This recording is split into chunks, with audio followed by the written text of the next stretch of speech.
Welcome to our viewers here in the United States and around the world. I'm Wolf Blitzer. We're back in the CNN Election Center for a third day, awaiting another critical round of votes in the presidential race after tightening in key battlegrounds. Former Vice President Joe Biden aiming for wins in one or two more states that could seal a victory over President Trump. At any moment, we expect new results from Nevada, where Biden holds a lead. It is one of 6 states where the race is still too early to call. We're also keeping a very close watch on Arizona, where Biden's advantage has narrowed, and Georgia and Pennsylvania, where he has significantly cut into the president's lead. The big question, will Biden add to his 253 electoral votes and move closer and closer to winning the number necessary, 270, or will Trump find a path to add it to his current count of 213 and keep this contest going? Let's get a key race alert right now. Look at Pennsylvania right now. It's just out, the numbers are shrinking once again for President Trump. With he's got 50.3% to 48.5% for Biden. He is ahead now by 116,000 votes. 92% of the estimated vote is in. 8% of the estimated vote is still outstanding. 20 electoral votes at stake in Pennsylvania. Look at Georgia right now. Trump's lead has shrunk once again.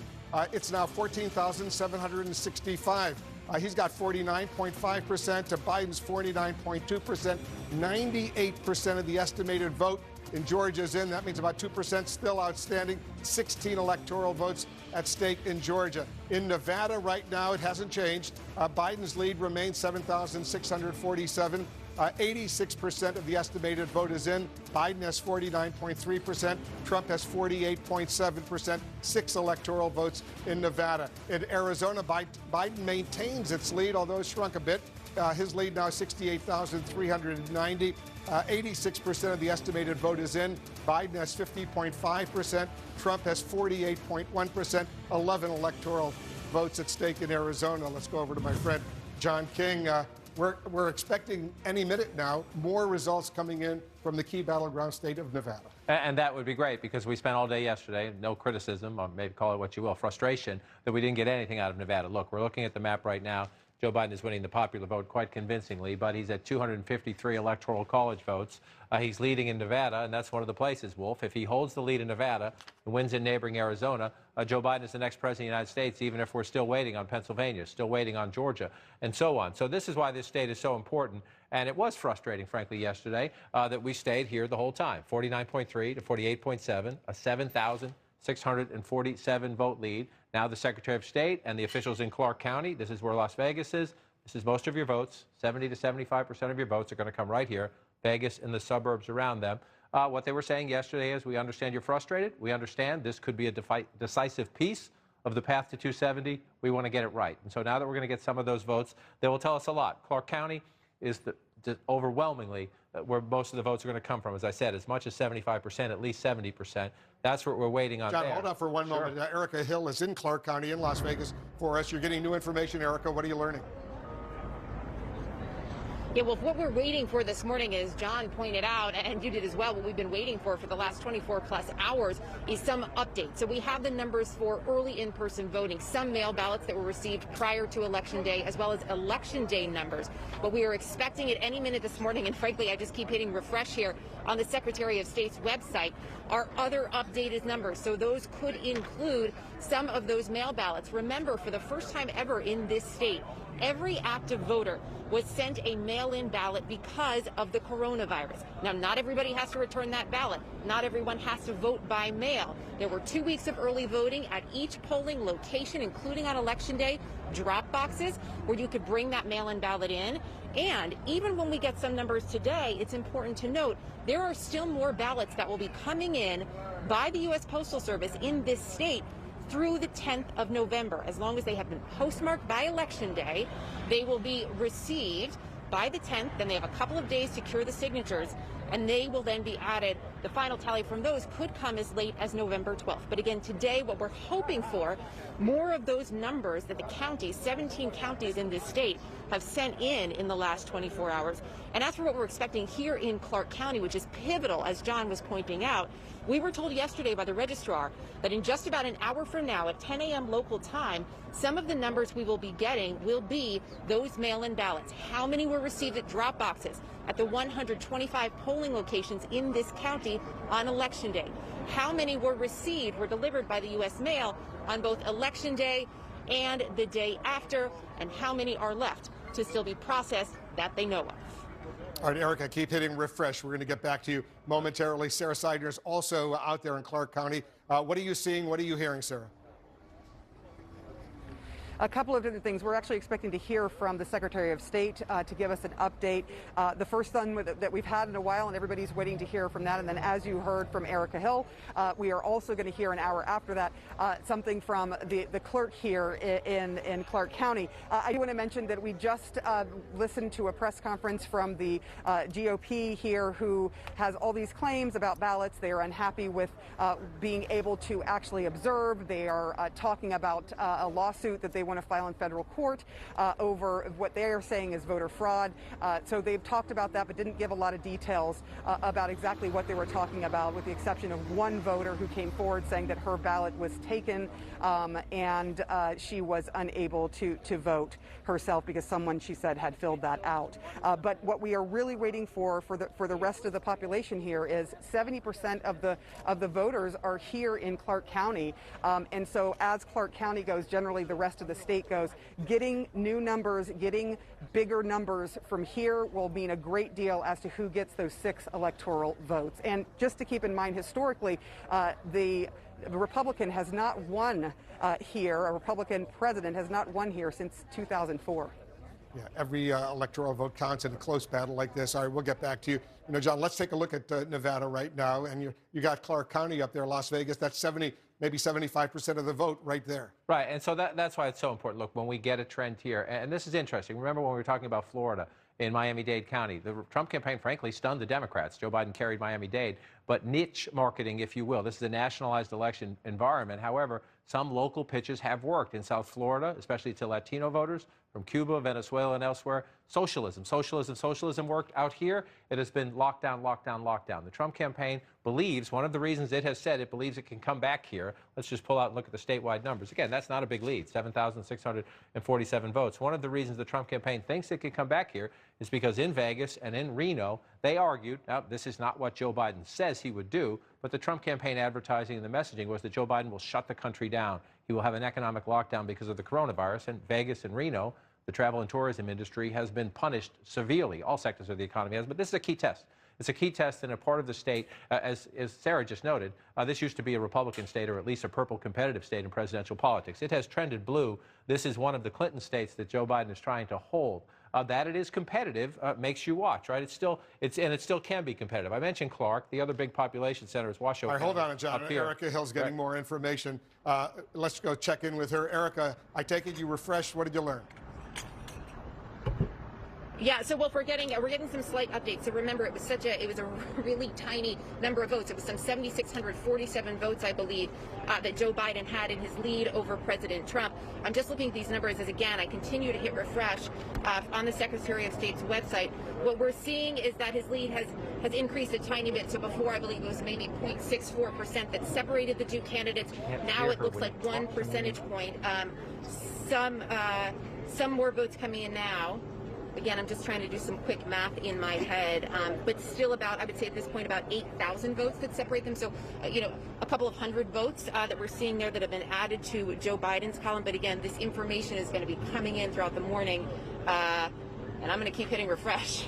All right, hold on a moment. Erica, we're getting the numbers here, too. And take a look at this. This is a key race alert in Nevada right now. Biden's lead has increased to 12,042 over President Trump. Biden now has 49.5%. Trump has 48.5%. Remember, 6 electoral votes in Nevada. So it's gone up from 7,647 Biden's lead to 12,042, John King. So that's when every vote counts, that's significant. Right, what you're watching now is the trend lines. Look, both candidates can get to the finish line without Nevada. But what you're looking at now, when you have Nevada, Arizona, Georgia, and Pennsylvania essentially left. North Carolina hasn't been called, but the expectation is that will stay in the president's column, is you're trying to take a chess piece off the board. You're trying to keep those six, right? The Biden campaign wants to keep those six out of the president's math. The Trump campaign is trying to keep those six away from Joe Biden. Again, so you're moving up. What do you want to be happening? You want that to be happening. You're at 7,600. Now you're at 12,000. It's just simple. You want the trajectory. You want to be building your lead, not shrinking. The president's lead is shrinking in Pennsylvania. The president's lead is shrinking in Georgia, and Joe Biden's lead yesterday was shrinking in Arizona as we wait for new numbers there. So that is the source of tension in the campaign war rooms. So that's the direction you want to be heading. Is 12,000 votes enough to get you out of the woods? No. We have a lot of votes to count still. We think, and again, because this was a unique election, everybody in Nevada was mailed a ballot. We don't have an exact number because officials don't have an exact number. They're waiting for them to be returned. But we think we're looking at a ballpark today of 200,000 votes still to be counted, somewhere in that area. So you get a couple thousand. Joe Biden's lead goes up from 7,600 to just over 12,000. That's the way you want it to go. It's not enough yet. A lot more votes to count. But in the campaign headquarters, you're sort of moving the needle. Which way are we going? Our direction or the other guy's direction? If you're the Biden campaign, you're happy with that. But again, you're looking at a one-point race. In a state that you thought you would win by a little bit more than that, if not significantly more than that. And again, you come back in time. I just want to bring it out here. You look, that's the popular vote. But you come back here and you look, it was relatively close, right? This state is trending the Democrats' way, but it's not a breakaway state. It's not a guaranteed lock blue state. You see 48, 46 if you round up 4 years ago. A reminder again, 3.3% for Gary Johnson. The third-party candidates had an impact in 2016, not so much in 2020. But we'll watch this play out. Again, if you're in the Biden campaign, this is 6, and we can come over here and look at the math. I mean, again, the reason... Point out, John, also, only 87% of the estimated vote in Nevada is reporting, so there's still 13% outstanding. That open for a lot of change. Yeah, that's what I mean. I mean, 12,000 is not... It's better than 7,000. It's better than 7,600. So you're moving in the right direction, but you're by no means out of the woods as we wait for more votes. But again, just to come back to the math here, why does this matter? Joe Biden got to 253 yesterday when he got Michigan, Wisconsin, and Nebraska's 2nd congressional district. If you hold Nevada, and if you keep your lead in Arizona, you're the next president of the United States. And Joe Biden is closing the gap in Georgia and closing the gap in Pennsylvania. So Joe Biden still has more options than the president. The president has fewer options. And even if you just take Arizona off the board, if Joe Biden gets that, it's just one less. That's 6. In the Trump campaign, they're looking at a very dwindling path to 270, much more narrow path to 270. Anything Joe Biden takes off the board, that would not be decisive in and of itself, but it just makes the window for the president, the path for the president, so much more narrow. And so it's a takeaway. This was a takeaway for Biden. Trump won it in 2016. This was a takeaway. That was a takeaway. Joe Biden needs to hold that. It was a Clinton state. The president would like to take it away. David Chellion's got some context about what's going on in Nevada right now. What are you seeing, David? Wolf, as you know, we got that the additional vote just in, the 12,042 vote lead now for Joe Biden in Nevada, 49.5% to 48.5%, 87% of the vote in, Wolf. But here is what's really important. That additional vote that just came in from Clark County, Joe Biden won about 64% of that vote. Now, before it came in, there were 200,000 outstanding votes. Joe Biden only needed about 46 to 48% of all of the outstanding vote before this update in Nevada to hang on to his lead there and win the state. Well, he just got 64% of the votes that just came in, well ahead of where he needs to run. Now, obviously, more votes to count, but if that is the rate at which Joe Biden is winning this additional vote coming in Nevada, he is performing much better than he needs to in order to hang on to this lead and ultimately win the state, Wolf. Very interesting indeed. And let's not forget, John, if we take a look at Las Vegas, Clark County in Nevada, as you've been pointing out, that's 70 to 75% of the vote right there. Right. David's given you the math, and Joe Biden is exceeding his math right now. And that is actually the trend of the campaign right now. In Georgia, Joe Biden is exceeding his math. In Pennsylvania, Joe Biden has been exceeding his math. In a state here where he's ahead, it's absolutely critical to protect your lead, he doesn't have to perform as well as he does in Pennsylvania and Georgia to come back. But again, you're going to get 72, 73, perhaps 75% of the vote here, depending on the turnout meaning mail-in for most people in Nevada participation. But this is it. This is most. If a Democrat can run up a lead here, that's what Hillary Clinton did. If you come back 4 years ago, you run up the lead here, 52 to 42. If you look at that, 52 to 42 then. You're looking at 53 to 45 now. Again, the president's percentage is higher than Hillary Clinton, but no third-party candidate. So you're seeing it's definitely a two-candidate race here. But if Joe Biden can stay at 53, move it up a little bit, move the dial up a little bit in Clark County, you stay there in Clark County, given that it's 70% of the votes, you're most likely going to win the state. Yeah, and let's take a look at Arizona right now, too, because we're still waiting for more numbers to come in from Arizona. As you point out, Biden's lead actually has shrunk a bit. Yeah, and we can show you that if you want to go back in time and take a look at it. And we'll bring this out for you to see. Let me punch up Arizona to make sure I'm in the right place. This is Wednesday, as we went from Tuesday election night into Wednesday, midnight on the East Coast. You see 207,000 and some change there. Then 1 a.m., it starts to shrink a little bit. By 3 a.m., it's down to 155,800. Then we continue to count the votes. This is a little more, goes down again, and then you come one more time here. This is Wednesday at 10 o'clock in the morning. It's down to 93. Then it falls down Wednesday night, last night down to 79. And then you come out in real time where you are now, which is 68. So you have a lead. And again, the Trump campaign is experiencing this in Pennsylvania and in Georgia, and the Biden campaign is experiencing this in Arizona. You post a lead, you start to get confident, and then you watch it shrink as they count votes. And 86% of the estimated reporting in Arizona is in. Still plenty of votes outstanding. Let's get a key race alert right now. In Nevada, the numbers just changed a little bit right now. Right now, Biden's lead over Trump in Nevada is 11,791. It's reduced a little bit. It was 12,042. Now it's 11,791. 49.5% to 48.5%. 87% of the estimated vote is in, meaning there's still plenty of votes outstanding in Nevada right now. So you can't read too much into that, John, the fact that it's gone down a little bit to 11,791 from 12,042. Come over here, right? You're just watching as these votes come in. And look, it's good that they're reporting. We went all day yesterday without getting new votes out of Nevada. So you're going to watch these votes come in, and we're going to go all over the place. We just got some votes here in Elko County. That's one of the reasons things are moving. It's a red county. You see the president getting 76% of the vote. Joe Biden only getting 21% of the vote when you're out. So when you get this is why the map has value if you're watching at home. Some of this is fairly follows along. You have a red county. You get some votes. The president's going to move the dial a little bit. Again, if you look at the math, though, here, you're talking about, it's less than 2% of the state population. So the president needs to run it up here. He just, in all these small counties, and, in this way, Nevada, it's a very different state than much of America, but in this way, it's similar. In these smaller rural counties, the president needs to run it up. And you see him doing that. The question is, just for context here, you're looking with 89% of the vote in. The president has 2,100 votes to 477. So this is critically important for the president to run it up here and to run it up where we just got votes here in Elko County. Again, 15,000 votes he's leading with 88%. And just look at the math. This is a big county for the president, right? 15,000 votes. Then you come down to Clark County, 431,000 votes. So this is where you need to win. This is the prize.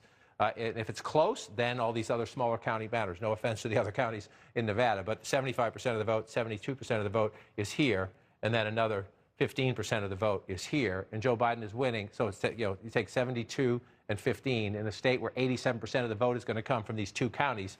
Joe Biden is leading in most. So in the red areas, the president not only has to win, but run it up, but that still won't be enough. He has to be competitive here and here. You don't have to win, but you have to be very, very competitive and close. And at the moment, that margin is not close enough for the president to win Nevada. That does not mean, as we count the rest of the votes, that he can't narrow the gap. Yeah. But we'll get there. We'll see.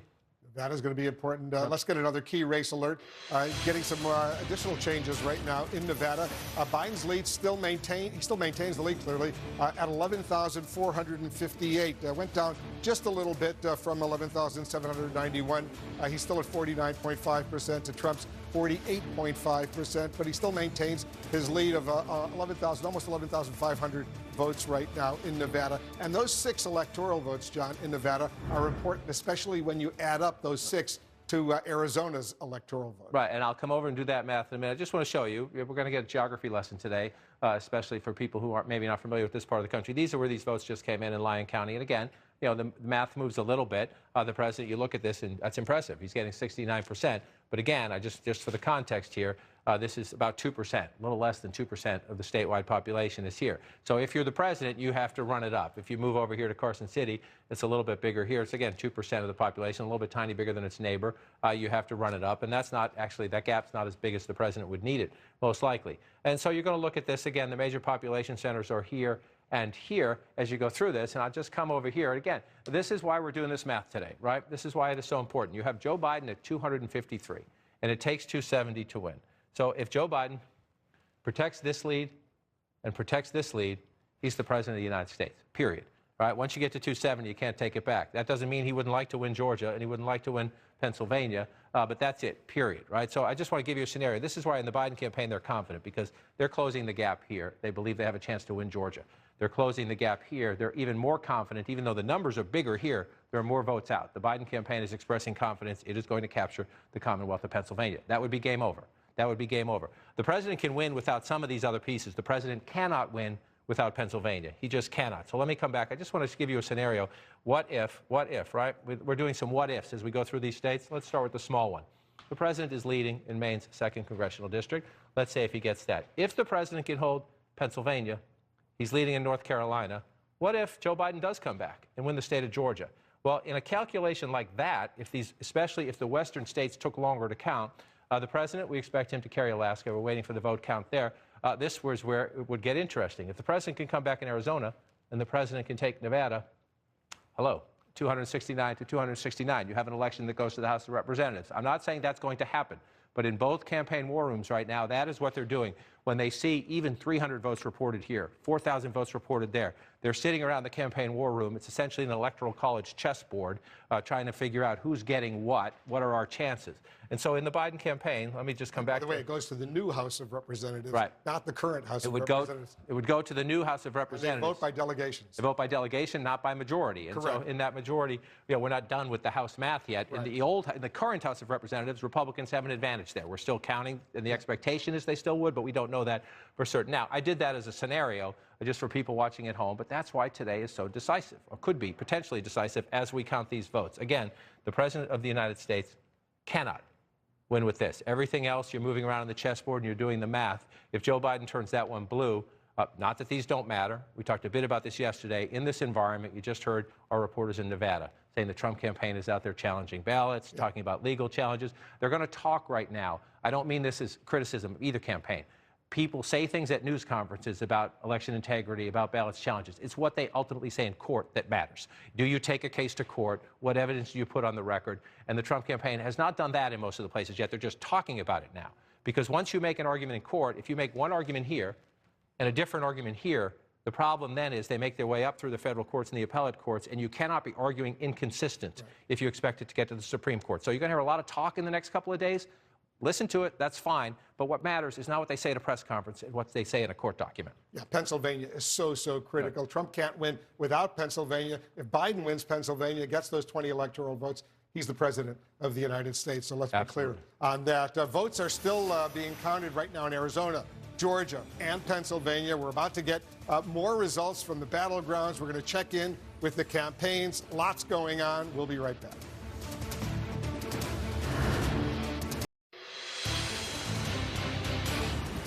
All right, let's get on to the key race alert right now. Two important, very important states, starting in Georgia right now. 98% of the estimated vote in Georgia is in. Look at how close it is. President Trump has a 14,100 vote lead over Joe Biden. It's 49.5% to 49.2%. 16 electoral votes at stake in Georgia. 98% once again of the estimated vote is in. Still vote outstanding. 14,000 vote lead. In Pennsylvania, 20 electoral votes. 92% of the estimated vote in. Still plenty of outstanding votes out there. Trump maintains a lead, but it's gone down to 115,069 over Biden, 50.3% to 48.5%. Trump's lead has gone down significantly over the past 48 hours, as you know, John King. Let's talk about these states right now. Talking about Georgia and Pennsylvania. These are key battlegrounds that could determine who's the next president of the United States. They absolutely could. And let's start with the Commonwealth of Pennsylvania because it's the biggest prize still on the board. It's 20 electoral votes. And as I said earlier, and I'll say it throughout the day, the president cannot win re-election without these 20. The math doesn't work if he loses these 20. It's down to 115,069 votes right now, 50.3 to 48. You see the 92, and you would think normally, under normal circumstances, you would think, okay, if they split the votes at that ratio the rest of the way, the president would be good. But we're not having a normal election. What's being counted now are mail-in ballots. And we know, and we've watched this play out, and I'll show you what I mean in just a second, they are disproportionately, hugely coming in for Joe Biden. So let's look at this lead right now, again, in the Commonwealth of Pennsylvania. Let's go back in time. Wolf, remember that 115,000 right now. So let's go back in time in Pennsylvania. Let's go back to Wednesday midnight. As Election Day Tuesday gave way to Wednesday, the president was 548,000 votes ahead. Then 618,000 by 9 a.m. Wednesday morning. Then watch. Throughout the day yesterday, as these ballots started to come in, down to 435, Wednesday 3 p.m. Thursday this morning, 1:30 a.m., the early morning hours down to 164. 6 a.m. this morning as the sun starts to break its way through, 164,000. 11:36 a.m. down to 135. Live right now down to 115. You just get the sense of momentum there for Biden, and you still have hundreds of thousands of ballots out. And as they are counted, this is what's happening. You come down here, you come down into Montgomery County, 95% is in now. Joe Biden, you see 62% there. That percentage there goes up, but in the mail-in ballots they're counting, he's winning a higher percentage than that. You come into Bucks County, you see the two candidates splitting the votes here. In the mail-in ballots, Joe Biden is making a comeback. What matters most is we're still waiting. This is Philadelphia. This is 12% of the statewide population. This is the biggest population center, the biggest basket, if you will, of available votes. They're still only at 83%. They're still only at 83%. You see Joe Biden, 488,000, right? Let's just go back in time. Hillary Clinton won 584,000 votes in Philadelphia 4 years ago. So you see Joe Biden right now just essentially 100,000 votes shy of that, with votes still to be counted, and the expectation is that turnout will be up.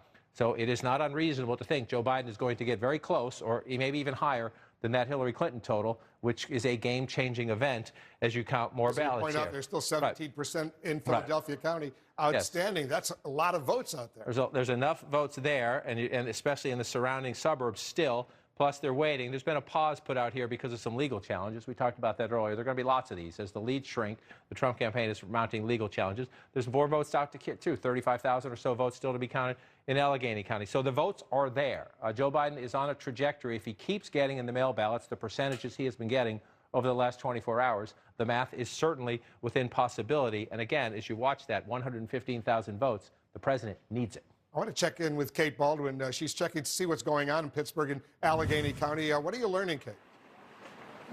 Yeah, there is a... Hey there, Wolf. Yeah, Kate, go ahead. Wolf, someone was in my ear. I want to give you an Sorry, well, thank you, of course. I want to give you an update on Allegheny County, which, of course, is home to Pittsburgh, a very big county here in Pennsylvania. They have paused. They have a pause on their counting today with the outstanding ballots. The details here are important. First, the number. There's about 35,000 outstanding ballots to be counted.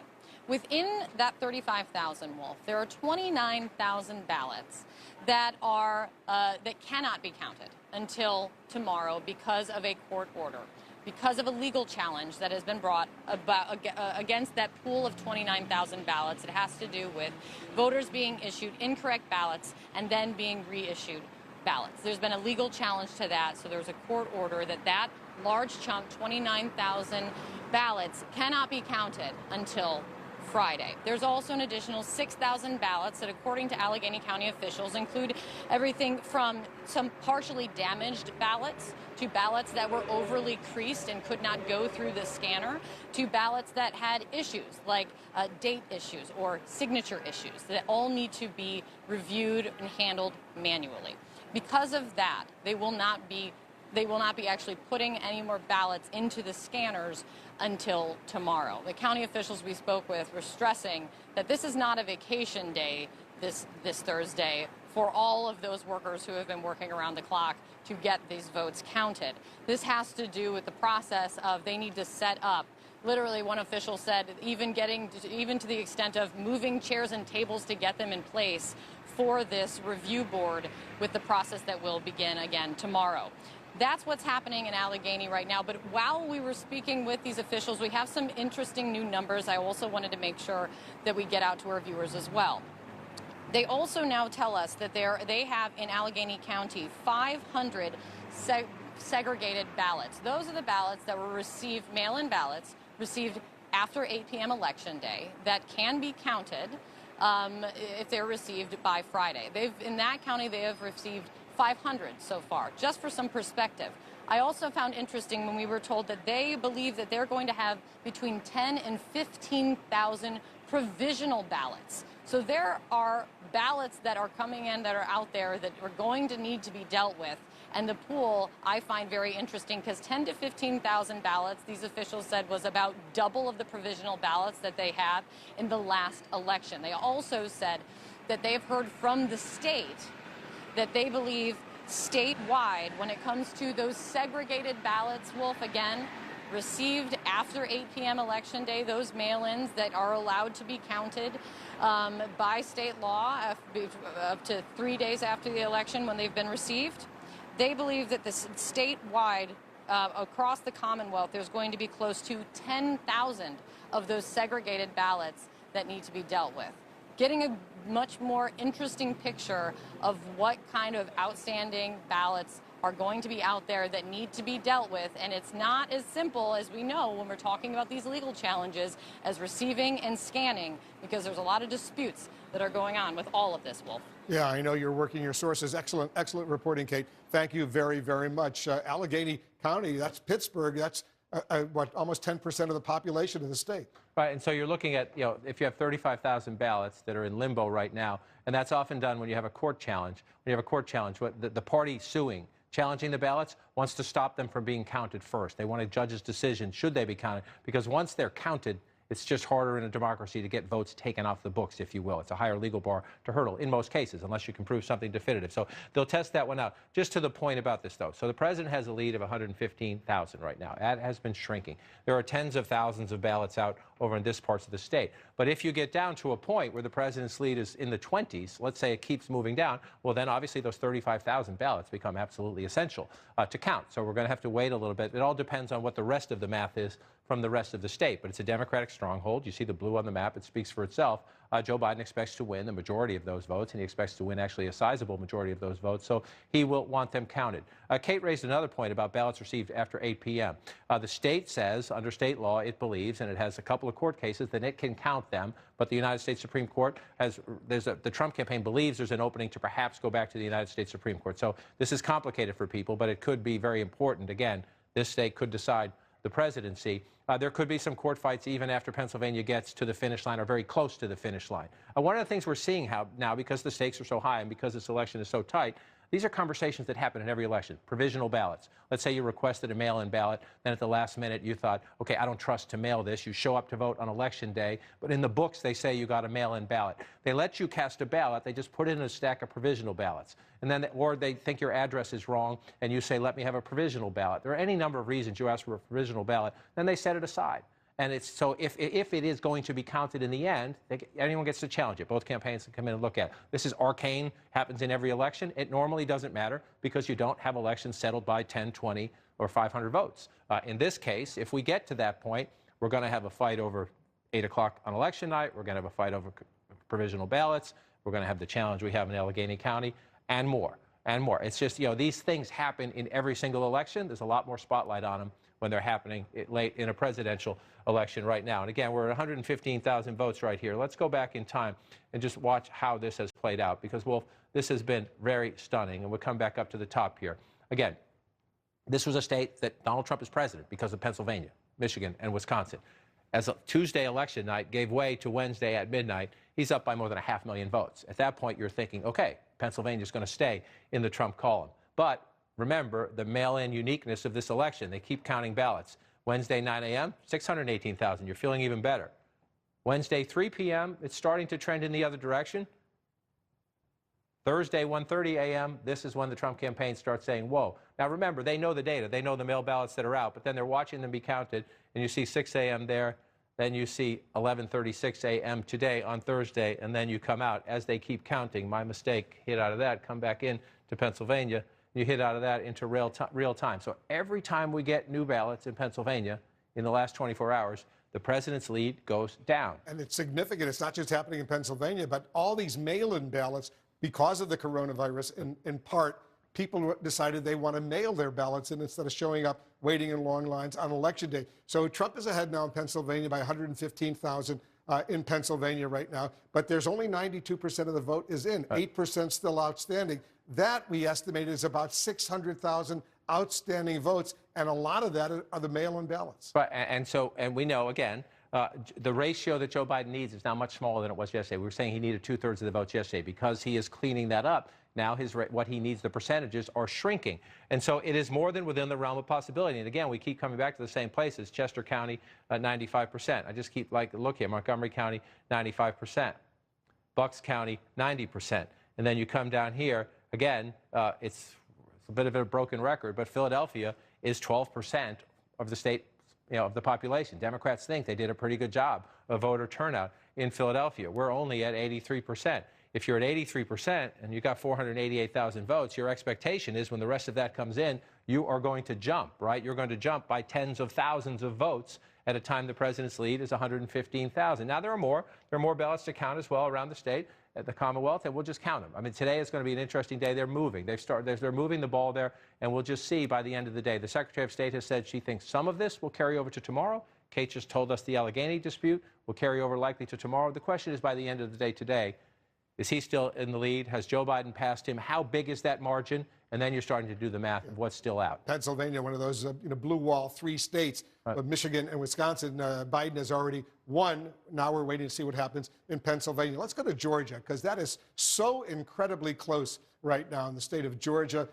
Look at this, 14,100 vote lead that Trump has over Biden. 98% of the estimated vote is in, 49.5% to 49.2%. Let's check in on Atlanta, the Atlanta area, which is a big chunk of the state right there. And so Fulton County, which is Atlanta and the suburbs right around Atlanta, and you can see by the math, 72% of the vote for Joe Biden.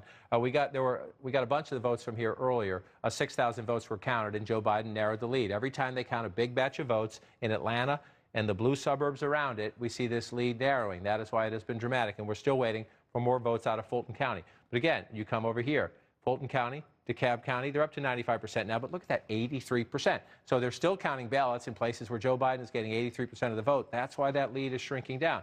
You move over here to Gwinnett, they're at 95%. So the count is, they're moving in, but there's still more to be counted. I just want to check down here, Rockdale County, they're at 95%. If you move this way, Henry County here, and you come over here, this is one I was looking at earlier. Now they're up to 92% in Clayton County. So, and Joe Biden's getting, this is where you're looking, because he's getting 85% of the vote in these counties, or maybe higher here. So the math continues, Wolf, but I'll tell you, again, just like Pennsylvania, this lead was overwhelming late on Tuesday night. Now, Joe Biden's in striking distance. It was hundreds of thousands, right, and now it's 14,100. We're standing by for a news conference from officials in Nevada, where the vote is very close. Our special coverage continues next.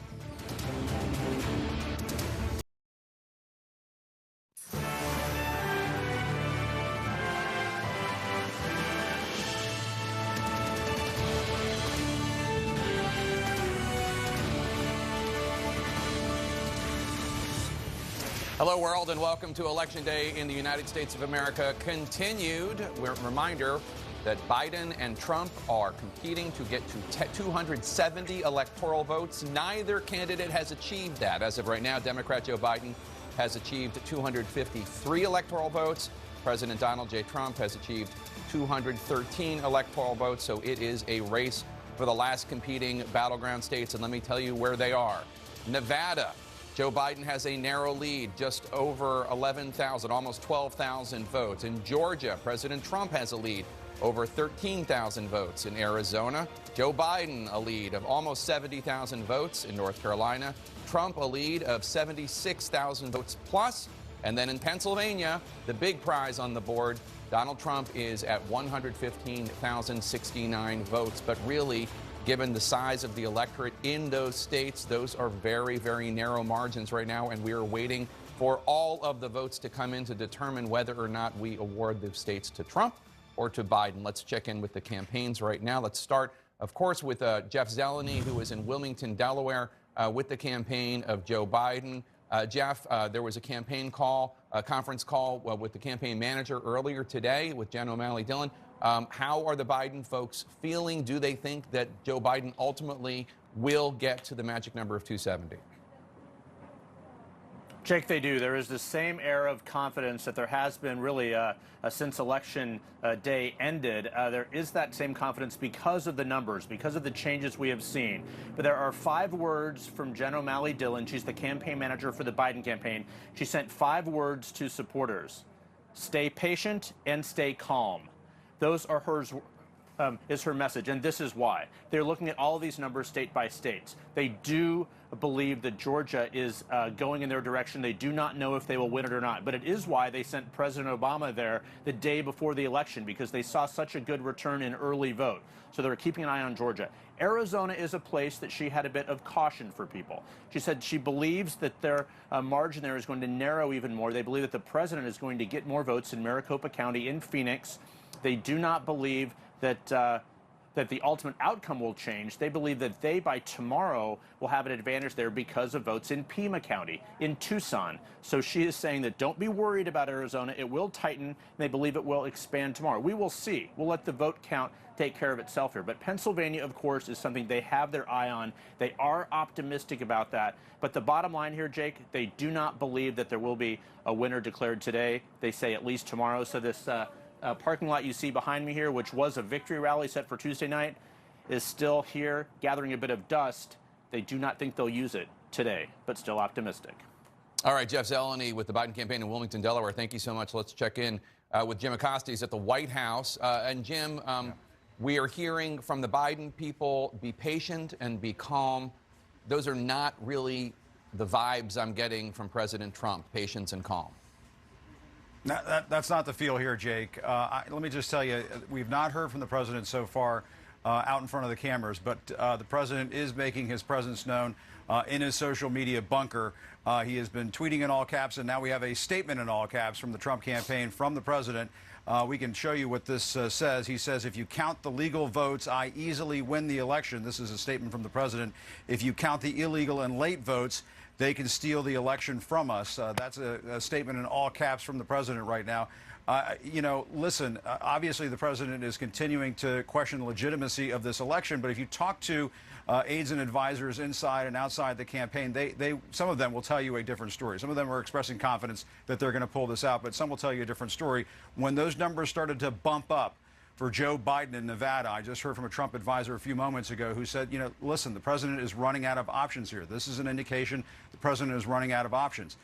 When we talk about Georgia, talk to a separate Trump campaign advisor who said it is looking increasingly bleak in Georgia for the president in that state, which is just a stunning development to think that President Trump could lose the state of Georgia. So there is a growing pessimism inside the campaign. They still feel like there is a chance, there is a narrow path to the presidency. One more time for Donald Trump. That's how the president sees it at this point. He's calling allies, he's calling family members, trying to, you know, gin up enough outrage out there to potentially, you know, by the will of the president himself, change the outcome of this election. But one other thing I want to note, Jake, and I think this is an indication of where things are heading and the mentality that is taking shape inside the Trump campaign. There are some aides and advisors who are starting to talk about the potential, not only that the president is going to lose this election, but that he may mount some sort of resurrection run in 2024. This possibility has been discussed, I'm told, inside the Trump campaign by some aides and advisors, and that some have even talked about it with the president himself. That obviously is something that's way off into the future, but it's an indication that they're starting to feel like perhaps they're running out of time inside the Trump campaign, Jake. All right, Jim Acosta at the White House, thanks so much. And let's discuss this. And before we do, I just want to make sure people out there understand. We have been saying for weeks that this election was in all likelihood not going to be decided on election night, that there were going to be tens of millions of vote-by-mail ballots that would need to be counted. And in order to do so responsibly, it was going to take some time. We'd been told that by Pennsylvania. We'd been told that by Arizona. We'd been told that by Nevada election officials. And that is exactly what we're seeing. Turns out we're in a pandemic, and because of that, this is a pandemic election. Things move more slowly, but more importantly, a lot of people, millions of people, took advantage of new laws in their states, including battleground states, to vote from their perspective more safely, and that meant sending in ballots by mail or putting them in drop boxes. And there's nothing nefarious about it. But you know what we didn't probably realize as we were leading into this? We knew that this was going to be a closely divided election, but the sheer number of battlegrounds that we have right now as we sit here, Nevada, Arizona, Georgia, and Pennsylvania all still undecided is what is causing everyone to be so on edge. The margins in all of those states are very, very narrow. So there is a lot of uncertainty about a very small number of ballots, and it's causing people to feel anxious. But the only resolution to this is to have the ballots be counted. Exactly. And that is why, despite the public bluster from the Trump campaign, despite the fact that they are trying to bend the narrative to prepare for the possibility that the president loses, that's just not what's going on here. There have been no reports of nefarious situations in any of these places, which for the most part are really transparent as they count these. And they have Republican officials observing in all of them. Exactly. And I have confidence. Look, the courts are going to sort out what's being. They're going to on the level, but at the same time, what I'm really concerned about is the disinformation universe that is continually being fed and created by the president and his allies. People are believing it. Last night in Maricopa County, the president's supporters showed up yelling about a Sharpie conspiracy theory. Correct. These things are starting to matter. Yeah, and some of them were armed. We're following the count in all the battleground states, including Nevada, where officials are about to hold a news conference. We are expecting some new vote numbers there. Our special coverage continues next. Stay with us.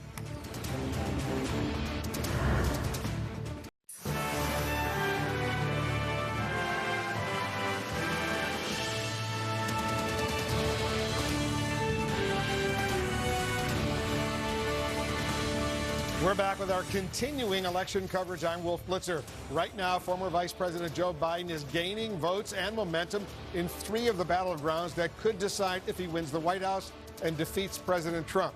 We're expecting more results out of Nevada at any moment now after Biden increased his lead there just a little while ago. He also has made gains in Georgia and Pennsylvania, dramatically shrinking the president's advantage in those states. Right now, it's still too early to call races in 6 states, and that includes Arizona, another battleground that could potentially close the deal for Biden. The Democrat looking to build on his 253 electoral votes to hit the winning number of 270. The president has 213 electoral votes. And he's launching multiple legal challenges right now as he sees his options narrowing and narrowing. Let's get a key race alert right now. And let's start in Georgia right now. 16 electoral votes, 98% of the estimated vote is in. Look at how close it is. Trump has a lead over Biden by 13,540 votes, 49.5% to 49.2%. Very close in Georgia. In Nevada right now, 88% of the estimated vote is in. Biden's lead is 11,787, 49.4% to 48.5%. We've got our reporters who are watching what's going on in Georgia and Nevada right now. Victor Blackwell's in Atlanta for us right now. First of all, what are we learning, Victor, from the Secretary of State? So, Wolf, we've just got the latest count of outstanding absentee ballots, and according to the Secretary of State, that number is 50,401. 50401 ballots still outstanding across Georgia that still have to be counted, of course, with a margin so narrow between President Trump and former Vice President Biden. Those 50,000 give an opportunity to the Biden campaign. The Director of Elections here in Fulton County just wrapped up a few moments ago, in which they announced that the absentee ballot processing is complete. They have reported more than 145,000 ballots. They have 7,000 they're about to go. It's an approximate number. The next step of this is to go through adjudication of a few ballots that are still out there that have to be deciphered, the intent of the voter. The expectation is that there will be some potential overseas mailed-in ballots. Their deadline is 5 p.m. tomorrow.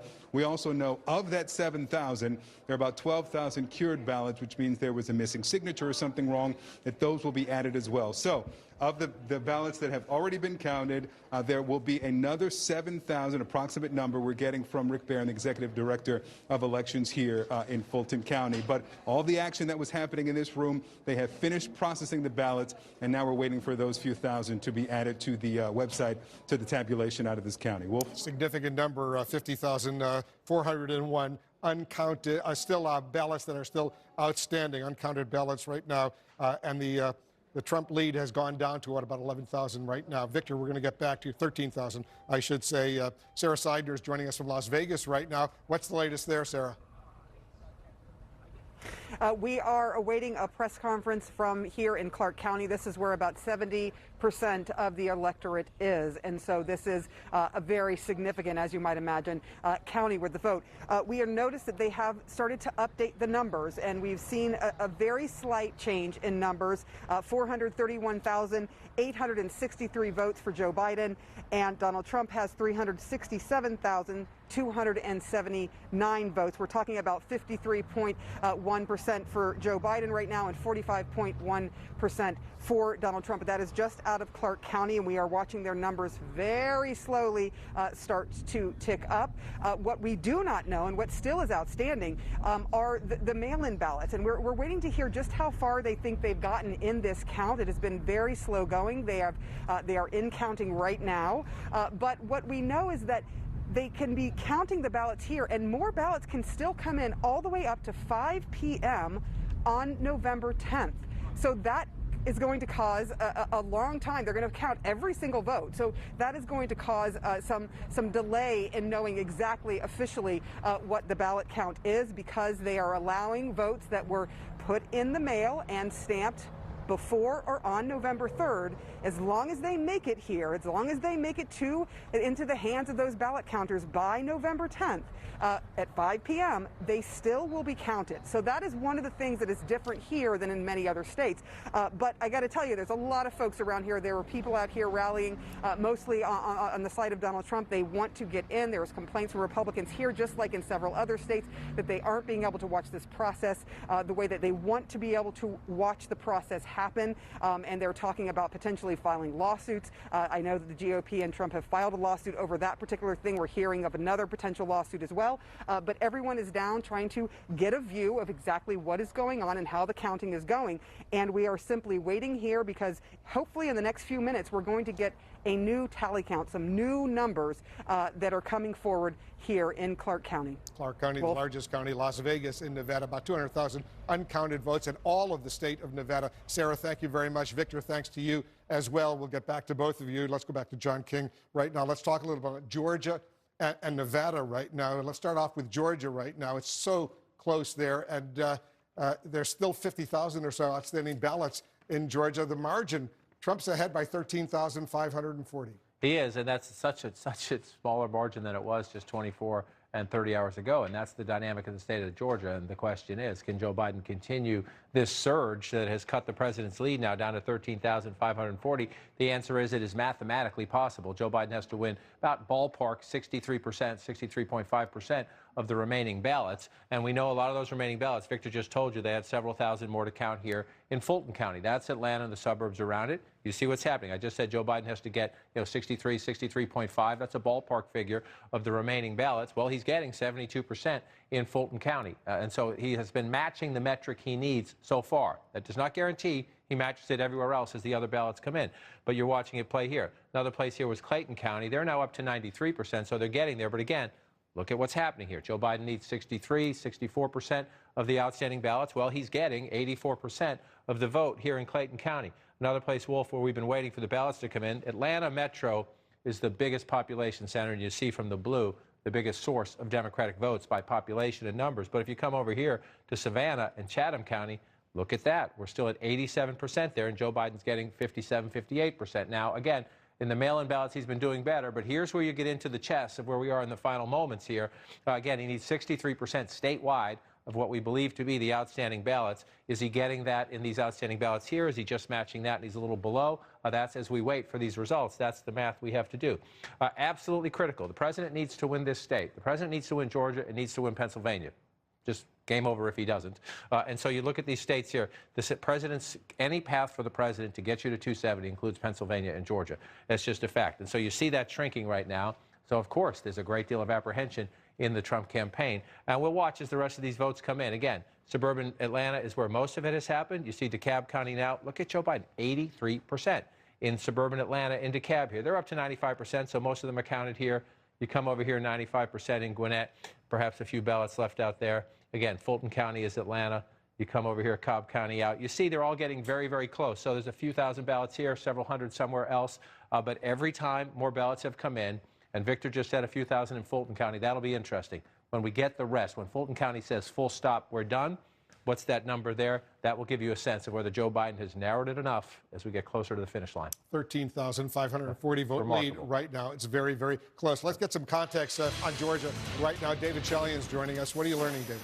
Just an unbelievably close race. That 13,540 vote lead Donald Trump has over Joe Biden, 49.5% to 49.2%. 98% of the vote is in. But just as John was saying, as more vote comes in, the universe of uncounted ballots shrinks. So now we've learned, you heard Victor's report, we're down to 50,000 uncounted ballots in Georgia. Well, we calculated what each candidate would need of that uncounted universe of votes in order to win the state. Joe Biden now only needs between 62 and 64% of those 50,000 uncounted ballots. The votes that have been coming in, he's been winning more than that right now because of where they're coming from, Democratic areas. But now it's only 62 to 64%. Donald Trump obviously has a much lower percentage because he's currently in the lead. He only needs 35 to 37% of the 50,000 uncounted votes to hang on to that lead in Georgia and keep that state red. But Joe Biden's number is becoming very well within reach in terms of what we're seeing in the vote returns. The percentage he's been getting is ahead right now of that 62 to 64% he needs, Wolf. And you know what else is interesting, David? Thank you very much, John. Of that 50,401 uncounted vote remaining in Georgia, we're told almost all of it is absentee ballots. Absentee ballots where Joe Biden has been overperforming the metric that he needs. And again, the percentage Joe Biden needs has been shrinking because he has been overperforming it. And so that's just the fascinating dynamic here. Again, well, if we're talking 13,000 votes, 13,000, that lead was over 600,000 votes at one point.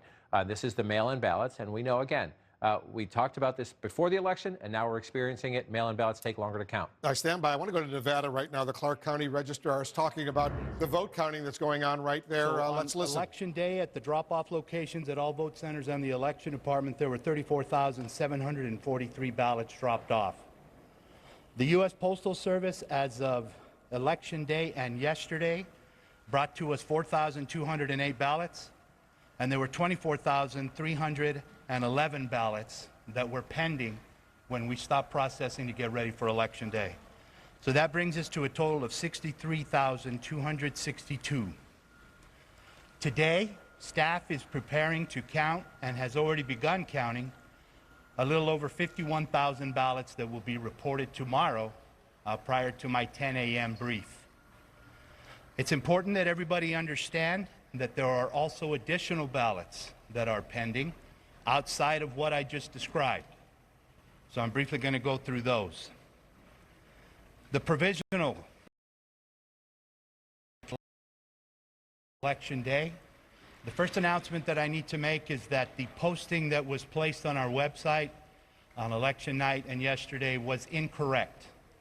We determined that our tabulation software was incorrectly duplicating those records, and so the 120,000 that you may have seen on our website is an incorrect number. That has been corrected, and the post that is out on our website now at www.clarkcountynv.gov/vote is correct, and those provisional ballots number a little over 60,000.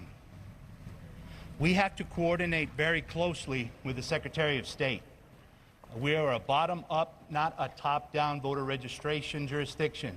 And so all 17 counties need to send information to the Secretary because there's not one single database that we all draw from. We all have our own.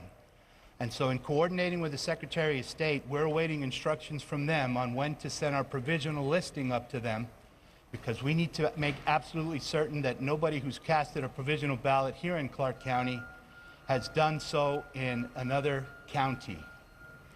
So we're waiting instructions from them on when to send that report so we can make that verification. Staff is still currently working on all of those provisional ballots to make determinations as to whether the voter was eligible to cast that provisional ballot. That work will be ready once we notify the Secretary of State, and it is an automated process to pass those provisional ballots into the tabulation system. We have a group of voters who are ID required for one reason or another. The deadline for those voters to get back to us is Friday, November 6th at 5 p.m. So that is another group of ballots that we will need to put into the system once they have come in to provide their ID. The U.S. mail will continue to deliver. So starting tomorrow through next Tuesday, which is the last day for us to receive a mail ballot that's been postmarked November 3rd, we will continue to receive mail. So again, those ballots are also separate from what I previously reported.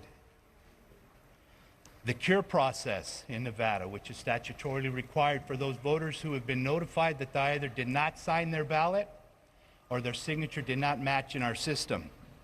They have until Thursday, November 12th to cure that ballot. The last day that we can tabulate and send ballots into the system is November 12th. So that night we will stay here until we are done entering ballots into the system, because statute clearly tells us that we must be done counting by that date. With that information, we hope that I've clarified a lot of the questions. We are anticipating to have the bulk of our mail ballot that have been received into the system by Saturday or Sunday. Those ballots that are coming in through the U.S. mail or that are being cured will be a small number, and we will continue to put those in. But the bulk of our ballots we're hoping will be read by Saturday or Sunday this weekend. And again, we won't complete until November 12th with all of those other ballots that serve as exceptions. So with that information, I've got a short period of time here where I can answer some questions from you. Why such a slow count? Go ahead. I was just wondering, the Trump campaign is alleging the counting of improper votes here in Clark County. What is your response? My response is that we are not aware of any improper ballots that are being processed. They have not presented any evidence to reporters. Have they presented any evidence to you? Not directly that I'm aware of. And there's also some concerns that Clark County is counting relatively slowly at Texas. Is that the case here? Are you counting faster than 2016? I think it's important for the entire country to understand that mail ballots on this scale is very new to the state of Nevada. We made a decision here to provide as much access as we possibly could as a result of the pandemic, and so our processes run a little bit slower. We also have to make sure that our data is being updated, because we need to prevent people from voting twice in the system. And so we have to scan those in as mail received so that it updates the database so our in-person voters can't have voted twice. We're still receiving information from our election day laptops. That'll be complete today. So we're going to update and make sure that all of the information was downloaded from all 1,300 of those laptops that were used on election day, to make sure that the automated system will reject mail ballots for somebody who has voted on election day. So our goal here in Clark County is not to count fast. We want to make sure that we're being accurate. The results in the state of Nevada obviously are going to be very important to the entire country, and that is our number one goal. What's the outstanding number? One more time, the outstanding number? I just went through the whole thing. What's the total? What is the total? Well, I went through a long process. How about we get together after this? Why is it taking so long if you can count 70,000 a day? I think I just answered that question. You said deliberately, but if you have the capacity, why aren't you doing it? Because they're not available, sir. There are many steps in the process. So the first process is that we run it through our Agilis machine. Then there are 2 manual processes. Then it goes to the counting board, and then it goes to tabulation. I need you to speak up, sir. I can't hear your question.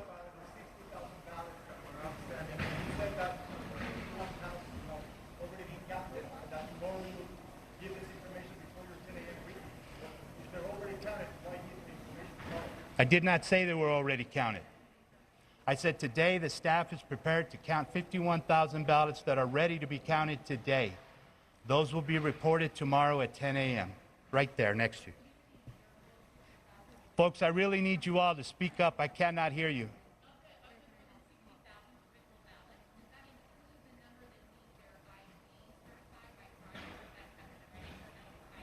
Those are separate, and that's why I listed in my statement that those are separate from the numbers that I reported first. I don't have that number with me. Mr. Gloria, to summarize and help us all, how many ballots are left to count? That's a number that I can't give you. I can't predict to you what's going to come through the U.S. mail. So I deliberately went through all of these numbers, and I was hoping that you all would take the information that I'm providing. But there's a set number of ballots that we know are available to be processed, and that's the 63,000. Then I mentioned all of the other additional ballots. So we again we plan to be able to have counted the majority of our mail ballots by Saturday or Sunday, and then all of those other ballots that were statutorily limited, I can't count all the mail ballots till I have them, and we have to continue to accept them up till Tuesday, November 10th. To repeat the numbers so that we were clear, it was 63262. That is correct. Correct? Thank you. Joe, this morning I talked to Jill Stokey, longtime Hobbs County resident. She said that when she went to vote in person last week, she was told her mail ballot had been returned. An election official later told her her signature had been accepted on that ballot, but she said she didn't receive her mail ballot, let alone sign it. Is it possible that someone else successfully returned her ballot or I personally dealt with Ms. Stoke. She brought her claim to me. We reviewed the ballot, and in our opinion, it's her signature. We also gave her an opportunity to provide a statement if she wanted to object to that and provide a challenge to that. She refused to do so. A member of the Nevada Secretary of State's Office investigation team also interviewed her, and they had no issue with the assistance that we tried to give her.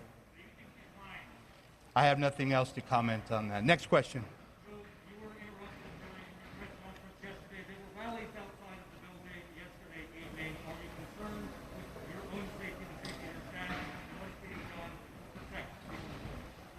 I can tell you that my wife and my mother are very concerned for me, but we have security here. We have law enforcement who are protecting us. I am concerned for the safety of my staff.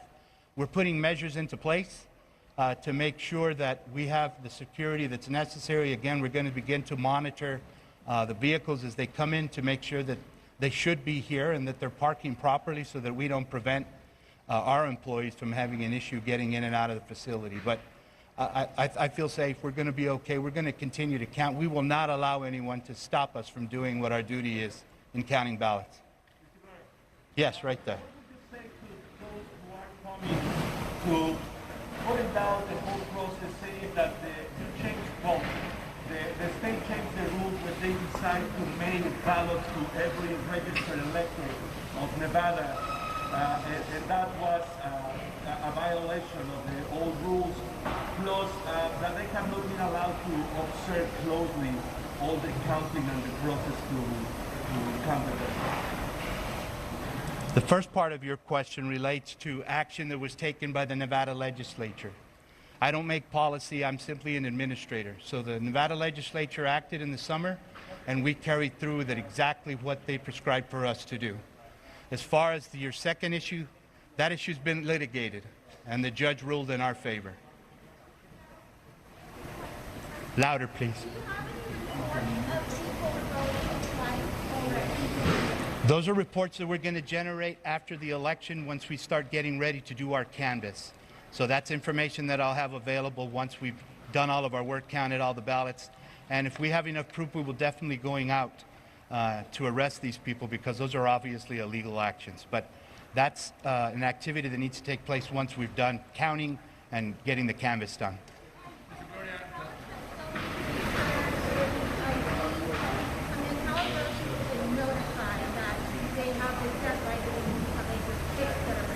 Most of these voters have been notified, and they actually voted because they voted provisionally and were told they didn't have the ID that they needed in order to do that. These are also mail ballot voters who were also notified that they needed to provide an ID on the envelope that's sent out to them, and they failed to do so. So they've been notified, and the deadline is tomorrow at 5 p.m.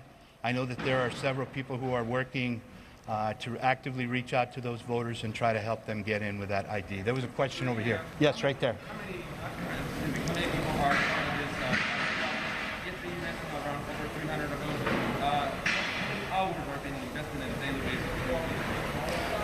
It depends on the status of our mail ballot process. We are running shifts in certain areas, So we work anytime varying from 5 a.m.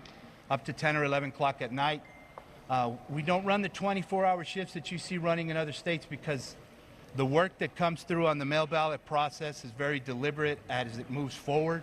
And so we complete the work that's done in each stage, and then the next day it carries forward to the next. Again, I emphasize, what I'm trying to report here is that Clark County looks like we'll be able to count the majority of our mail ballots by Saturday or Sunday. However, there are other ballots as a result of statutory requirements that we'll have to continue to read because we have to take ballots until next Tuesday. Mr. Gloria, will you continue to have these briefings on Saturday and Sunday? Absolutely. I will be here at 10 a.m. until we're done.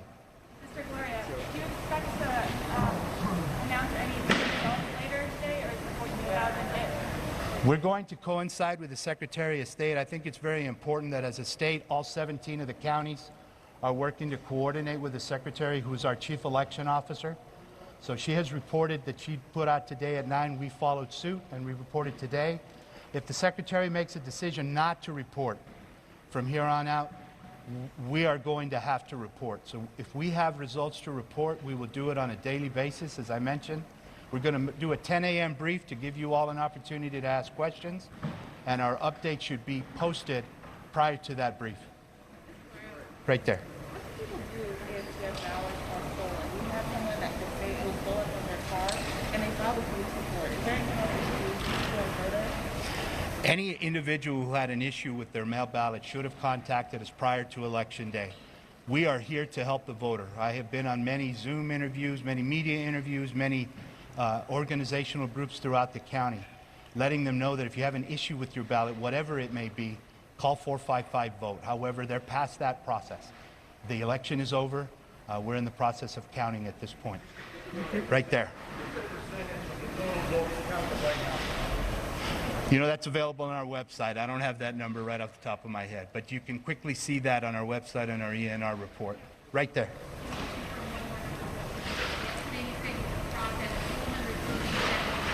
I'm sorry, ma'am, I can't hear you. I'm hard of hearing and we're in the warehouse.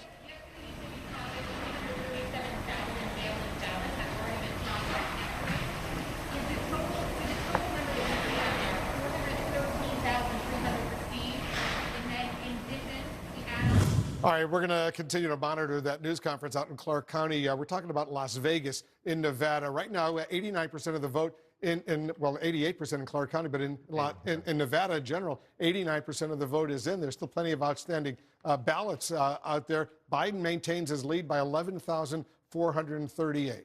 And you heard the gentleman say that 50,000 ballots or so that they need to count here in Clark County. The striking part, stunning part, frustrating part might be a word many people at home have, is he said it might be Saturday or Sunday before they are done. And there was no indication that they would report as they go. We're seeing this happen in Pennsylvania. We're seeing it happen in Georgia. It takes time to count all these mail-in ballots. We need to have grace. This is an unprecedented election. But it does seem remarkable that we're having a conversation on Thursday about an election that was Tuesday, and the official says they're not going to count 50,000 ballots by Saturday, until Saturday or Sunday, when we've seen in Pennsylvania they're counting millions. In Georgia, they're counting tens of thousands, and they're moving it along. But this is critical right here. Clark County obviously is the ball game for the most part, unless the election is incredibly close, but it's 72% or more of the vote. So we're going to have to watch the vote there. And you see 53 to 45. Biden has a lead of 11,000. He wants to protect it. That's a Clinton state. He wants to hold it. But we might have to wait a while if this comes down in Nevada. This might be election week in America. 6 electoral votes at stake in the state of Nevada. We're following new numbers coming in from key battlegrounds, including Nevada and Pennsylvania, where President Trump's lead is narrowing. How long will the counting take? We'll talk with the Secretary of State of Pennsylvania when we come back.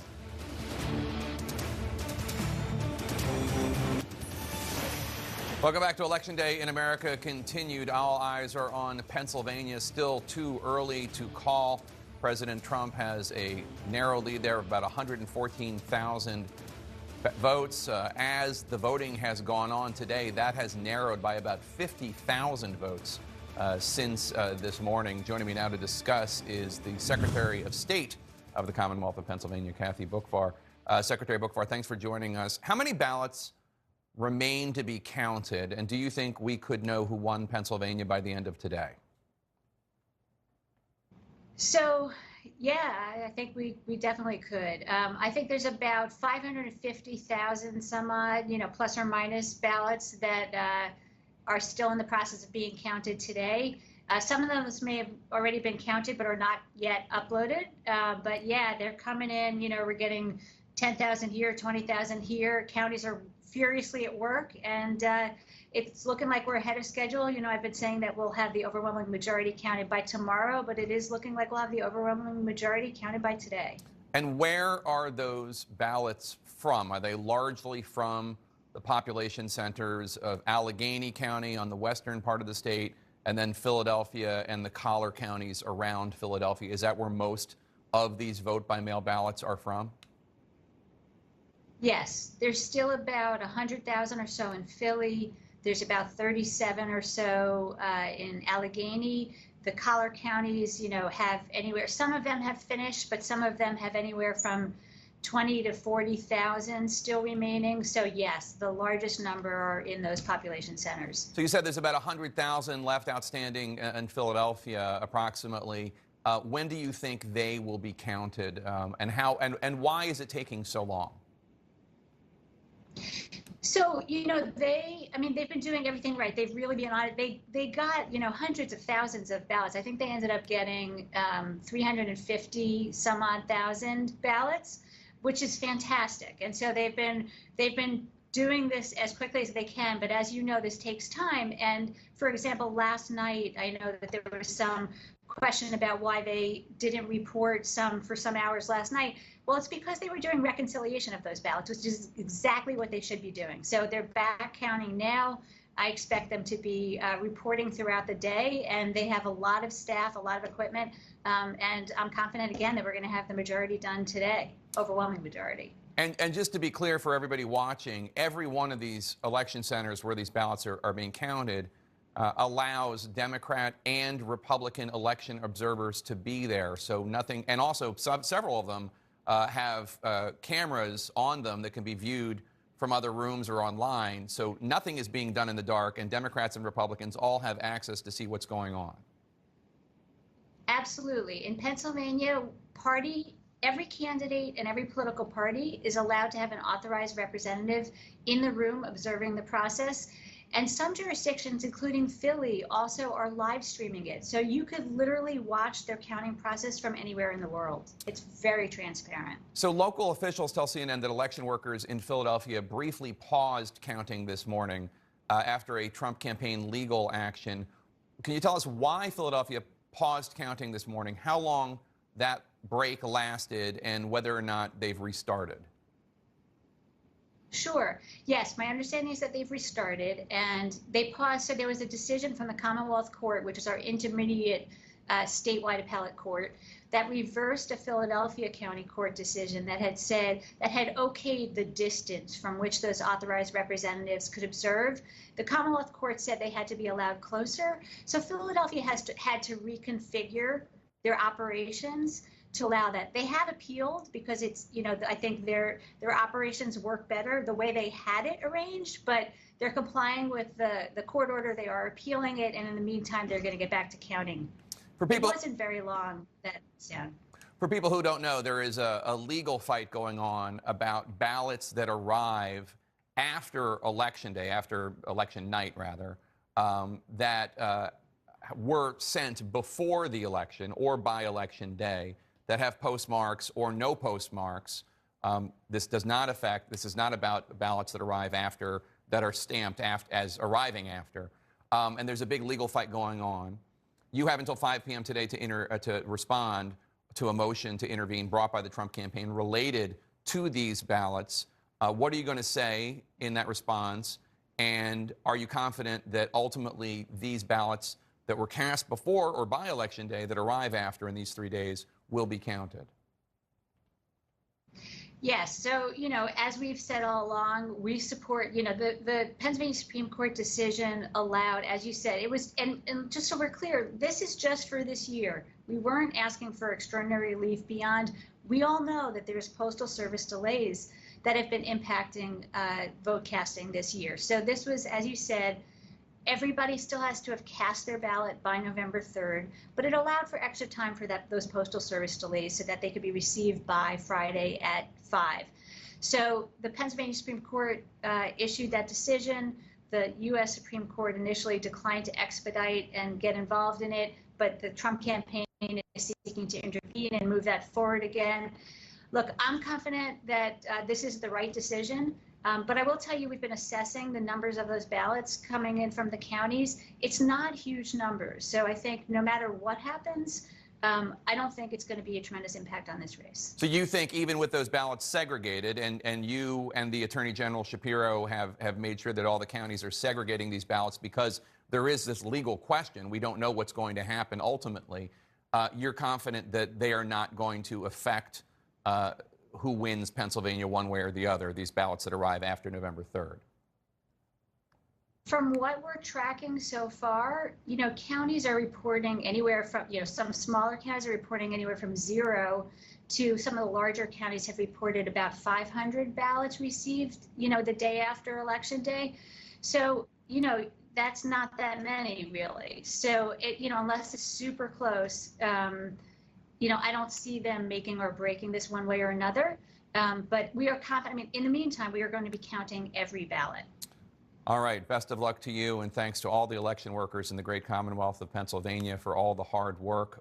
No serious allegations of irregularities or anything going on there. Just a lot of people doing their jobs and being watched by Democrats and Republicans to make sure that everything is above board. Secretary Boockvar, thank you so much. There are 550,000 ballots outstanding, and you just heard the Secretary of State of the great Commonwealth of Pennsylvania saying that she expects that most of them will be counted by today. Wolf and John. Yeah, that's significant information indeed, John. As Jake says, if we know the outcome of those 550,000 uncounted ballots in the state of Pennsylvania, we may be able to determine who's going to get those 20 electoral votes. And as you've repeatedly pointed out, if Biden gets those 20, he's the next president of the United States. Trump can't be the president of the United States without Pennsylvania.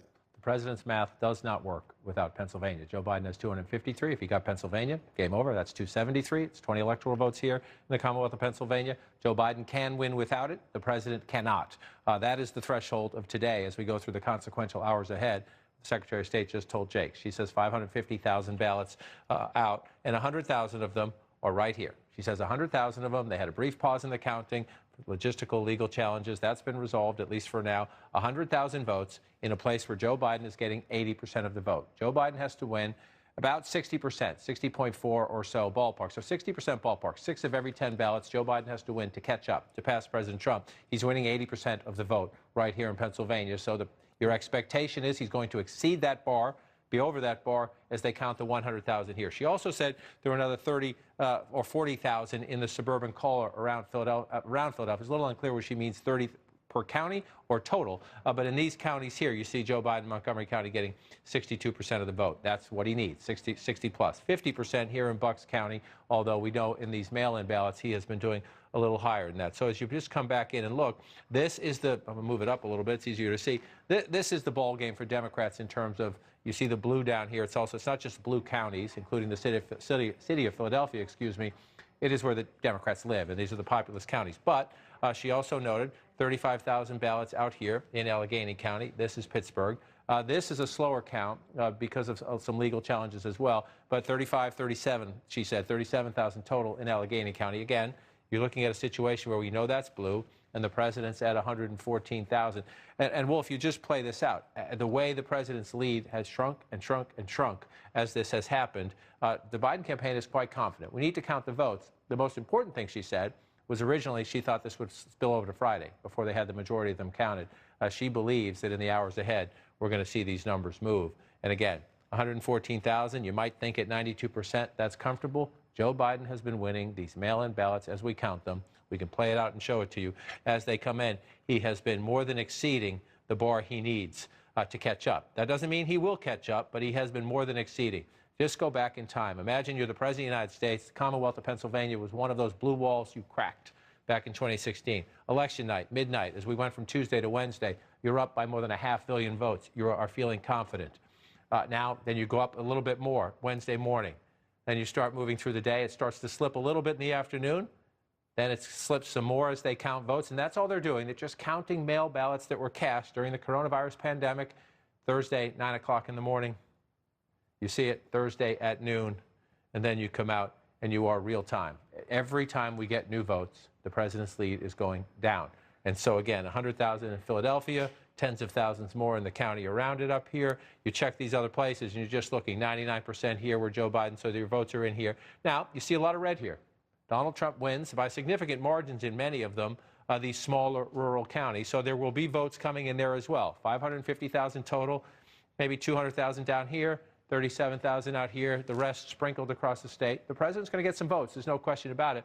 In the count over the last day, Joe Biden has exceeded. Every time we have gotten a significant amount of votes, Joe Biden has exceeded that bar that he has to be over to keep tracking on that lead and to have a chance to win the Commonwealth of Pennsylvania. So we'll see. I thought the most important thing, Wolf, was just to show you, I'm going to walk over here, just this could be a decisive day if we get a majority of those votes, because there is simply, number one, the simple math. Joe Biden is at 253. We just heard from Nevada, they could be Saturday or Sunday. That doesn't mean we won't know enough in advance of that, but they might not get finished in Clark County, Las Vegas, till Saturday or Sunday. So if you're Joe Biden and you're counting on that, you might have to wait.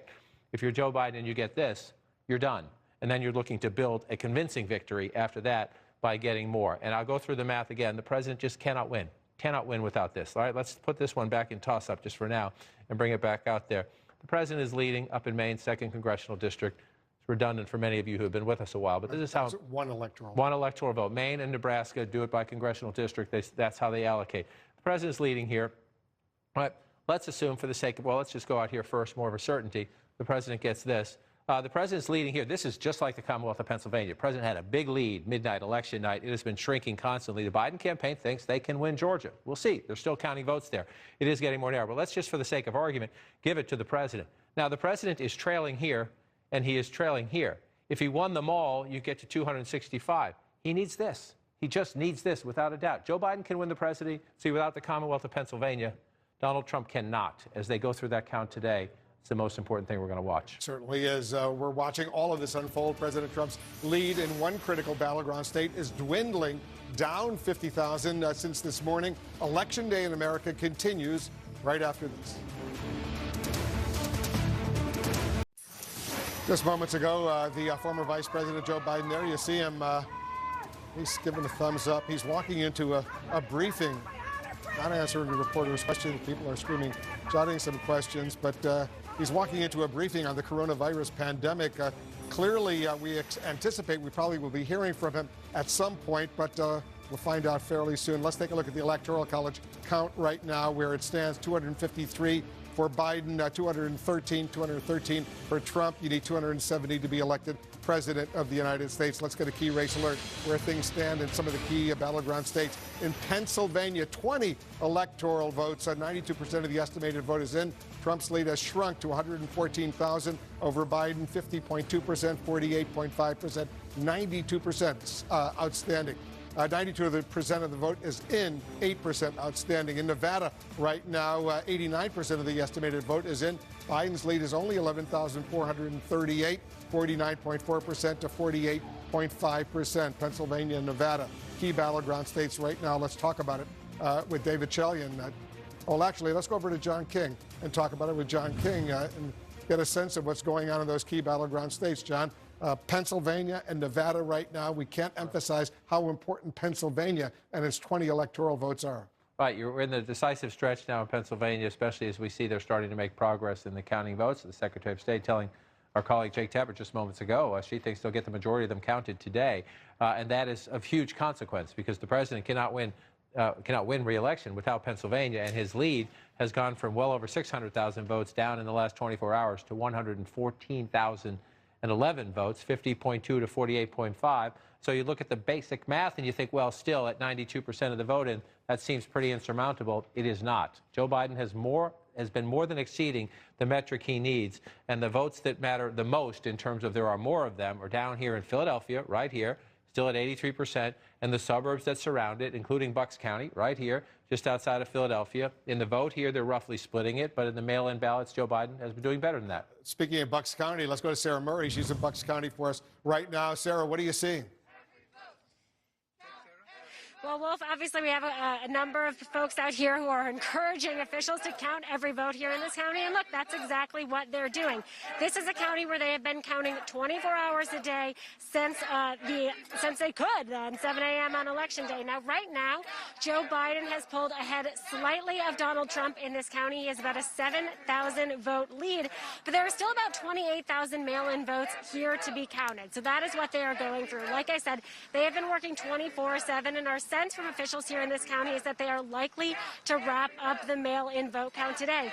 This is one of those key Philadelphia collar counties. This is one of these areas where Donald Trump needed to try to kind of stop his bleeding with suburban voters.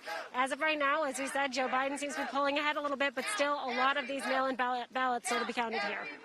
All right, Sarah, thanks very much. You know, John, about 5% of the population in Bucks County, just not too far from Philadelphia. 90% of the vote is in there, 10% still outstanding. Yeah, this is a fascinating battleground within the battleground, because if you go back, you know, George H.W. Bush, the late 1980s, Republicans won the suburbs in America. That's why they dominated the presidency for so long. The suburbs have shifted, but you see Bucks County 50 to 48 here. You go back 4 years ago, 48 to 48, essentially. Hillary Clinton just barely carried it. So this is of the suburban caller around Philadelphia. This one tends to be the most competitive. It's also, as you see, it's 181,000 votes, 174,000 votes. There's a lot of votes in the Commonwealth of Pennsylvania. When you pull out statewide, 3.2 million, 3.1 million. But for Democrats to win the state, you see all of this red, right? That's rural Pennsylvania and Republicans, and President Trump especially. The rallies, President Trump was in this state a half dozen times in the final week of the campaign at his rallies, and they work. It turns out voters in these counties. You just go through them. You see 70% here. You see 80% here. So it is absolutely imperative.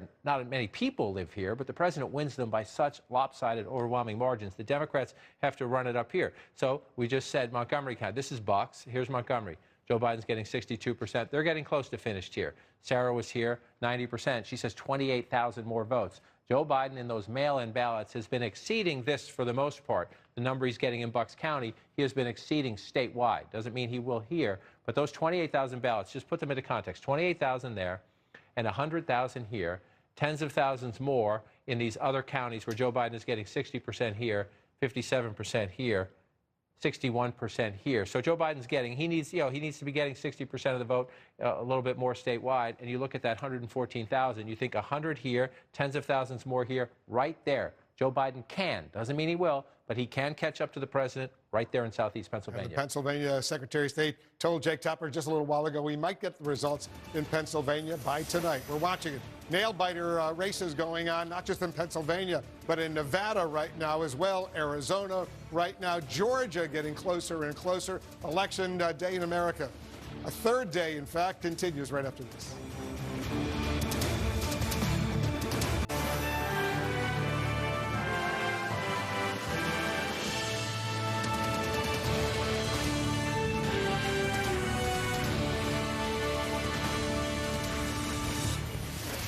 We're tracking every vote in every critical battleground as Election Day in America continues. Right now, former Vice President Joe Biden is eyeing 4 states with the potential to make him president-elect of the United States. President Trump, meanwhile, is still hoping to find a route to re-election, but the map is not looking good for him. Biden has been slicing into Trump's lead in Georgia and Pennsylvania as votes have been coming in all day today. And Biden got a new bump in Nevada, building on his lead there. He's hoping to do the same thing in Arizona, where new results are expected later today.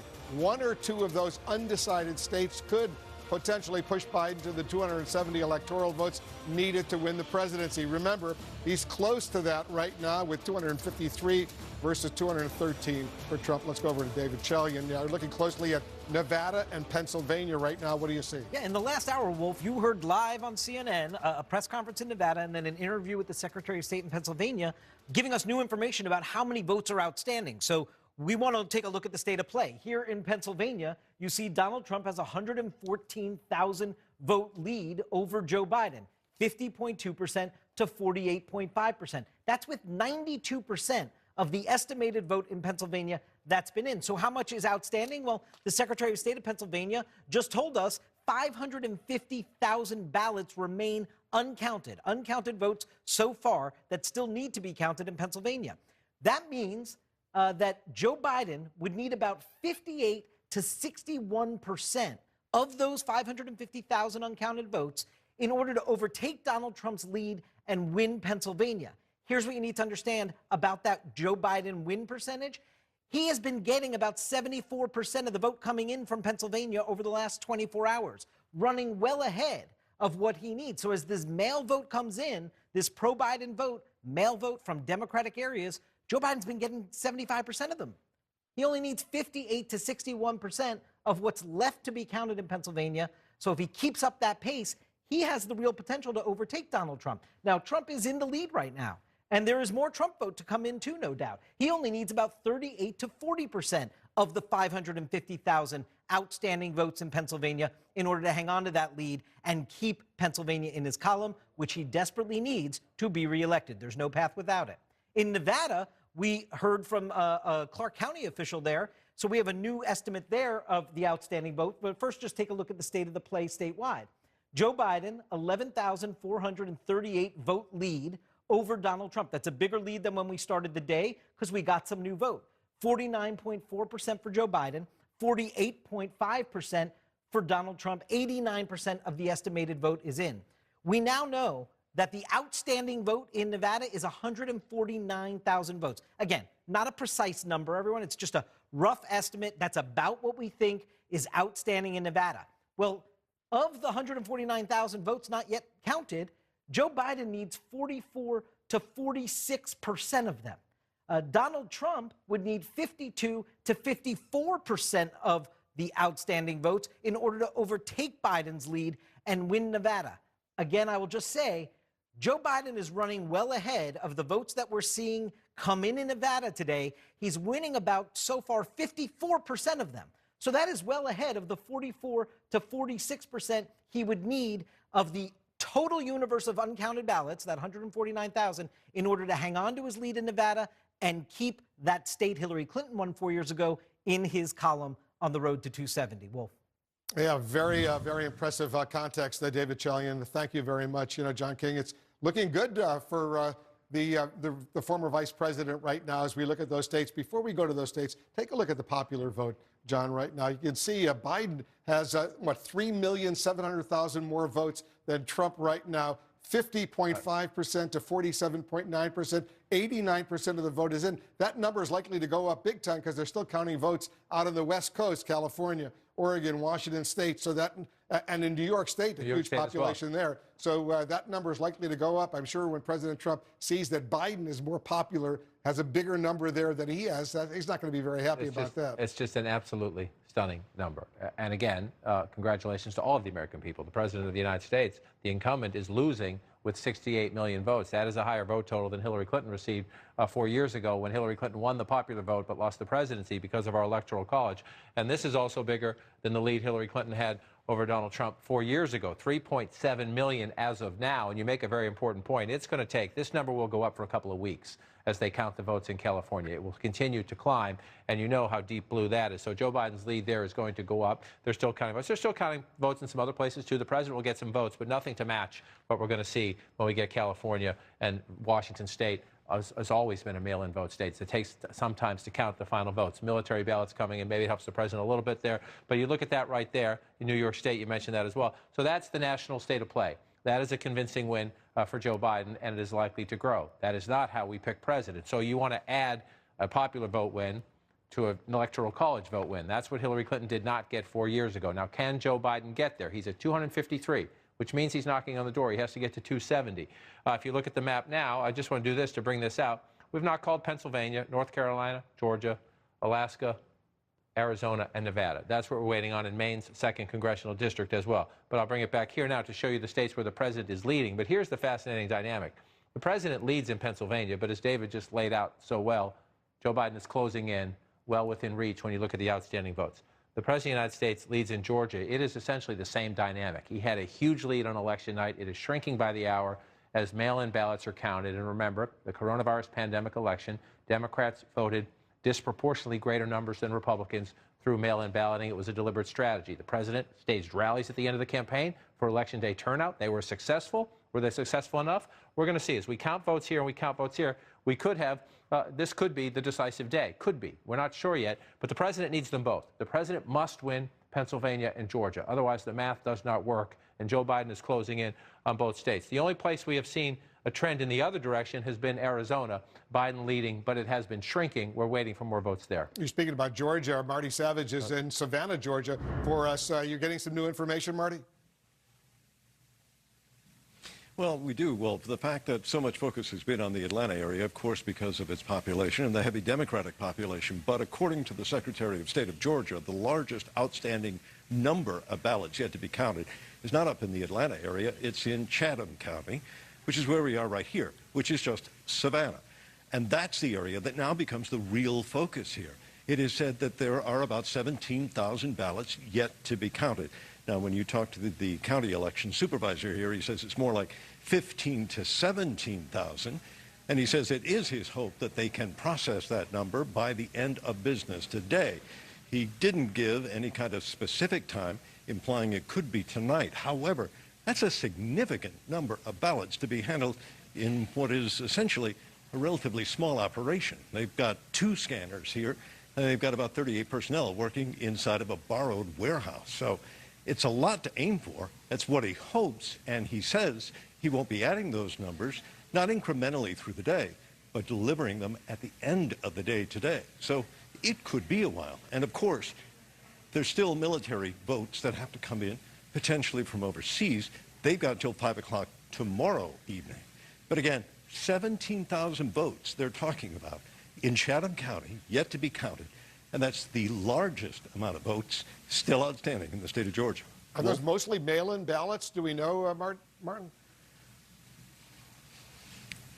We do believe that, yes, it's mostly mail-in absentee ballots that are being tabulated. And there's no set time when they come in. There were some that were delivered a short time ago. They come in batches. The biggest problem they have here is, one, going through, opening, and then looking at the ballots. They put them in the scanners, 2 scanners that can scan 60 ballots per minute. However, it's the adjudication. That's what's really slowing down the process. This is where the machine will kick out a ballot and saying there's some anomaly with this ballot. It needs to be looked at by the adjudication team. That's not done in this building. Has to be taken off-site, about a quarter of a mile away. They're trying to bring in a second adjudication team. Right now, they've got a lot of work ahead of them. 17,000 ballots. Did they say what time we should get those results, Martin? No, and one of the things that's hard to understand here is that typically yesterday they handled about 2,000 ballots. 15 to 17,000 is far more than they've ever handled in a single day. So as much as they may be willing and as much as they're practiced, that is a huge number to try to get all counted in one day in this particular facility. So the county supervisor may say it's his goal, but the reality is they've never reached that kind of numbers in a single day. And the truth is more ballots could come in tomorrow. Some have spoken of thousands more ballots coming in here. So precisely when they'll be done here is unclear. They are working as hard and as fast as they can, but they only move at the pace that the ballots come in. And there they say they're waiting on the ballots to be delivered. And they come from the registrar's office. Yeah, they're all working really hard. We appreciate what those poll workers are doing. Martin Savage out in Savannah, Georgia for us. Thank you very, very much. Maybe by the end of the day, we're going to get the results, John, of the 17,000 uncounted ballots in Georgia. Georgia is such a critically important state right now, and it's close.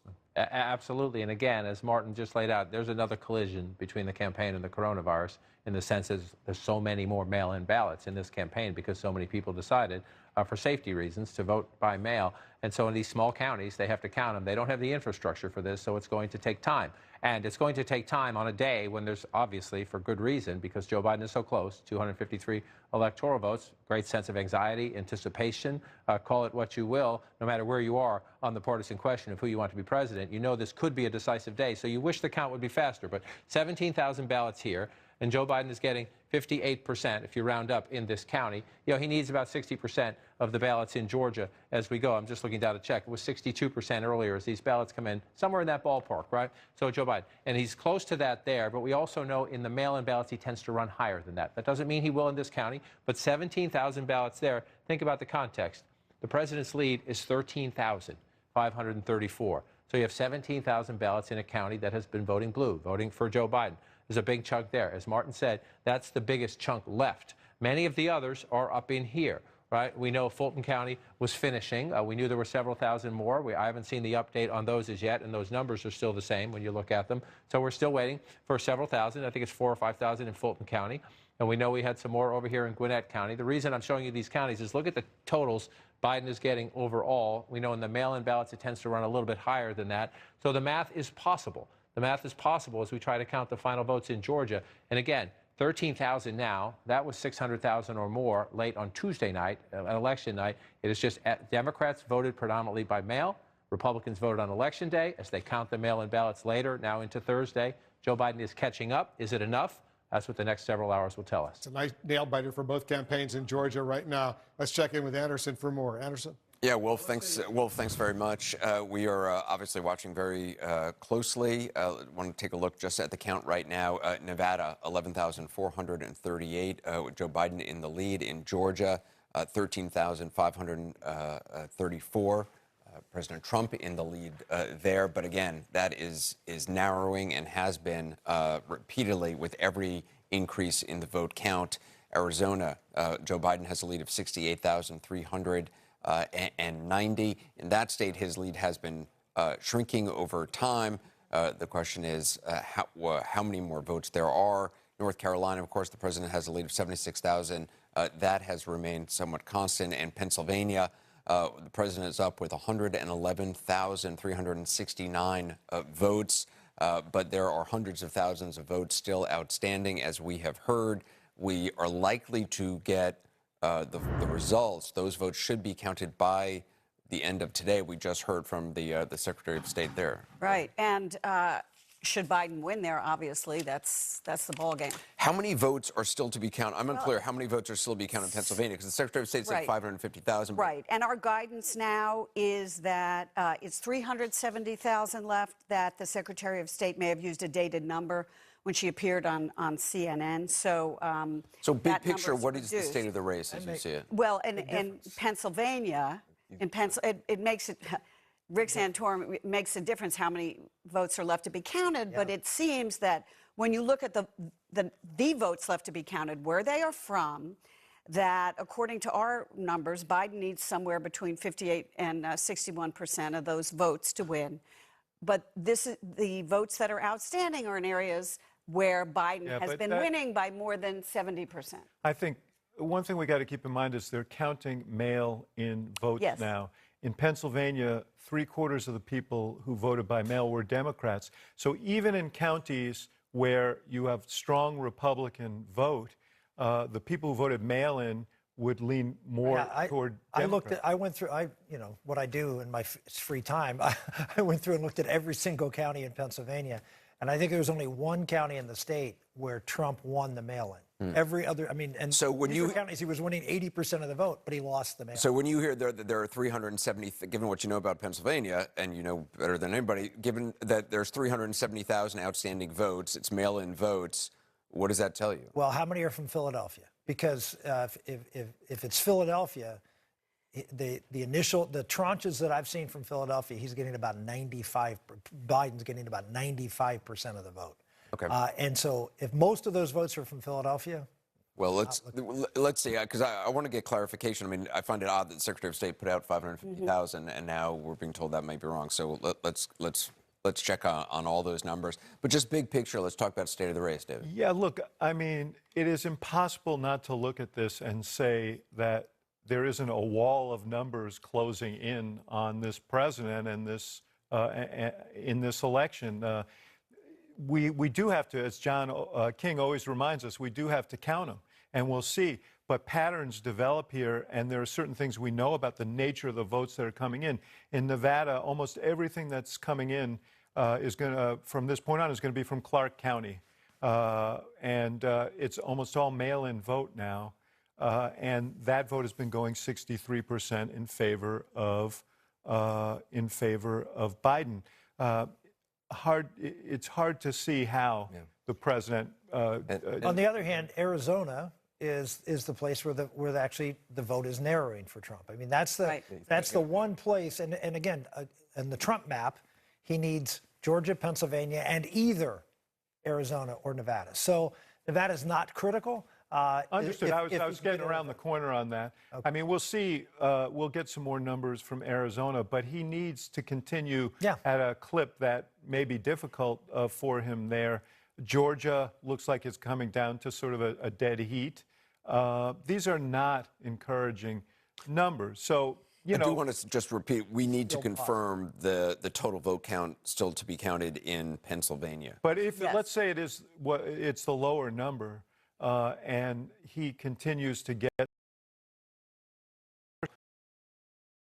ballots came in 75% Democrat, he will get to where he needs to go. It's hard to see how the lines don't cross here. You know, I was on a press call with the Trump campaign this morning, and they're talking about how these votes late in the game are, quote, magically appearing. No. Well, of course, for Biden. They are not magically appearing. The Democrats overwhelmingly voted by mail.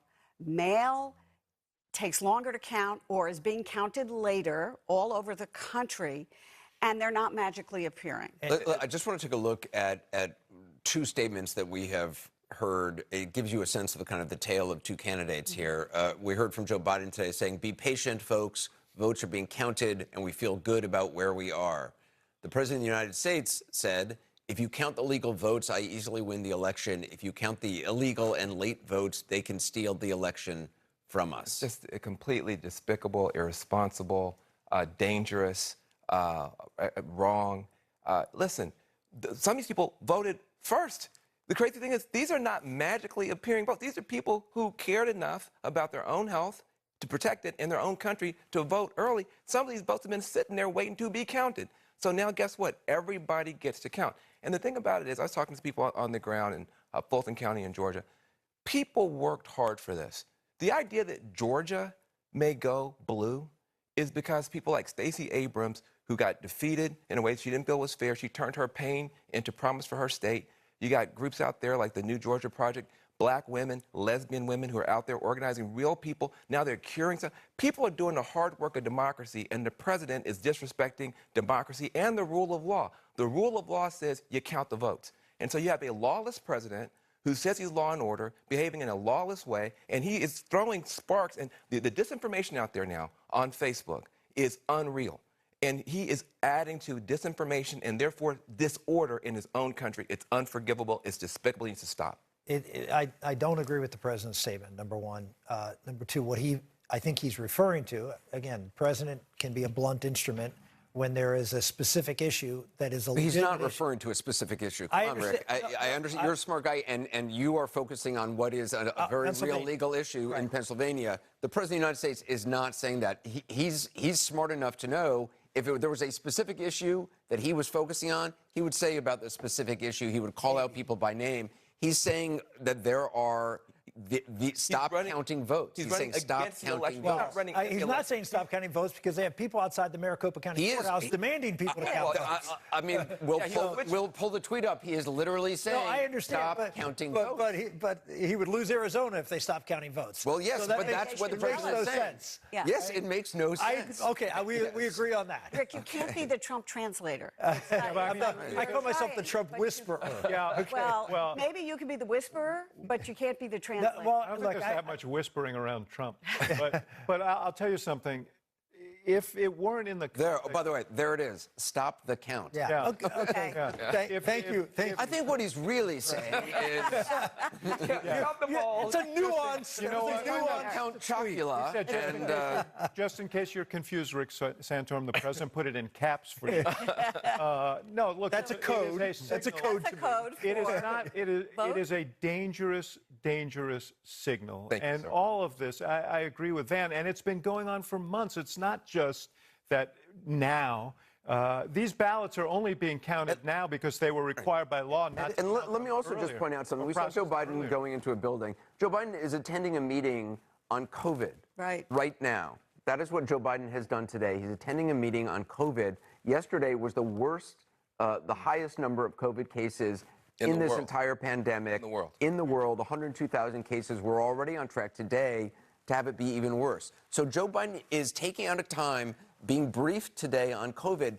What do you want to bet the President of the United States is certainly not being briefed on COVID today? Well, it's doubtful he's being briefed on anything having to do with America's business, national security. He doesn't get those briefings. He's actually, according to Jim Acosta, he's actually in the Oval Office today, but there are televisions. Well, of course, he's watching, he's tweeting and talking to his lawyers. But the thing is that go ahead. Thank you. The thing is that Biden knows. Right, I'm sorry.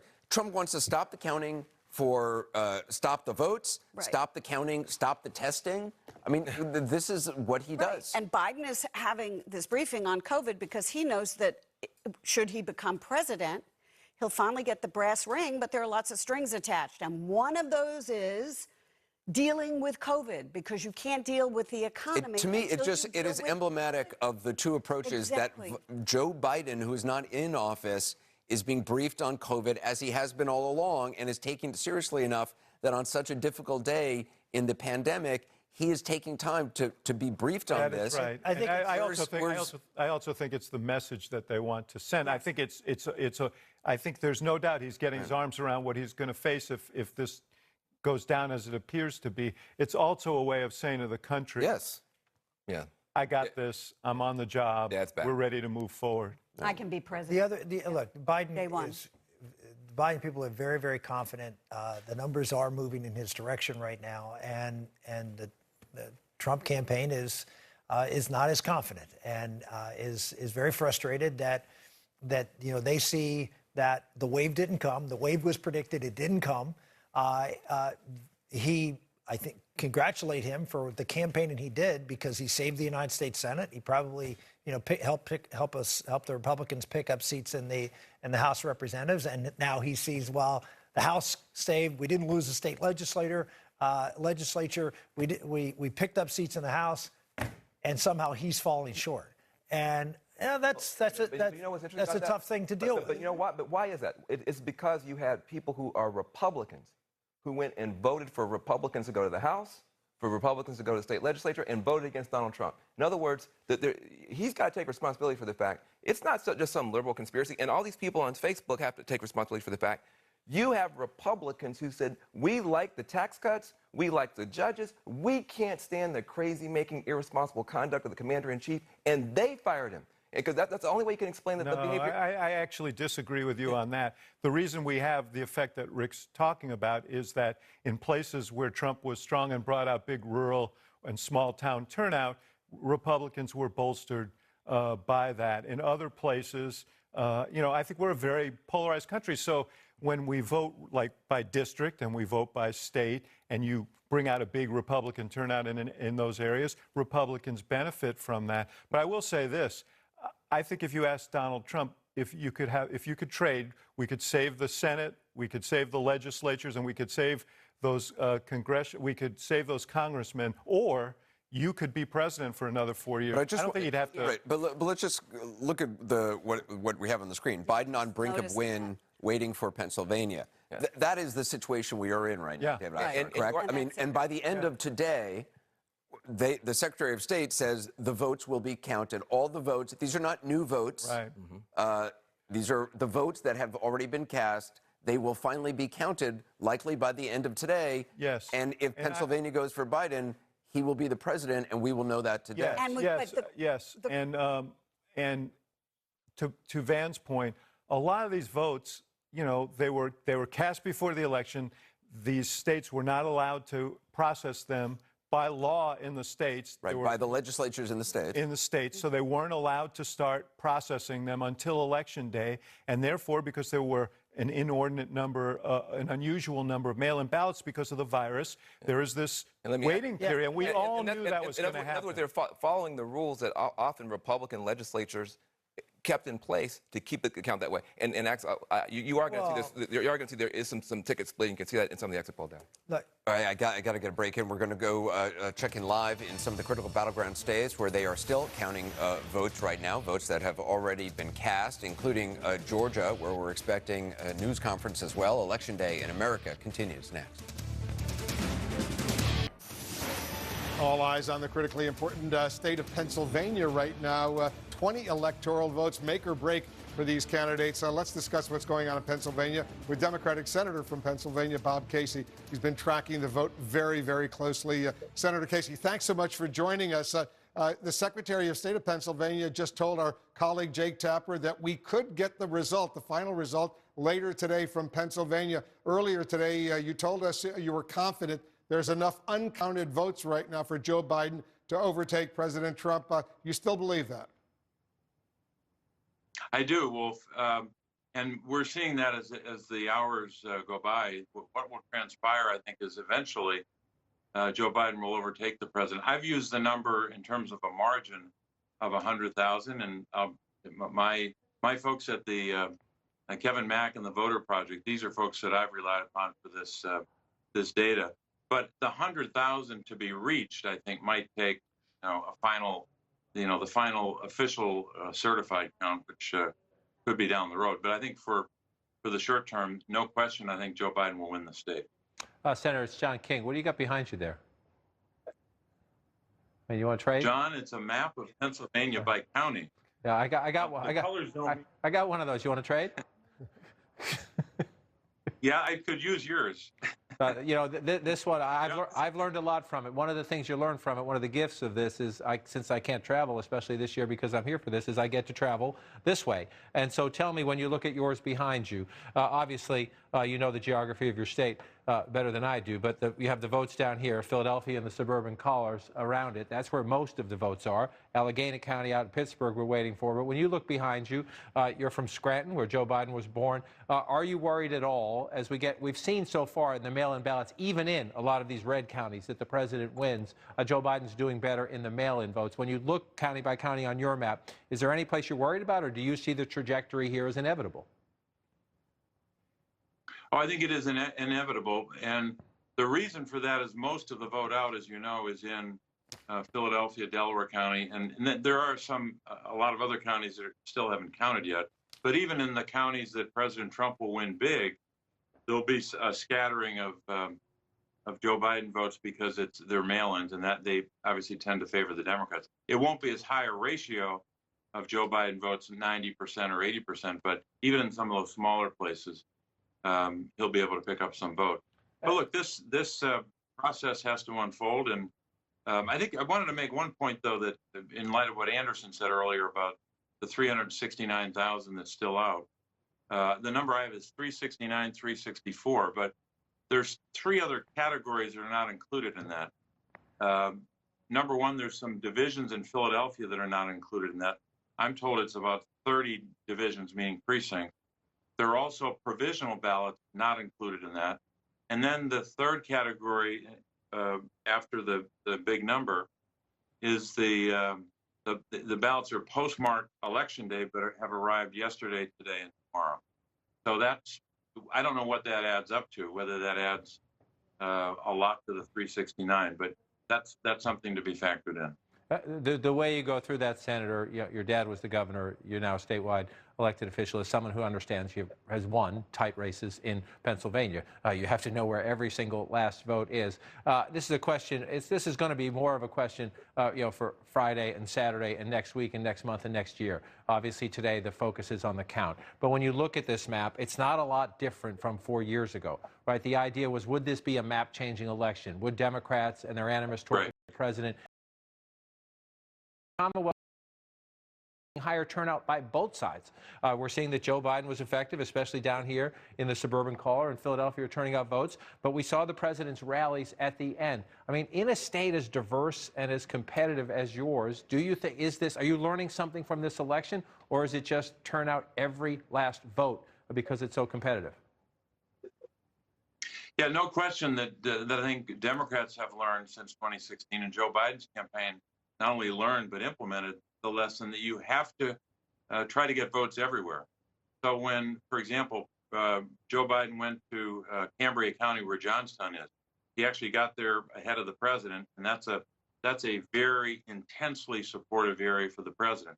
He went to Erie, he went to Westmoreland County, and places like that. So you've got to go everywhere. You have to have a message for every part of the state, and I think that lesson's been learned. But even when you do that, you have to accept the fact sometimes the margin won't change. For example, Cambria County, over my right shoulder there, so far at least, not all the votes count, but so far at least, Joe Biden's behind there as much as Secretary Clinton was. So if he didn't spend some effort, expend effort there, would the margin of defeat go even higher? So we can learn a lot from how the rural numbers in a lot of places changed a little bit, but even a point here, a point there, 3,000 votes there, 5,000 votes there. In a state we lost by 44,292, 0.7 last time. You got to go everywhere. I think Joe Biden did that, in addition to amplifying your vote in cities and suburbs. I want to get your reaction, Senator, to Rudy Giuliani, the president's personal attorney, the former mayor of New York. He's been in Philadelphia. He's been leveling all sorts of charges, unfounded, completely terrible charges about voter fraud, alleged voter fraud in your state, in your Commonwealth of Pennsylvania. I want to get your reaction. They are outrageous. They're unfounded. But what do you make of his allegations of voter fraud ongoing in Pennsylvania? Well, it's a lie. It's part of the bigger lie about mail-in ballots and all of that. Everyone knows the voter fraud lie has been debunked over and over again. All the data shows that. So I think most people know that. I think they dismiss those kinds of arguments. What voters in Pennsylvania did across the board is not listen to and not be intimidated by voter suppression or lies about mail-in ballots. What they did was they went out and voted, and now the votes are coming in. And we will probably get a turnout. It'll certainly, as you know from the numbers, it'll go above 6.5 million. It could go as high as 6.8 by some estimates. So that will be 800,000 more voters in the state than last time. And what you're saying, Senator, is that 370 outstanding votes, you think by the end of today, late this afternoon, early in the evening, we will get the results, and presumably we will know who will win the 20 electoral votes in Pennsylvania? I don't know about timing. I've heard there are at least two different points of view on that we can get a determination today. Another point of view is maybe not. So I'm not sure I can make that guesstimate. The only thing I'm certain about is Joe Biden's going to win this race, and when all the votes are counted, it should be about 100,000. But that number may not be manifest for a while. Look, when I run statewide, I've run 6 times. When you get a count election night, we have 97% or 98% of the vote in. You still get votes over time when provisional ballots and the final numbers come in. So a number below 100 today or tomorrow or in a couple days from now, when it's over, when it's certified and becomes official, could get higher. So, but I think eventually it'll be about that number. Senator, it's John King again. I get a little nerdy and sometimes go through the map trying to figure out, again, what is America telling us? And in this case, what is the Commonwealth of Pennsylvania telling us? I'm just using by the counties here, trying to show counties in Pennsylvania where the president underperformed his 2016 performance. And as you watch this pull away, there are none of them. None of them. That's the point. Joe Biden may overtake the president today, and he may win the Commonwealth of Pennsylvania, but this whole campaign was, can Democrats reach out to Trump voters, right? Let's see, is the president overperform at all in a few of the counties, the rural counties that he wins and runs it up big, and he did even better in 2016. So then you flip the table and you say, well, what about Joe Biden? Did he overperform Hillary Clinton anywhere in the Commonwealth of Pennsylvania? And you bring it up here, and again, look how few. Look at the tiny smattering of this. You have just one county here, one tiny county. I'll bring it up, Montour County, where he overperformed Secretary Clinton. It's 60-39 in there. And so then you come back again and you look. This is my lesson. It's a little geeky, but you're trying to see, is anything changing? Are you reaching out to people and getting new voters? That's the big challenge in your state for a Democrat like Joe Biden. How do you reach the Trump voter? Did he underperform Secretary Clinton in a handful of the counties Trump is winning? So the question sort of is, did anything change in America, or did everybody just fight this out because the intensity was so high? And if the president wins, it's because those rallies turned out enough people at the end. And if Joe Biden wins, it's because Democrats came out at the end. Is that simply what this is? Or do you think your party still has lessons to learn? Whether you beat Donald Trump in this election or not, he's not going anywhere, and his voters aren't going anywhere. John, there's no question. I have an obligation as a public official and as a candidate when I'm running to not only go to places where people don't vote for me and reach out to people and listen to them. But look, I think what's happened just generally in Pennsylvania overall is you can see where the Democratic candidate Joe Biden is doing very well in Philadelphia. He could overperform both Secretary Clinton and President Obama. He will be way ahead in the suburbs beyond where they were. But in those other counties where he will lose and the margins are high, I think that's a reminder that Democrats have work to do. I will say this, though, just my view. The Republican candidate for president running in Pennsylvania will not get the margins Donald Trump got in a lot of these counties. He won't be winning counties, by 50 points both times. It will not happen. Donald Trump, I think, is the most effective Republican presidential candidate in Pennsylvania that I've seen since Reagan. Ronald Reagan won the state twice by about 7. But the 2024 candidate, the 2028 candidate, the 2032 candidate will not get votes in rural areas like he did. Now, the question is, can they make up for that deficit by getting votes by appealing to suburban voters, making an argument that they're listening to people of color and people whose voices should be heard? Are they going to be able to cut the margins in cities and suburbs? But they will not be able to match Donald Trump's numbers in rural areas. No Republican governor, no Republican senator. Mark my word. Senator Bob Casey of Pennsylvania, we love the map behind you. Very, very impressive. Good work. We'll stay in close touch with you. We'll see if your assessment actually works out later in the course of the day. Thanks so much for joining us. Thanks, Will. Thanks, John. President Trump's lead narrowing in Pennsylvania. We're taking you inside the Trump campaign to find out how they're feeling when we come back. We'll be right back.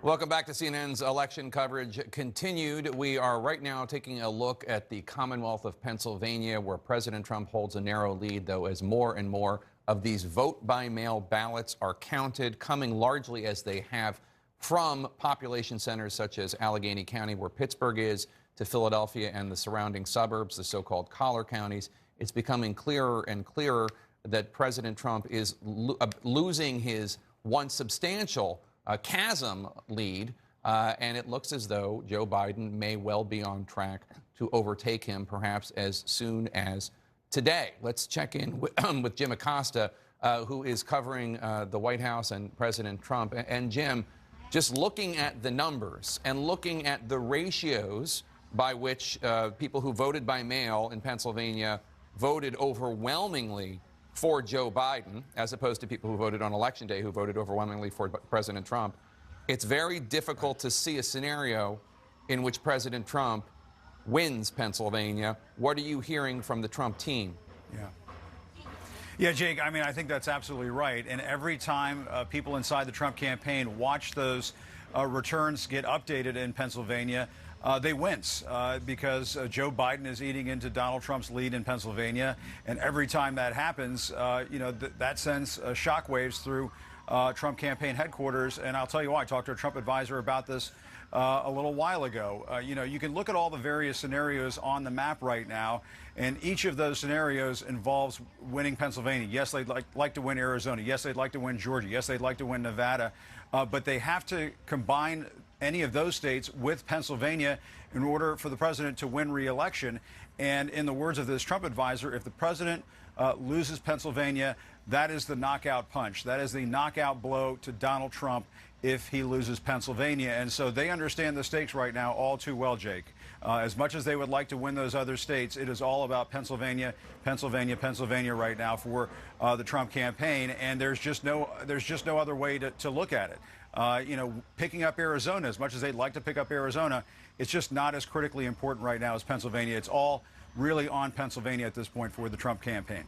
The great Commonwealth of Pennsylvania, the Keystone State, it is called, and indeed it is a keystone to either candidate's chances to be elected president. Jim Acosta, thanks so much. Let's check in with David Chalian right now to explain the math. And first of all, David, we should say we have been reporting for weeks now that Democrats were voting overwhelmingly in places such as Pennsylvania by mail, and that President Trump supporters were going to vote overwhelmingly on Election Day. We expected this to happen. We didn't know whether there were going to be enough votes for Biden in these vote by mail ballots that are being counted right now, but we knew it was going to come down to it. Tell us where we are in the process. We did, and we knew they were going to count those Election Day ballots first and then get to the mail ballots, and so that would create this sort of blue shift that we're seeing taking place. Take a look at where we are in Pennsylvania.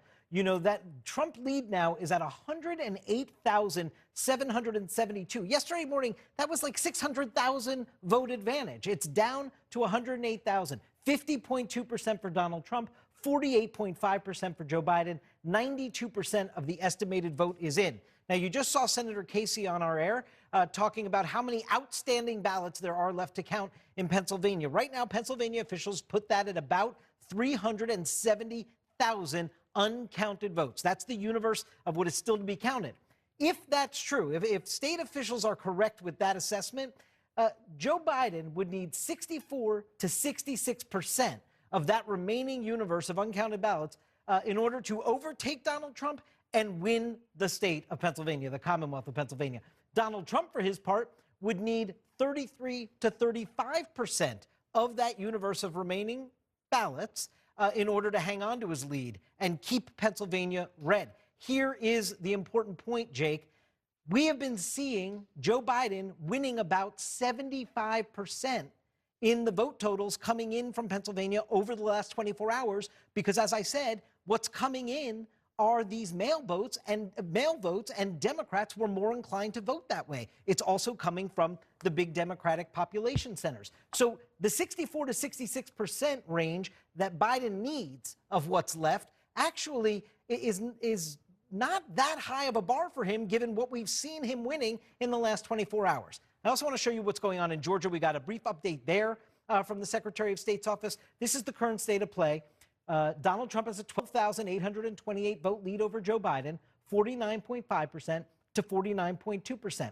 98% of the estimated vote is in. Not that much more to count. And in fact, the new number in terms of what is outstanding from the Secretary of State there is about 48,000 votes. That's a rough estimate of what is left to count. Joe Biden would need 63 to 65% of those 48,000 votes that are yet to be counted in order to overcome Donald Trump's lead and win the state of Georgia. Donald Trump would only need 34 to 36% of what's left to hang on to it. Jake, Dana, Abby? Thanks, David. So first of all, we should note that the Secretary of State of Georgia is going to have a press conference in roughly 10 minutes at the top of the hour, and we'll bring that to you when it happens. I want to take one note, which is just to say, go back 100 years to Tuesday, to the fact that we told voters and viewers that there were going to be two different kinds of shift, that there was going to be a blue shift and a red shift. On Election Day, places like Texas and Ohio that counted the early ballots first, the vote by mail, suggested that Biden might win. And then it turned out they started counting the votes that day, and Trump won Texas and Trump won Ohio. We are now seeing the exact opposite in states that did not do early counting of vote by mail, such as Pennsylvania, where the exact opposite shift is going on. Places that looked like Trump was going to win, and now more looks like Biden might win. That's exactly right. And can we also say probably the biggest news that we've had today is what the Secretary of State of Pennsylvania said to you, which is that despite the fact that they have huge numbers outstanding, 500,000 ballots that they haven't counted or processed, through 370 now, I was just told, they could be finished, or at least with the bulk of it today. What does that mean? We could actually know who the next president of the United States will be by the end of today. And, you know, feels like Tuesday was 100 years ago, but, you know, given the state of the world, that we're in a pandemic, 2 days isn't that bad. Pennsylvania is going to be decisive in terms of determining who the president of the United States is. And it's because of what Jim Acosta was just saying. If Donald Trump does not win the state of Pennsylvania, he cannot get to 270. he just can't. The numbers are just not there. So that's why what happens today is so important. That's also why you're seeing the Trump campaign fighting so hard to keep in the game in Pennsylvania. I'm not sure there's anything they can do about the sheer number of votes that there are, but they need Pennsylvania. They also need a lot of these other states. They need to hold on to Georgia, Arizona, and they need to come back in Arizona, and they need to come back in Nevada, both of which seem like uphill battles. Yeah, there's a reason why President Trump is putting out, I think, unprecedented press releases like the one he did today with all caps saying stop the counting, because that's really the only way that his campaign sees that he has a real shot at winning Pennsylvania right now. We're standing by to hear from officials in Georgia, where there are now under 50,000 outstanding votes to be counted, and President Trump's lead over Joe Biden is shrinking.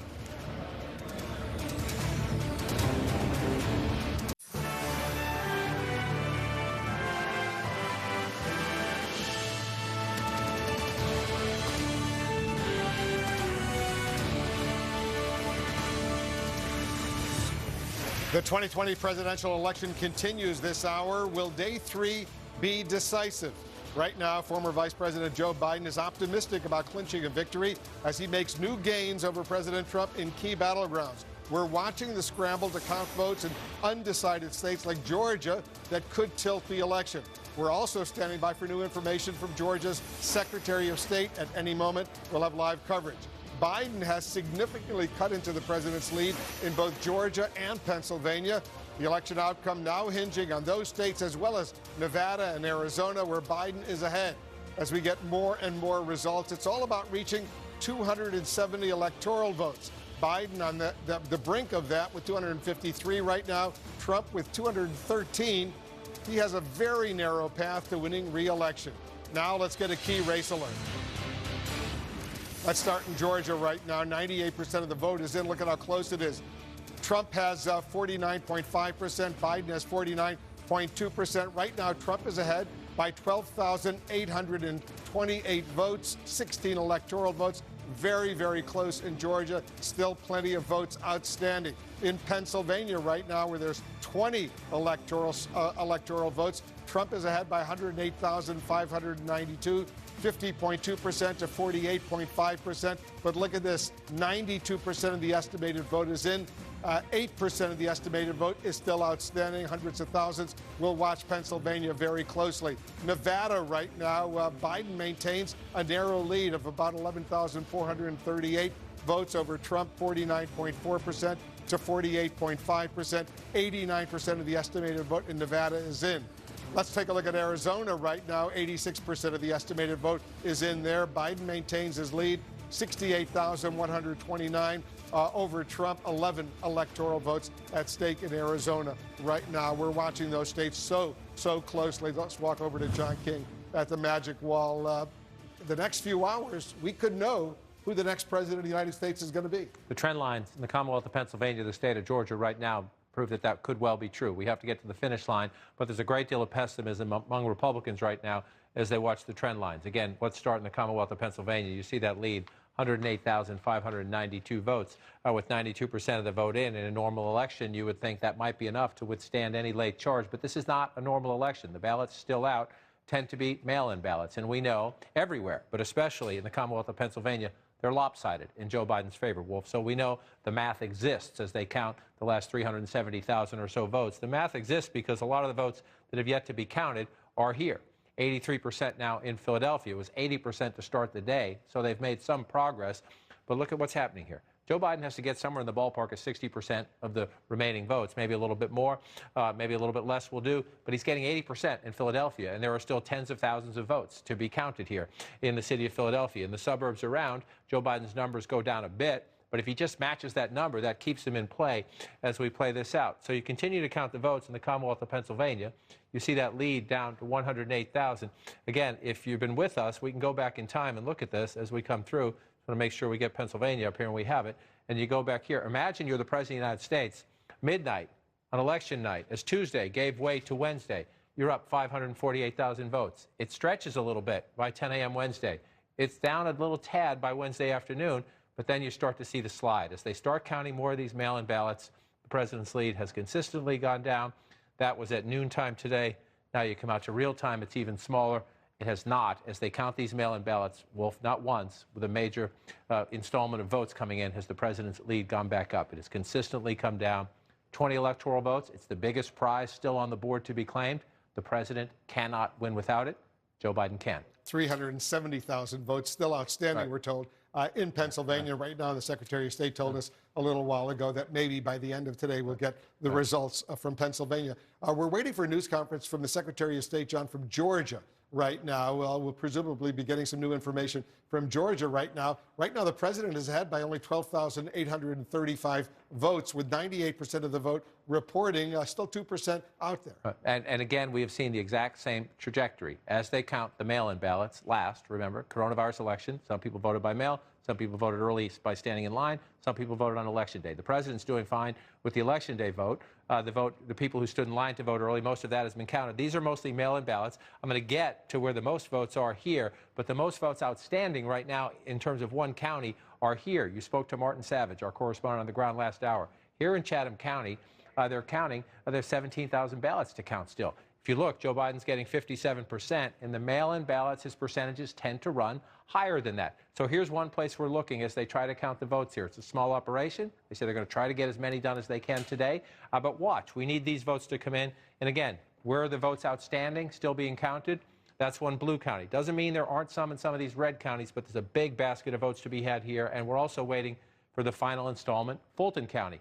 Every time we've gotten a decent installment from Fulton County, Joe Biden has narrowed the president's lead. Atlanta and the suburbs around it. We go west to Cobb County. You see Joe Biden getting 56 plus. They're close to finishing there. You move this way, you come back to Fulton, you come over. Gwinnett County has been a godsend, if you will, for the Biden campaign, 58% here. And you come down here as well. Georgia's Secretary of State is just about to make a statement. Let's listen in. Details of where we stand right now. And I will give the caveats that this could have changed as I walked across the street. That this is an ever-changing environment we're in. But we've come down to approximately 47,277 ballots still outstanding that are with the counties currently. And I'll go through the list as we did last time. And I'll try to come back and give some specifics as to where we stand. Chatham, 17,157.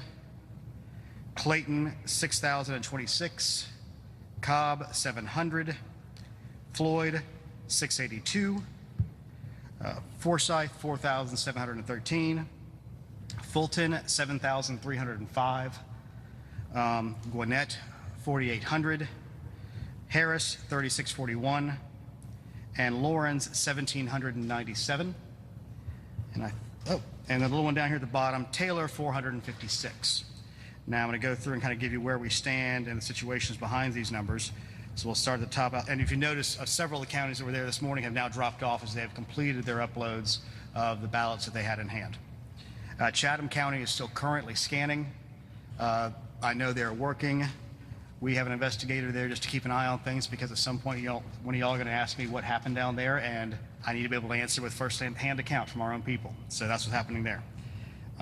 Clayton County, we talked to them this morning and again after lunch. They're continuing to work. They have continued to scan and make uploads. As you notice, their total has dropped. Cobb County is continuing to finish off their ballots there. Floyd, I don't have a clear answer on the 682 just yet. Forsyth, Mandy, who's a great elections director, is working to get through that stuff. She is very much on the side of being accurate rather than being fast in some ways, which is really good and helpful because she is a very diligent director. Fulton continues to draw down their number. They have 7,305. Again, with the work of our monitor in there, we're keeping a close eye on that number. There were 1,200 ballots with a second stage of signature match. They were brought over from State Farm Arena today. They're inside that total. One other specific item I have from Fulton County is they have 3,900 provisionals. I do not know the coding on those provisionals. As you may or may not know, depending on the coding, there has to be actions done by the voter, or there's an automatic acceptance of those ballots, again, depending on the coding of those, and I do not have that detail. Gwinnett is down to 4,800. We had discussions with them about why they had the 7,700 out there. Part of that is just a scanning differential between the accepted ballots and those were reported. So their actual total is about 4,400 of the absentee ballots new absentee ballots to scan and report. And they did have an issue that was asked about earlier this morning. They had a corrupt memory card on one of the early voting ICPs, the polling place scanners. They discovered that. They took the ballots from that. They rescanned those, and those will be included in the totals. It's approximately 400 votes, and that is included in the 4,800. But that's one of the benefits of having a paper backup, is that you can, if those situations occur, you can take care of those. Harris is continuing to work. Lawrence County, we talked to them this afternoon, and they are trying to figure out exactly where the batches are for the 797, because they had thought they had uploaded them, and they looked and realized they had not. Taylor had a unique issue. They did their absentee ballot printing in-house. Something along the way made the ballots not the appropriate size. So if you have a ballot that is based on coordinates, which a hand-marked paper ballot is, and it is not the right size, it cannot be scanned. So they're going through the process of duplicating each of those ballots on the ballot marking devices, and then what they have to do is have to take the original ballot and the duplicate ballot so they can tie them together, have to be marked that each one matches to the other one to keep a paper trail alive of the original artifact of the voter. They will take those ballots, and it's 456 of them, and then run them through their scanner. They are a little over halfway through that process right now. As you can imagine, it's an arduous process. You want to be precise and make sure you get the ballot reflecting exactly what the intended vote of the voter was. So again, that gets to a total of 47,277. On another note, following up on another question that was asked earlier today, we have, this is included in the counts we have right now. There are 17,529 UACAVA, which is our military and overseas ballots, that have been accepted in the counties. And as I noted earlier, under the federal laws, the UACAVA ballots that are postmarked by Tuesday can be accepted up to tomorrow, Friday. So of the pool of those, there are 8,899. That doesn't mean that any of them will arrive, or it means that all of them could arrive. We have no way of knowing that number. So I just want to make that clear. It's not there's 8,900 ballots to be counted. Those are ones that could arrive to be counted in any subset thereof. So with that, I will answer any questions you may have. How long you think it will take for the count to be finished? Well, let's see. First of all, not the secretary. I'm the statewide voting system implementation manager. Well, let me ask you that question again, sir. How long do you think it will take for these to be counted? Again, as we've been stating for weeks and months, that with the advent of paper, it's going to take time. We anticipate having the count, quote unquote, done when the legal deadline for certification is, which is going to be 10 days after the election. That's when we're done, because there are ballots that are still coming in, there are ballots to be cured, there are ballots that are provisionals that are to be verified. So we can't know how long the process will take. We hope to have clarity on the outcomes of these elections as soon as possible. However, when you have so many important elections in the state being so close, done is a very relative term at this point. We're trying to get all the legal votes counted accurately so we can get the right results and make sure that everybody's vote is reflected properly. So do you think the counties will be more... Yes, sir. Yes, sir. What's your message to people around the state and around the country who claim the amount of time it's taking Georgia is some sort of effort to steal an election? The effort here is to make sure that everybody's vote, legal vote, is counted properly, and that the actual results are reflective of the voters' intent. The issue we have in Georgia is, like I just said, it's a close vote. There's other states that have more votes to count than we do, but it's a wide margin, so nobody cares. So this is the first time we've used paper ballots in this state in 20 years.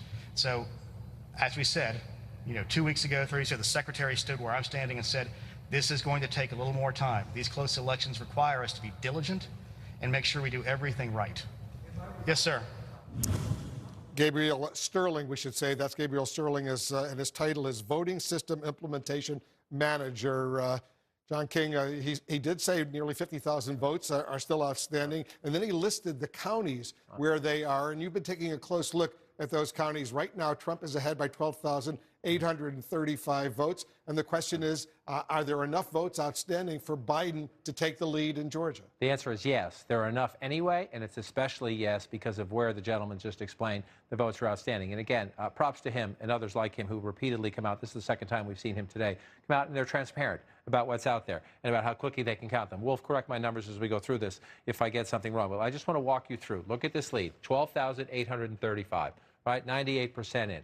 Do you think, can Joe Biden He's 49.2. The president's 49.5. Can he catch up and pass him? With 47,000 votes out, 47,277, yes, that's obvious he can. The question is, where are they? Can he get the scope of it? So let's go through this, and let's start over here.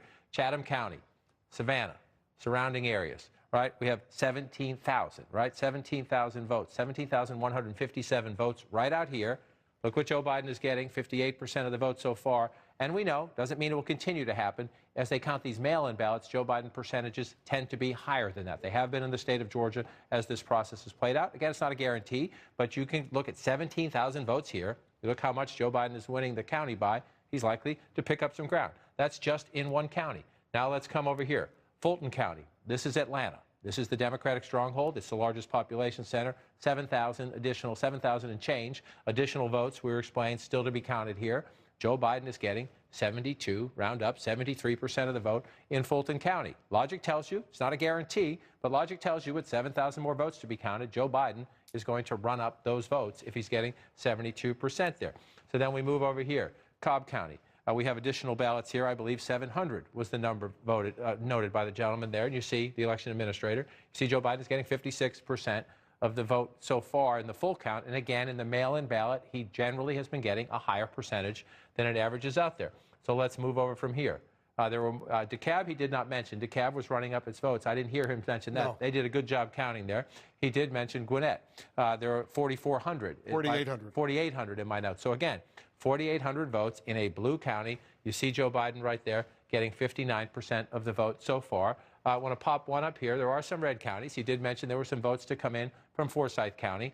The president is winning here, so when you look at it, your eyes tell you the president's going to pick up some votes here. But we also know that in the mail-in voting, even in the Republican red counties, Democrats tended to vote early. So you mentioned Clayton County, too, with about 6,000 votes. Right, and again, that's just south of Atlanta. So Atlanta in the suburbs is the engine that could power Joe Biden's comeback in the state of Georgia. And again, just for context, the president must win Pennsylvania and Georgia. There is no path to 270 for President Trump without Pennsylvania and Georgia. Joe Biden can get there without either one of those states. The president has to have them both. And you mentioned, I think, what was the number, 6,000 here? In Clayton County, 6,026. 6,026 in Clayton County. And just look, I mean, you don't have to do 85% of the vote is what Joe Biden has been getting in Clayton County. Again, Wolf, no guarantee he gets 85% of those 6,000 as they count them, but you know, what you're seeing just doesn't lie. It tells you what you need to know. And as you come back out, again, we just went through all of those blue counties, right? 47,000 votes outstanding. Most of them are in blue counties, meaning counties Joe Biden is winning. Some of them, counties Joe Biden is winning convincingly, 60%, 70%, 80%. He has to overcome a 12,000 vote lead. It is more than within reason to think that Joe Biden has the chance to do it. We need to count the votes. The administrator there, again, applaud him for his transparency, said they're doing the best they can today. One other thing he did say at the end, they don't know how many will come back, but they have mailed more than 8,800 ballots to military personnel and other Georgians who are living overseas.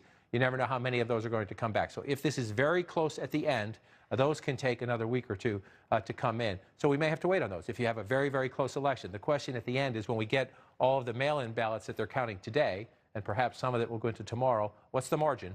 And could that 8,800, he doesn't know, you could get 800 of those back, you could get all 8,800 back. Those are the ballots that have been requested overseas. You never know how many are going to come back until the deadline passes, but we might have to wait because of the potential universe of 8,000 more votes. That depends where we get at the end of the count today. And all of these small counties, again, just to bring up this one again, Chatham County, you talked to Martin Savage. We have reporters on the ground in most of these places, which is great for us, and the officials are being transparent. Martin Savage said they're trying to finish today, but they have limited resources and staff. The question is, of those, at least if they don't finish, how many of those 17,000 do they count?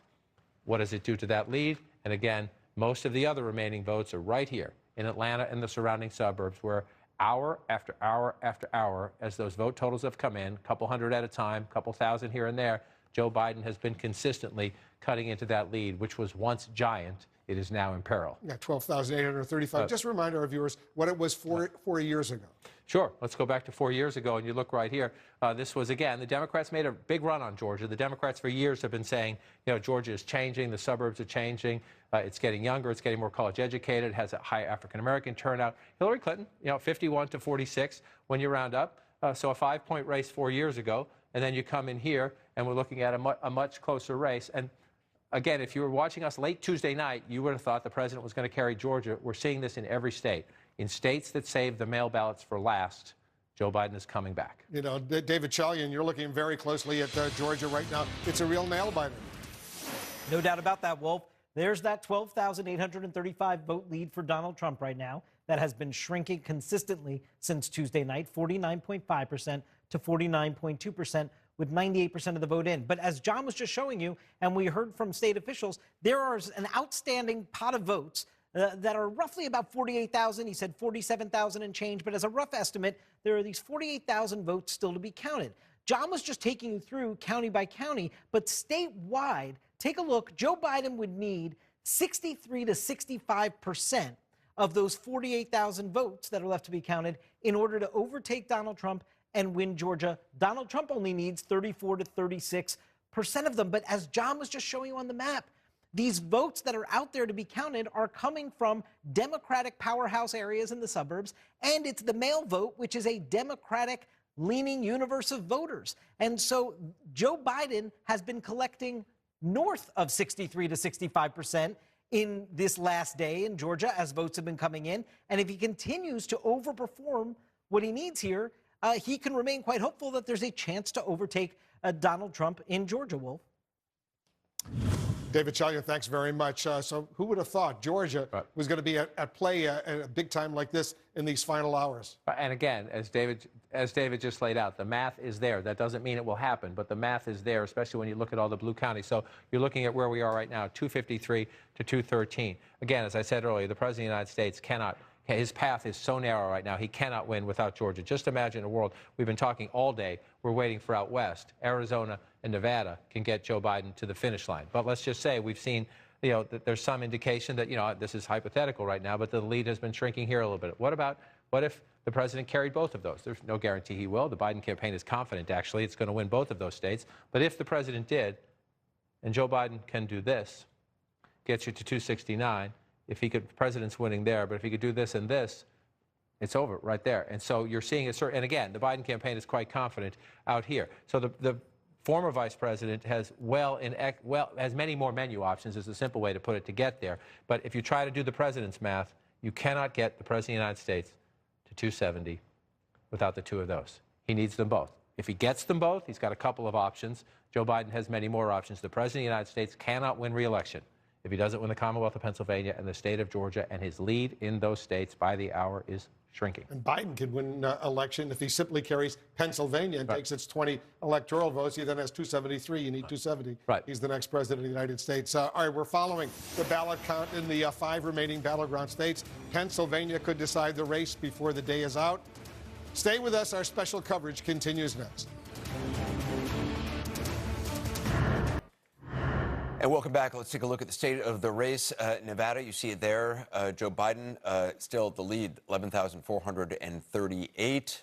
Georgia, the president is in the lead, 12,835. But that lead has been narrowing and continues to. Arizona, 68,129 votes. Joe Biden is ahead in. That state has also been narrowing, but still more votes to come in. North Carolina remaining the same, around 76,000. Pennsylvania, 108,602. It is Pennsylvania, as you see on the graphic, Biden on the brink of win, waiting for Pennsylvania. We heard from the Secretary of State, Gloria, earlier that they are likely to finish counting the ballots, all the votes, by later today. Right, and then we heard Senator Casey say maybe not so much, that maybe they wouldn't announce it today. So we're all kind of waiting to get some clarification on that. I think there may be a presser later this afternoon, 5 o'clock or so, because everybody knows that's the elephant in the room. If Joe Biden gets Pennsylvania, it's game, set, match. That's it. And you can make all kinds of ballot challenges, et cetera, et cetera. But if he wins by a substantial margin, yeah, that's the key. And that is the key. And Rick Santorum says that as well, that if he wins by a really big margin, which I don't know what you'd call it. Well, I mean, substantial margin because of possible Michigan, he's challenges. ahead by 150,000 votes now. So you don't hear many people talking about, Michigan, you're going to do a recount. I mean, but in Wisconsin, it's 20,000. Again, that's still a big number for a state the size of Wisconsin. But again, It's 100,000. you know, if it's more than 100,000. If it's more than 100,000 votes, it's a tough slog. Listen, you know, I was involved in, when I used to be in politics, in recounts. You've been around politics a long time. Recounts it is really, really unusual to move even hundreds of votes in a recount, much less thousands, and certainly not tens of thousands of votes. I mean, that's the reason that Hillary Clinton conceded in 2016. What about potential legal challenges in Pennsylvania? Well, that's the thing. I think, you know, I mean, obviously the challenges to classes of votes would be significant. I think one significant piece here is that there are these votes that are going to come in after, and the Supreme Court they allowed it to move forward, but raised questions about it. They were asked to segregate them. But as I think Dana said earlier, it's really hard to say we're going to exclude votes that have already been counted. I mean, that's a pretty unusual thing, especially if the voters are bona fide voters. Again, this is where the Secretary of State has just poked poked Republicans in the eye in Pennsylvania, because she said before the state Supreme Court and the U.S. Supreme Court that they would not count the ballots. They would simply segregate them. And then right before the election... These are ballots that what? These are the late ballots. The ballots that the PA Supreme Court said that Pennsylvania law says they have to be in by 8 o'clock on Tuesday. Pennsylvania Supreme Court said, no, we're going to extend it till Friday. They took the case to the U.S. Supreme Court, and they said, segregate the ballots. If this becomes an issue that matters, we'll come see us again after the election. And at that time, the Secretary of State and the governor said, okay, we'll segregate the ballot and we won't count them. And now they're counting them. And that's why. So doesn't that mean that there could just be an earlier decision? The point is she's not going by what she said she was going to do under a court process, number one. And number two, what I've been told is there are counties that can't count the ballots unless they count them on the same scanners they're counting everybody else. And so now you've mixed the counts together. And so, again, you can say, well, it's not a big deal. It's not many votes. It won't matter. Laws are in place to give people predictability and certainty in an election. And when you start messing around with it, then you get conspiracy theories and you get all sorts of mistrust in the election. And that's why what the Secretary's done here is just become fodder for a lot of what you see going on the internet right now. Well, let me ask you a question. If the margin is 100,000, say, and that could be the trajectory if you apply the margin that he's been getting to the votes that are still outstanding. If Biden finishes with 100,000 margin, you think there are enough ballots in that category that would change the election? First off, we don't know. I mean, there's another pot of ballots. For example, we do know in Montgomery County, which is suburban Philadelphia County, they reported I'm told, to the Democratic Party that they had 2,700 ballots that were improper and needed to be cured. Well, again, the Secretary made the case to the Pennsylvania Supreme Court that they wanted to have a cure provision provided so Pennsylvanians could cure their ballots. You saw Nevada talk Cure ballots, meaning somebody's signature was incorrect or they didn't sign. So they call up the person and say. So they call up the person and say, can you come and fix, or can you come vote in person, or whatever the case may be. In Pennsylvania, there is no provision to do that. You can't cure your ballot. If you make a mistake, too bad.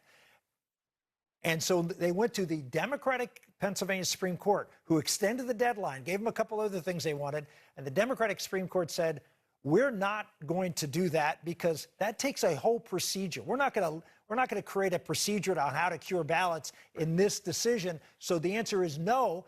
Yet, what I'm told, the Secretary called 25 Democratic counties and said, you can cure it. Well, this is what you're told, so we don't know this for a fact. Well, I was told by the chairman of the Republican Party, so I was not told by nobody. The point is, if the margin is 100,000, if it's large, and these may be legitimate issues, I haven't reported it, so I don't know. These are issues that need to be handled for the next time there is an election, and it should be litigated, and people should figure out what exactly went on. But what is going on now is people like Hogan Gidley, who works for the president, used to work for you, saying, ever notice how no one ever all of a sudden out of nowhere at the exact time needed find ballots? I mean, the bottom line here is this election is taking place exactly the way everyone thought it would take place. That the Republicans are going to be way ahead in Pennsylvania, and the Democrats, because they voted by absentee and the Republicans voted in person, those and it would close. So the idea that that this is not what everybody anticipated is simply wrong. And I think I appreciate you saying that, because I do think all responsible news outlets, right wing, left wing, have been saying this was going to happen. And now you do have people taking advantage of the fact that it's happening and trying to spread conspiracy theories. I'm as frustrated as you are. If there have been any kind of improprieties by anybody in Pennsylvania, I'm frustrated by that for one reason. It spreads conspiracy, and it steps on the good work of good people on both sides who've been doing a great job, including, by the way, I just want to brag a little bit on black voters here. If Biden is saved, if this happens the way it looks like, you'll have African-American voters who will have rescued Biden in the primary, and then in every state, African-American voters coming out. If you look at Georgia, it's Atlanta. It's Milwaukee. It's Philadelphia. It's Pittsburgh. Detroit. It's Detroit.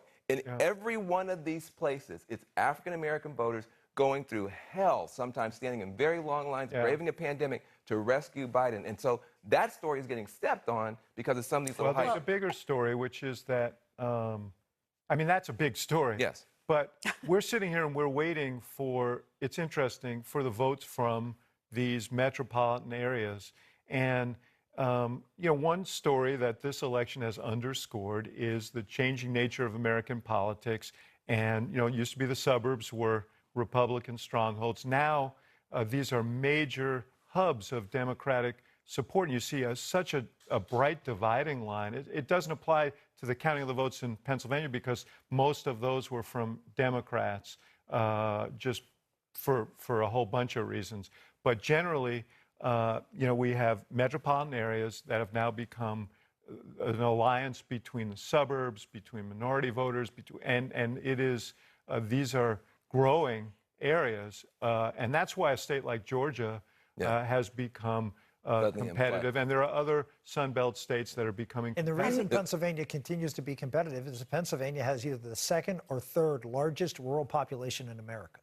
People think of Pittsburgh and Philadelphia. People live everywhere because pretty much every place in Pennsylvania is arable land and water, and so people live everywhere, and we have a large, small-town rural population, and that's why we continue to be competitive. Well, what happened in this election is that Joe Biden and Kamala Harris said, get your ballots in. Vote early. And Donald Trump said the opposite. Trump said the opposite. So to answer Hogan Gidley's question about why no one found ballots for Republicans, or why there are not many found ballots for Republicans, is because Republican legislatures did not want them counted early. Yep. And that is why. In Pennsylvania, that's true. And in Pennsylvania. And the president didn't want them sending them in. Exactly. So that is the process we expected, and it is the process we have. CNN is live in the battleground states, of course, and up next we're going to go to Arizona where the count continues. When will we find out the totals in Arizona? We'll ask the Arizona Secretary of State next.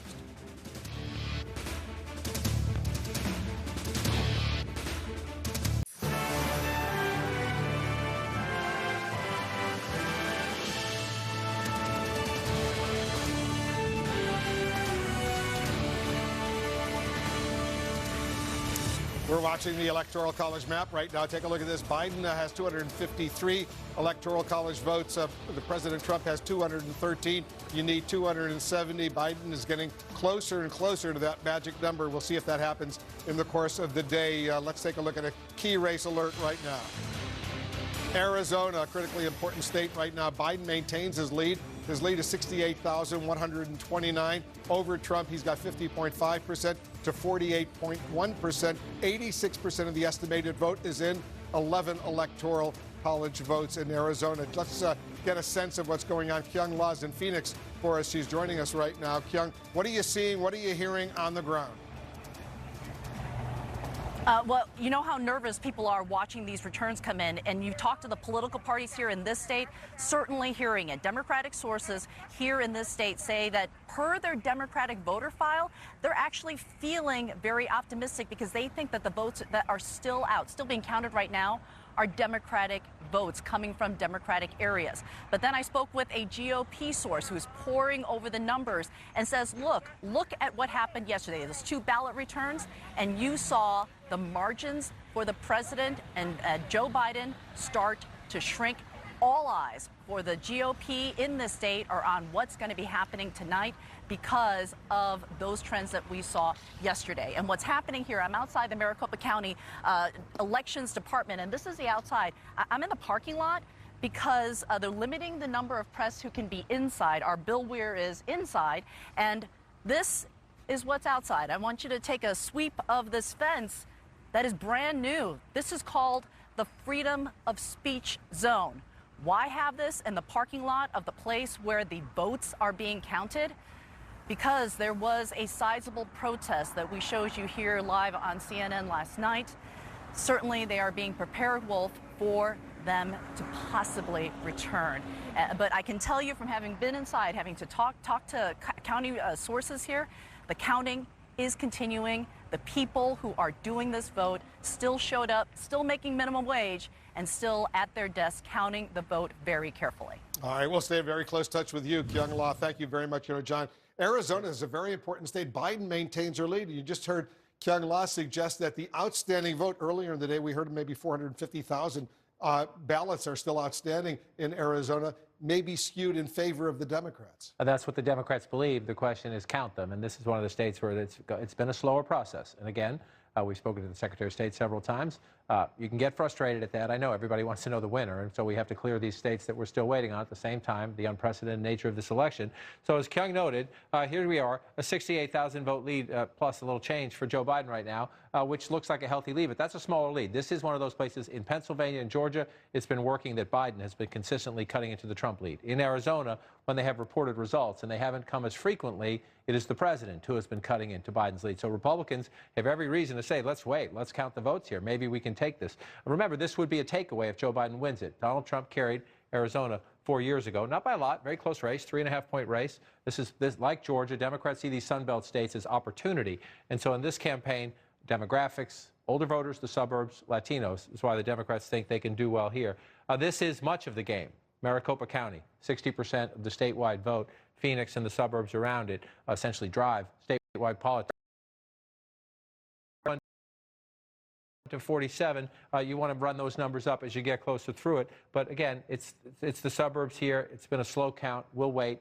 Joe Biden, if he gets Arizona, keeps Nevada, he's the next president of the United States, which is why, again, Pennsylvania and Georgia still in play, but this could be decisive. Well, maybe we'll get a chance to speak with the Secretary of State of Arizona, get an update when those ballots will be coming in. Stand by. Let's go back to Jake. Thanks, Wolf. And right now we're taking a look and keeping an eye on a whole bunch of battleground states, Arizona, Nevada, Pennsylvania. But one that has really surprised a lot of people out there is Georgia. Let's check in right now with Jeff Zeleny, who's covering the Biden campaign for us. He's in Wilmington, Delaware. And Jeff, throughout the closing weeks of the campaign, I would hear from Biden officials saying, Georgia is real, Georgia is real. Do they actually think that they're going to be able to pull out a victory? Jake, they're not certain if they are, but they are certain that it is incredibly close. And they're watching this count as we are, county by county here. They have election observers on the ground. They're watching this, and they do believe it is very real, more real than they certainly expected if you talk honestly with them. But in the final days of this campaign, when they were seeing that crush of early vote coming into Georgia polls, it's one of the reasons that they sent the former President Barack Obama to Georgia on the eve of the election, trying to get out even more in-person vote. But it is the mail-in vote now that we are talking about here. So the Biden campaign, I'm told, is watching Georgia very, very carefully. They do expect lawsuits and litigation there. They are going to have that front covered as well. But they do believe that this could be something that could sort of upset the map. I mean, they were hoping for Florida. They were hoping for North Carolina. Not called yet, but they do not have much hope there. But they do think that something is happening in Georgia. At the same time, they are watching Arizona as well and trying to lower expectations. They do believe that the race is going to tighten in Arizona, but it is Georgia that's interesting. And, Jake, we do believe we could hear from the former vice president this afternoon. He's attending a briefing right now. We may hear from him at some point this afternoon. We're just not sure in what form or when. Jake. All right, Jeff Zeleny covering the Biden campaign for us in Wilmington, Delaware. Let's check in with the Trump team. Caitlin Collins is there covering the White House for us. And Caitlin, we have not seen or heard from President Trump, at least directly. We've seen his comments on Twitter and in press releases, but we haven't heard from him. What has he been doing? What is he up to? Yeah, he's been tweeting in all caps, but we haven't actually seen the president or heard from him in person since about 2:30 Wednesday morning when he came out, Jake, and prematurely declared victory during that party at the White House. And so far, he has stayed behind closed doors. I am told that's not because he doesn't want to come out. He actually has been agitating to speak publicly, and they weighed having him come out yesterday, but then they ultimately decided against it, Jake, because aides kind of asked themselves, what would the message be? The map has only gotten worse for the president since he spoke to people on camera at 2:30 on Wednesday morning, so they're not really sure even what the president would come out and say if he did come out and talk. Though, of course, we have heard from him on Twitter in all caps talking about what he thinks is happening. And so the question is, what does he do going forward? Does he actually come out and say anything publicly? We were told that officials behind the scenes had been trying to create some kind of event for the president to do to show him going about his job as being president, as Joe Biden is going around and doing these coronavirus briefings. But so far, Jake, that has not materialized. And instead, the president has been advised to leave things up to the attorneys, let them handle these legal challenges, some of them incredibly dubious, that they've been mounting while they try to figure out what they are going to do as they are waiting to see what's happening with Arizona, Pennsylvania, these other states that we've been watching so closely. All right, Caitlin Collins keeping track of President Trump for us at the White House. Thanks so much. And let's talk about this because, I mean, I have to believe if I'm a White House advisor, one of the reasons that I'm not encouraging President Trump to go out there is because the message from President Trump is increasingly unhinged and wild, and the things he is saying about the election are just patently false. He still could well become reelected, but based on what we're seeing, he is probably not going to be, based on the data we have right now. And he's just launching all these lies. I mean, you know that he wants to be out there and that he wants to control the narrative, which is why you're seeing him tweeting in all caps messages that actually contradict what his advisors have been saying that he wants. The president has been saying, stop the counting, and his advisors are saying, oh, no, we're not saying stop the counting. So President Trump wants to control the message here, and so kudos to the White House for being able to keep him off the television screens of millions of Americans as this is going on. But we don't know how much longer that's going to last because we are getting down to the wire. We're about to get into this phase where we could know today if the state of which way the state of Pennsylvania is going to go, and if it doesn't go Donald Trump's way, that's it. That's exactly right. And I think it's very telling that people who are still close to the president, like his former chief of staff, Mick Mulvaney, is saying publicly that he believes that Donald Trump would run again in 2024 if he loses. I'm hearing that from people who are in communication with Donald Trump's children and others. And people who think that he is going to win a second term don't start talking about, running in 2024. No. And his former chief. Right, but it also goes to, his former chief of staff, but it also goes to the Donald Trump psyche, which we all know. That is, the notion of losing is hard for any human to swallow, but Donald Trump, it's a whole different level. So there's no wonder why the characteristics that we've seen throughout the presidency, these tweets that seem incredibly chaotic and not linear, they're happening in, kind of in stereo right now. But, one of the things that's going on is that, first of all, you have like official Republican Washington that's just kind of like taking its time, watching what's happening, waiting for the votes to come in, and pretending as if this Trump world does not exist. But the Trump world that I'm referring to are these deranged messages from President Trump, all caps. I've never seen an all caps press release before. Never. It was an all caps press release where the president said, if you count the legal votes, I easily win the election. If you count the illegal and late votes, they can steal the election from us. It's not true. But just to be, you made a great observation about this. There's a reason that came out in a press release. That is a Trump tweet, by the way. But they put it in a press release because Twitter and the social media companies and Facebook have been trying to tamp down on that kind of misinformation. Because it's wrong. Right, it's a lie. Had he tweeted that, they would have flagged it. Right. So the Trump campaign, I assume, figured, let's put it in a press release and have other people report it. Right, there are a bunch of reporters retweeting. But reporting it with the context is important. What the president is saying is obviously not true. if the votes are counted, they will tell us whether he wins or loses, period. And it's not a surprise that the president's aides are clearly hoping that he doesn't come out and speak in public. Nobody that I can find in the Trump orbit thought that what he did and what he said at 2:30 in the morning or whatever it was on Tuesday night, Wednesday morning was a good idea. That it did seem unhinged. It was so inappropriate on so many levels. And so the fact that they have been able to keep him from the cameras, I think is really interesting. Yeah, it is interesting. It's fascinating. But while he's doing that, he and his offspring, his spawn, are out there putting out tweets that are just, you know, that they have warning label after warning label after warning label because they're all untrue. They're putting out false information about ballots being burned. Then you have this, whatever you want to team, the legal dream team of Rudy Giuliani and Matt Schlapp and the others going city to city saying just nonsense. And it is increasingly apparent that it's kind of like a fish like flailing on the deck of like on a dock, where it's just like they're breathing their last breaths. And you know, the conspiracy theories are so unhinged. They've even forced Republican officials at the state level, who are, to be fair, doing their best to get these ballots counted in states like Arizona and Georgia, to say this is not true. Right. In Georgia, they had to be clear, we locked the lock boxes at 7 p.m. on Election Day, as we are required to do. There are no sort of miscellaneous ballots just floating around and being counted that shouldn't be counted. They are forcing Republicans to stand up for the electoral system that they have been adjudicating for many, many months now, to try to do this fairly for everyone. While governors, senators, and members of the House who are Republicans are hoping that they can just ignore it and it will go away.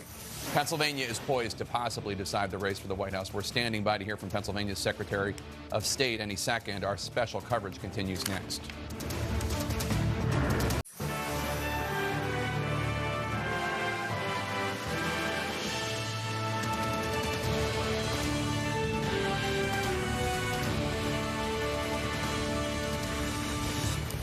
It's election night in America continued. I'm Wolf Blitzer. We're now 48 hours into our coverage, and we may get an even better sense tonight of how the presidential race is going to end. Former Vice President Joe Biden just needs one or two more states to prevail over President Trump. And he now has higher hopes in Pennsylvania, where he has slashed Trump's lead and where results may be announced tonight. The Pennsylvania Secretary of State has a news conference scheduled for the next hour. We're also watching all the major undecided battlegrounds: Pennsylvania, Georgia, Arizona, and Nevada. They're holding the keys to winning 270 electoral votes. Biden is almost there with 253. Trump has a steep uphill fight with 213. Let's get another key race alert. And let's do it in Pennsylvania right now. There's 20 electoral votes at stake in Pennsylvania. Must win, absolute must win for Trump. If Biden wins Pennsylvania, it's game, set, and match. He's the next president of the United States. Right now, Trump is ahead by 106,000, almost 107,000 votes over Biden, 50.2%, 48.5%. But there are several hundred thousand votes still outstanding. Right now, 92% of the estimated vote is in right now. Let's talk about Pennsylvania. We know it's so important. If Biden wins, it's over. He wins the presidency. But Trump must win Pennsylvania. Otherwise, there's no way he can win. So let's start here, and then we can break down the vote, because you're getting at the big picture. And today could be the decisive day. We'll hear from the Secretary of State next hour. One of the things she'll do is update us on the vote total. The other thing, there's a lot of pushback from the Trump campaign challenging this and challenging that. We'll see how that plays out. But we do the math right now. As you noted, Joe Biden at 253 this hour, President Trump at 213. That would do it. That would do it. Joe Biden thinks he can come back and get Georgia. Joe Biden leads in Arizona. Joe Biden leads in Nevada. That would be gravy if he can hold the Commonwealth of Pennsylvania. Now, he's trailing right now, but the president's lead has been shrinking every time we get votes, and we know the outstanding votes, many of them, most of them, are in blue counties, first urban Philadelphia, and then the suburbs around it. This is why this is so important, because if Biden can do this, and if Biden can hold here and hold here, not only is he winning, he's in the ballpark of 300 electoral votes. There's a chance the Biden campaign believes that he can get here. That's 306. That was Donald Trump's total in the Electoral College 4 years ago. Biden thinks he can get there and match it. The rest of this looks to be out of reach. North Carolina, Alaska, and Maine's 2nd Congressional District. But this is the Biden campaign best-case scenario right now in their war room. Doesn't mean it's a guarantee. We're still counting votes here, Arizona, and Nevada. Still counting. But when you come out, but here's the challenge, Wolf. If you come back to this map here, if President Trump must win Pennsylvania, must win Georgia, must hold North Carolina, that would get him in place, and then he could get there. Even that would get him knocking on the door. You see that. So the President Trump, if he wins Pennsylvania and Georgia, he has a couple of different paths. But he must win the 2 of those. And right now, his leads are shrinking every time we count the votes. So when you're looking at this right now, we're not at the finish line, but Joe Biden is knocking on the door, and he has many more options. And when you come over here, you have a question? No, I just want to check in with Kate Baldwin in Philadelphia for us. She's getting some information. What are you seeing over there, Kate? Hey there, Wolf. With all eyes on this largest county in the Commonwealth of Pennsylvania, Philadelphia has updated its total of mail-in ballots counted. So the latest number that we just received, the updated number, is the number of outstanding mail-in ballots still out there left to be counted. Their estimate is between 85,000 and 90,000. It's a significant number still. For perspective, a little context, they started the day with 140,000 mail-in ballots outstanding to be counted. They're now, they estimate, between 85,000 and 90. So they are cutting into that number, but it's still a significant one. I'm also told by a source involved with the canvassing that they're estimating now, Wolf, that they will, in total, Wednesday, Thursday, Friday combined, have a total of 1,000 of those ballots that need to be segregated. Those mail-in ballots that came in after the election date deadline that that are obviously contested. Those segregated ballots, Philadelphia believes they will have 1,000 total, and those have not yet been counted, the ones that they have received in. Wolf? So, Kate, just to be precise, are we talking, when you say 85 to 90,000 ballots uncounted, is that in the city of Philadelphia or the county of Philadelphia? Well, it's in the city of Philadelphia. County of Philadelphia. That's where all of this counting is going on. Yeah, all of that is happening in this convention center beside me. That's that cavernous space where they're doing all of this counting. That is the total for the county commissioners run this site. That is the county of Philadelphia. They have between 85,000 and 90,000 mail-in ballots still outstanding, have not yet been counted. All right, thanks very much, Kate Baldwin in Philadelphia for us. 85,000 to 90,000 votes. He's behind by what, a little bit more than 100,000 votes. And if he's getting 80% in Philadelphia County right now, that's a pretty impressive number. And the lead just went down a little bit more. It's 101,000 right now. The lead has been shrinking. Yes. And so as we come back into Philadelphia, if you come back and just try, so I turn, look, this is where we are in this race now. They're beginning to report them. So 97,900, right? 97,900. Let me clear this and bring Philadelphia back up. The locals sometimes do get a little annoyed with us. Philadelphia County is the Census Bureau designation. That's how the wall operates. They just call it Philadelphia. It's their city.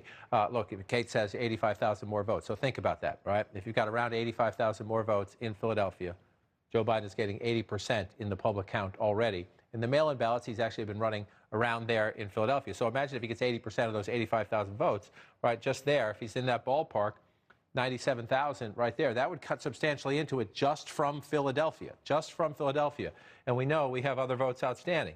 Places like Montgomery County, they're close to being done here. Bucks County, we talked to our correspondent there earlier. You see them at 91%.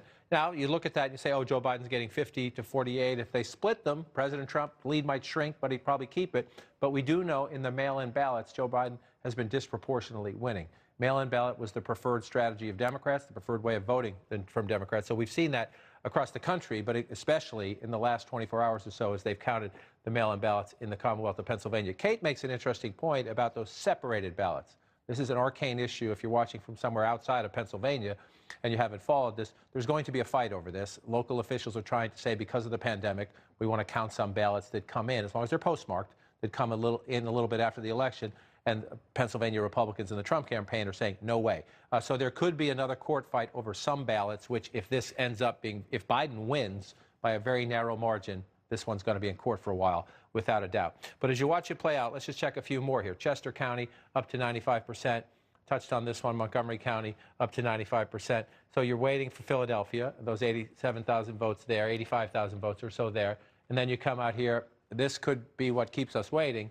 Allegheny County, there's also ballpark 35,000 ballots to be counted here. And there's a court challenge over some of those, and the officials have said it most likely won't happen until tomorrow. But we are starting to see in these other counties the numbers move. And one of the things, this is a little bit deceptive in the sense that in the Pennsylvania, all this red, the president runs very strong in the rural counties of Pennsylvania. You pop one up here at 74%. You pop one up here at 73%. You just keep going. The president runs incredibly strong. Cambria County is one of the places where the president runs up the numbers here. Senator Casey was talking about that earlier. He runs it up, and you see the numbers here. But again, in the mail-in ballots, Joe Biden has been doing well, even in these red Trump counties. So as those counties report their votes, it's a couple hundred here, might be 1,000 there. Joe Biden in many of these counties is picking up votes on that lead that the president has. Another place we're watching is here in Erie County. We are from Buffalo, New York. You know Erie County, Pennsylvania very well. It's 49% for the 50 if you round up to 49 for the president, but there's still 10% of the vote to be counted. This is one of these battleground counties, blue-collar counties that the Democrats want to turn. 2016, the president carried just barely. If you go back to 2012, President Obama carried this county twice. Joe Biden from Scranton, Pennsylvania, that's where he was born, made a point of trying to fight for Erie. He's trying to present himself as a blue-collar alternative to President Trump. So we'll watch this one as they play it out. But there are more ballots here when you're at 10%. And it's not a huge population center, but it's a decent-sized population center. Erie County, bigger, more ballots still to come in than many of these smaller counties in rural Pennsylvania. So, Wolf, we're going to have to wait. And as we wait, the key is right there. You'll get a little bit more perhaps out of there, but mainly here. 86% in the city of Philadelphia, 85,000 or so to go.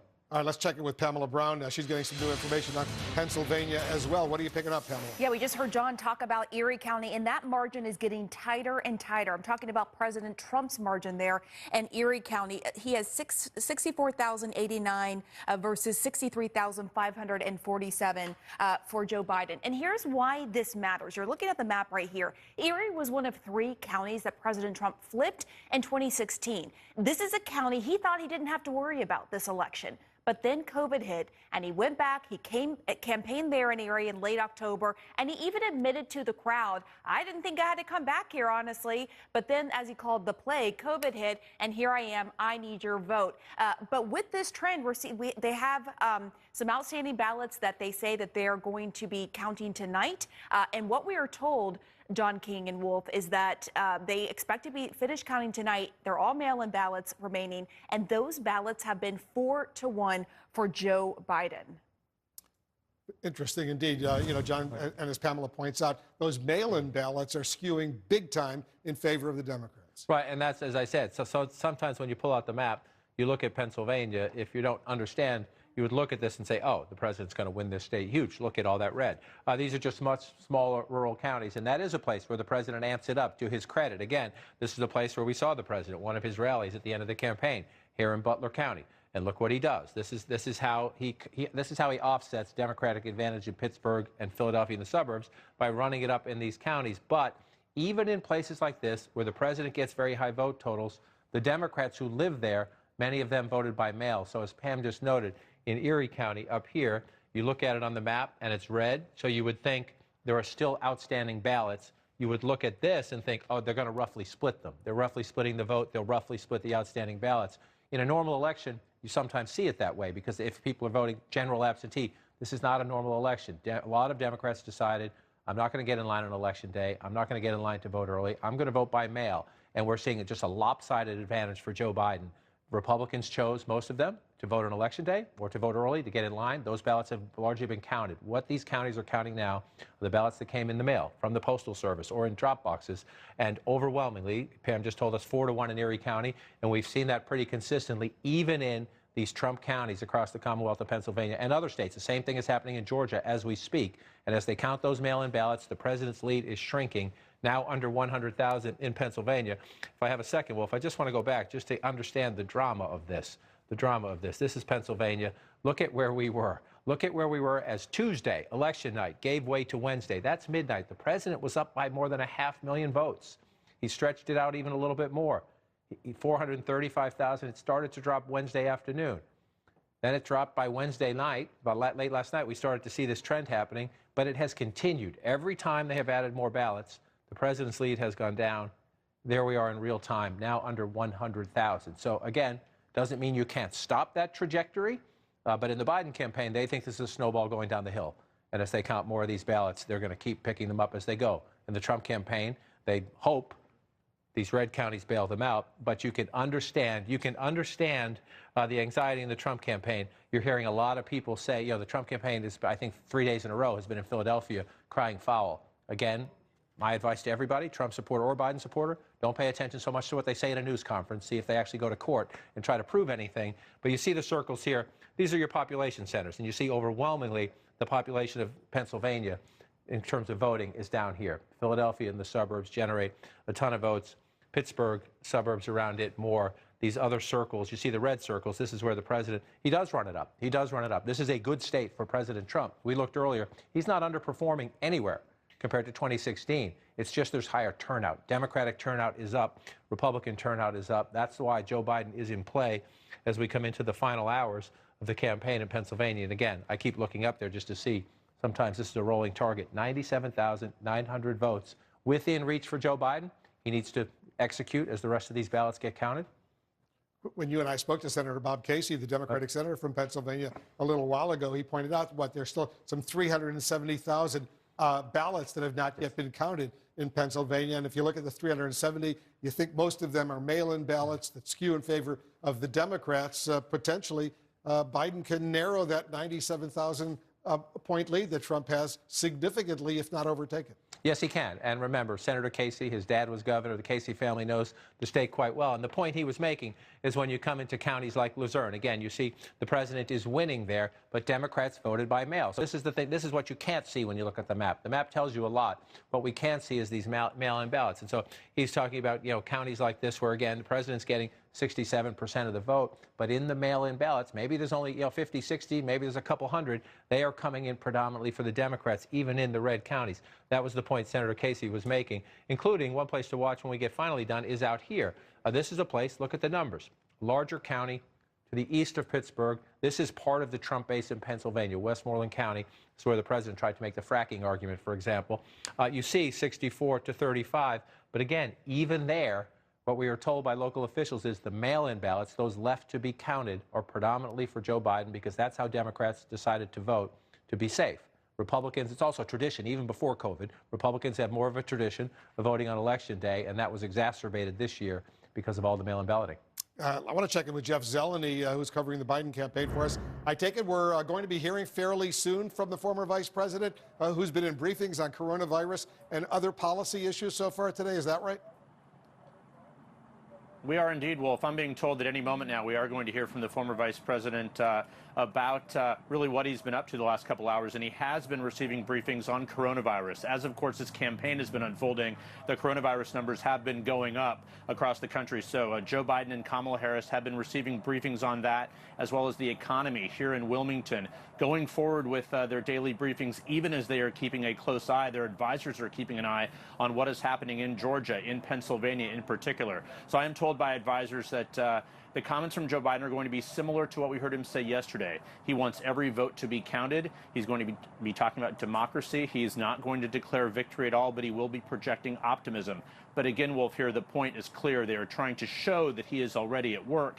He's being briefed on the challenges ahead should he get the job. A stark contrast, of course. We've not seen the president really in almost 48 hours here not talk from the White House about the daily challenges that are undergoing at this time. Wolf, I should also point out the stage behind me here that you've been seeing in the backdrop. Really, it's been quiet for a couple days. There's been some activity in the last several minutes here. We're doing some sound checks, getting ready for something possible. I'm told the former vice president is not going to speak here. He's going to be speaking in downtown Wilmington, but they're getting the stage ready in case they need it at some point. But, Wolf, that would likely only happen if this race is called, and that has not yet happened. Many votes still being counted. Absolutely true. All right, Jeff, we'll stay in close touch with you. John, we're going to hear from Biden. He's been getting a briefing on coronavirus. Just want to point out, yesterday was a record high number of new confirmed coronavirus cases in the United States, more than 100,000, and more than 1,000 Americans died yesterday from coronavirus. These are awful, awful numbers that we're seeing here in the United States. They are awful numbers, and I don't even know if we still have this loaded. I'm going to see if we do, just to show it out, if I can find it in the map here. Let's just see. Here we go. I'll just bring this up. We judge our presidential elections in red and blue. This is something when we're not doing our election coverage, and our election coverage has taken us away from the pain of this pandemic for a couple of days. This is the coronavirus across America. We will know maybe by the end of today, maybe it'll take until tomorrow, who will be the next president, who will inherit this in January. Will it stay in President Trump's hands, or will Joe Biden pick it up? The deeper the red is, the higher the case count. You see confirmed cases per 100,000 residents. Look, just look, it's stunning. These are numbing. You go through them every day, and you go through the counties, and it is numbing. And as you note, another record yesterday. I looked earlier, we were well above 50,000 new infections today already, so the possibility to go over 100,000 again today, or at least back into that ballpark, record territory. You're adding 100,000 new infections a day. We're in the middle of this fall peak. It was the defining issue in the campaign. And one of the big questions here is, if Joe Biden wins the presidency, Donald Trump is still president for 3 more months as this plays out. If Donald Trump wins the presidency, obviously he has 4 more years. But just, Joe Biden has received these daily briefings throughout the campaign, and this will anger the Trump supporters. It's just a simple fact. The president has not himself attended a coronavirus task force meeting in months. The president doesn't even meet with the experts anymore. The United States is setting record new infections every day this week, just about. And the president of the United States was out on the campaign trail. Somebody's going to have to take charge of this. Our attention is focused on who's going to win the presidency right now. The president said during the campaign, this is going to go away. We're going to stop talking about this. No, we're not. No, we're not. We can't. Because it's not just here, too. People are watching around the world. They are dealing with the same thing, especially across Europe right now. This is a problem and a crisis for the American president, whoever that is. More than 100,000 cases, hospitalizations going up, and at least 1,000 Americans are dying almost every day right now. Anderson, back to you. Well, thanks very much.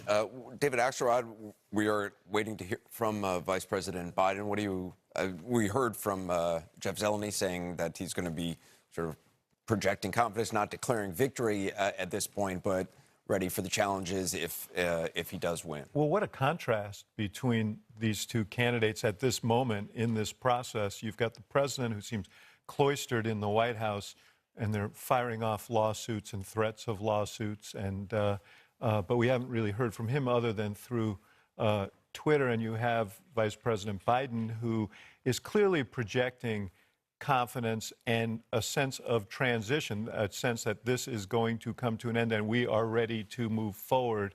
And it is a smart thing to do, to be out there, to be reassuring people and to be sending signals of confidence that this process is about to come to an end. I think also it's about stability. To say that, you may think that there's chaos, demonstrations, whatever, but I represent stability here. Peaceful transfer of power, should that come to that. And I'm already working for you with my briefings, not only on COVID today, but on the economy, which he does regularly anyway. But I think they want to make sure the public knows that. Yeah, look, I'm excited to hear from him. Actually, it's the weight of the office as it's coming to him. It's not there. We could still have some surprise ending. It's 2020. Anything can happen. Anything can happen in 2020. But I want to see how it lands on him. When he was a kid senator, people said, "You're going to be president. You're going to be president," and it looked like it was never ever going to happen for him. And he went through personal tragedy after personal tragedy, showed up for the country over and over again. And here in the twilight years, you would imagine, he gets this massive responsibility, and it's got to be hitting him. Well, I want to see how it sounds to him. Look, David, you had mentioned something about. Yeah, the night that Barack Obama got elected president, I have such a clear recollection of going over to see him. And, we had been friends for a long time, since he was a returning law student from Harvard, coming back to Chicago. Folks. Oh, here we go. And let's listen in. Senator Harris and I just completed briefings on both COVID and the economic crisis facing this nation. And we're reminded again of the severity of this pandemic. Cases are on the rise nationwide, and we're nearing 240,000 deaths due to COVID.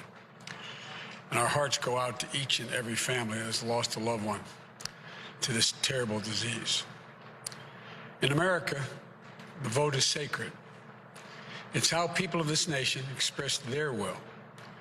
And it is the will of the voters, no one, not anything else, that chooses the President of the United States of America. So, each ballot must be counted. And that's what we're going to see going through now. And that's how it should be. Democracy is sometimes messy. It sometimes requires a little patience as well. But that patience has been rewarded now for more than 240 years with a system of governance that's been the envy of the world. And we continue to feel, Senator and I, we continue to feel very good about where things stand. We have no doubt that when the count is finished, Senator Harris and I will be declared the winners. So I ask everyone to stay calm, all the people to stay calm. The process is working. The count is being completed, and we'll know very soon. So thank you all for your patience, but we have to count the votes. God bless you all, and may God protect our troops. Thank you so much. Heard very short from Vice President Biden. Well, the notion that he was saying, I ask everyone to stay calm. Yes. Really makes it clear that he understands what is occurring and what could occur after any result is announced.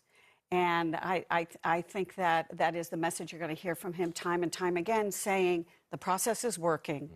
Just let it work. It's messy. And please stay calm about it. It's also interesting because he's not, he made it clear to not assume that he has won, but without even, he could have not declared he's the winner, but kind of acted as if he had won. He chose not to do that. I was thinking about if he had done that, President Trump watching what the reaction would have been. This was sort of a much more pulled back statement. I think it sends a message when you start off by saying we had a briefing this morning about COVID and you address COVID, and it's almost a kind of quasi-presidential statement. And I think the unspoken message was we know where this is going. We're prepared. I'm ready.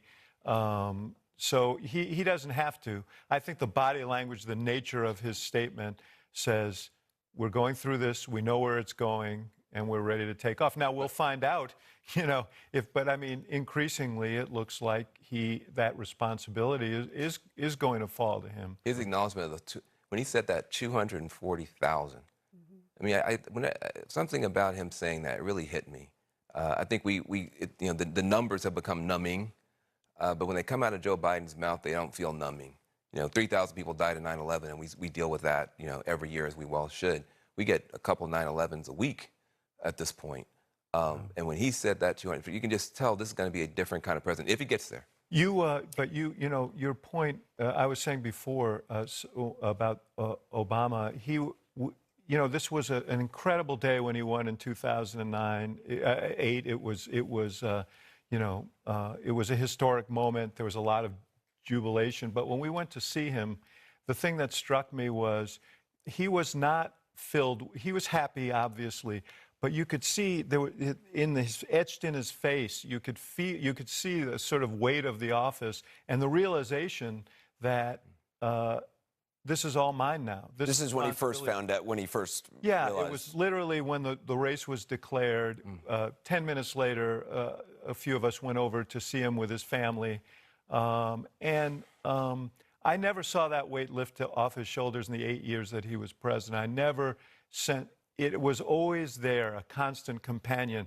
I have this responsibility. Did you see that in the seriousness with Biden today? In a way, coming out of this briefing, learning, with a new number on the increasing number of deaths, the depth of the economic crisis. Obviously, he's known about it. Right. But did you see that in a sense that he kept it short and then he moved I used to joke that, not joke, it wasn't a joke at all. I'd say that Obama had the worst set of circumstances since Roosevelt. Biden will surpass that. The situation he's inheriting is graver than the one that Barack Obama faced. And he is a serious person. He is a student of this. And I'm sure that the gravity of the situation that he may well now walk into is with him. Because he was there. Yeah, he was there. He was there with us. He knows. When you got the bad news. He knows. And now here he is looking at that all over again, potentially. Exactly. Rick, what did you make of it? I thought it was the right tone. He clearly is very confident that they're going to win, and it's not a bravado. He feels very confident he's going to win. I mean, I think his people have convinced him that the numbers are there for him to win, and so he is assuming the role. You know, as far as I'm concerned, I mean, he didn't say anything. I'm just looking at it from the standpoint of as a conservative, of someone who's been in the fight. I mean, there was nothing there that was a poke in the eye or that stirred the pot a little bit. I think his call for calm was a call for calm generally, not saying, you people who aren't, you stay. He was just saying, look, just let the process work. So I've been told that CNN is reporting that some people around the president are concerned that seeing Vice President Biden speak, that the president is going to want to come out and echo the message of calm. No, they're just going to want to speak. They didn't characterize. Let's get his translator.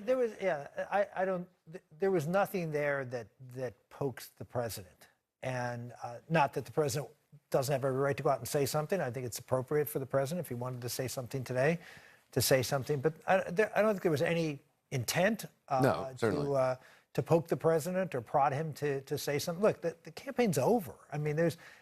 The decision's made. We have to figure out what that decision is. And so I give credit, frankly, to both sides, because I think the president, you can say, well, he's tweeting everything. Yeah, he is. But for Donald Trump, he's being fairly restrained. And I think that's Dan, and then we both sides. I do think that you have the eyes of the world on these TV cameras, the eyes of the world on these devices. I mean, literally, you got billions of people around the world. So I think leaving a vacuum out there isn't good, because what's happening is in the vacuum you have disinformation and a bunch of hysteria going on, and frankly the president is not helping.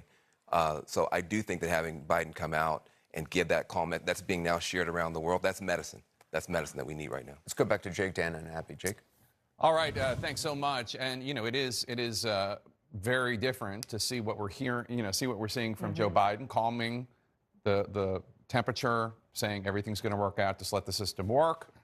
And the opposite from not President Trump, who they've kept safely ensconced in a sack in the basement of the White House so far, but there are conservative activists out there who are just alleging all sorts of, they're just lying. I mean, just you put it bluntly, they're just out there lying.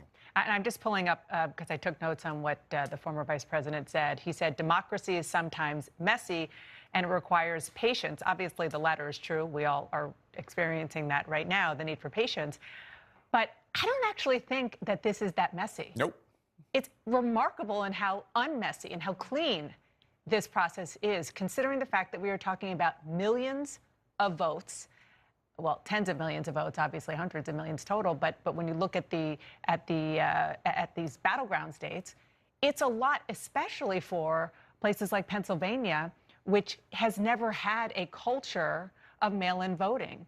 And they were behind, the eight ball for a long time. People in Pennsylvania even admit that. And this is the first time, even pre-pandemic, that they decided to make mail-in voting more available. And the fact that they are doing it rather quickly, given the volume that they have, is pretty amazing. Yeah, it's just taking a little bit of time, but it's actually, and what's interesting is that so many of our reporters who have been in the field all week have heard from all of these election officials in towns and cities all across the country, and so many of them saying it's been a boring election day. They have not seen widespread problems. Even the Biden campaign, a lot of Democrats who've been on the lookout for widespread problems, we haven't seen them really alleging anything crazy happening. So now we're just counting the votes and we're just waiting to see what happens. And I was really struck by how Biden, in some ways, you heard Rick saying the campaign's over. Biden seemed very much in a post-election mindset, almost as if he wasn't even thinking. I mean, I'm sure he was thinking about Donald Trump, but it was almost as if President Trump was not a factor in what he was saying as he was going out there and exactly speaking. Right. His mind is clearly in a transition mode. We're not quite there yet in terms of the numbers, but that's clearly where Joe Biden, the former vice president of the United States, who has been in politics and in Washington for decades, that's where he is right now. Well, I mean, if he does want to do what he said he wanted to do as a candidate, which is unite the country, bring everyone together, that's what he needs to do, is to not poke the bear, as was just said. Let's go to Caitlin Collins, who covers the White House for us. Caitlin, what are you hearing from the White House, from the Trump team?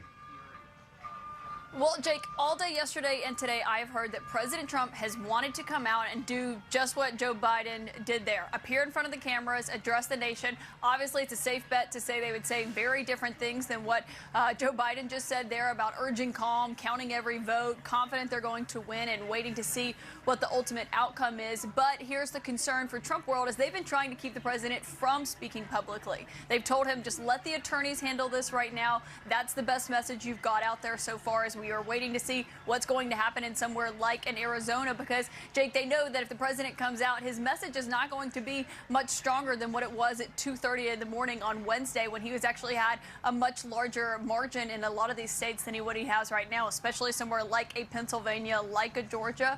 And so the concern is that seeing Biden go on camera is going to make the president want to go on camera, because, of course, that is often how he sees things. He watches things through the lens of the coverage as he's seeing them on the television. And we know that he's been in the Oval Office today, but has not been in public since that early morning press conference, or not press conference, appearance at the White House. So the question is, are we going to see from the president? It seems far from determined over at the White House, but there is a concern that seeing Biden go in front of the cameras is going to make the president want to do the same thing.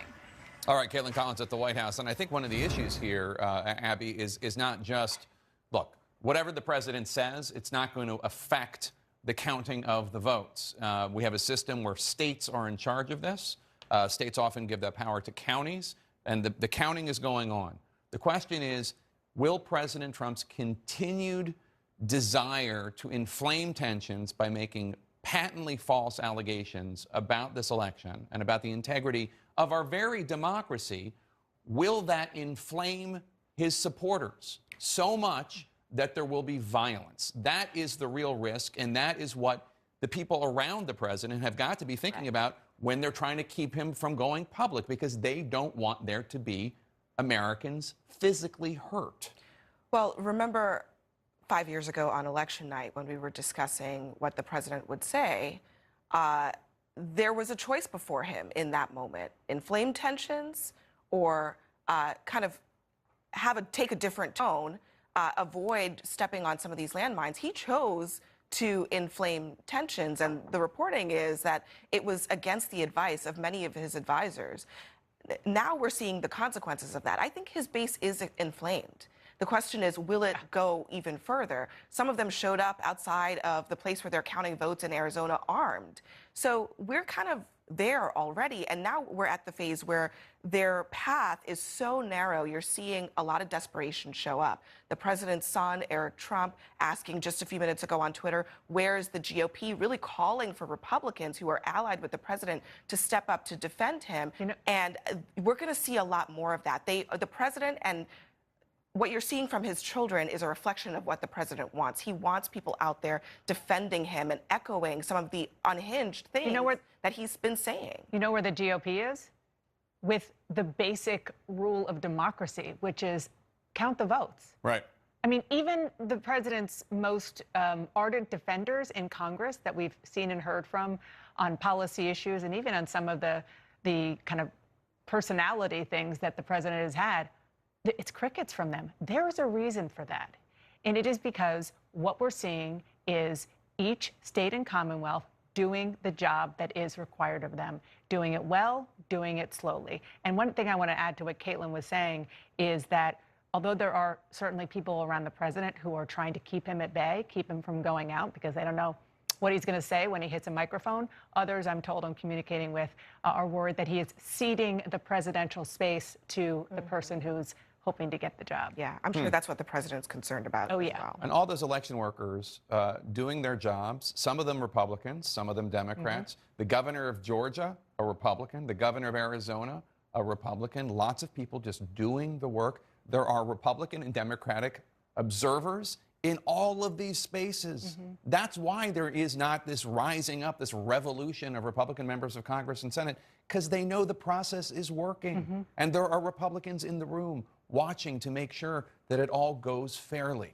Pennsylvania is taking center stage in unfolding election drama. It could have its results tonight. We're standing by to hear from the Pennsylvania Secretary of State as election night in America continues. We're taking a very close look at what's going on in Arizona right now. Bill Weir is on the ground for us in Phoenix. What's going on over there where you are, Bill? Well, Wolf, this is the room where it happens in Maricopa County. They can churn through about 6,000 to 8,000 ballots an hour in this location. You've got both Democrats and Republican observers. We're taking a little break there, but every time there's a discrepancy, they have to agree and then kick it down the chain. But here's where we stand. Arizona right now, Joe Biden leads by about 68,000 votes. Of course, the AP and Fox News have called this state for the former vice president, but everybody else, us included, are being super careful, and here's why. Of the 400,000 or so votes remaining in Arizona, President Trump would have to win those remaining votes by 17 points to pull things out here.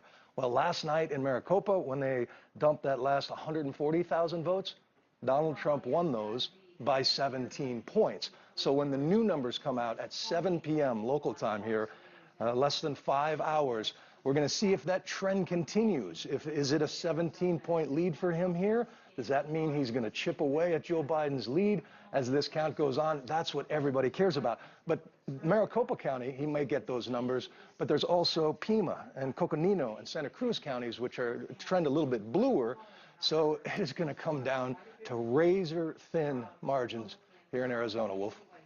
Bill Weir, thank you very, very much. I'm here with John King. We're at the Magic Well. But the Secretary of State of Arizona is joining us right now, Katie Hobbs. Secretary Hobbs, thank you so much for joining us.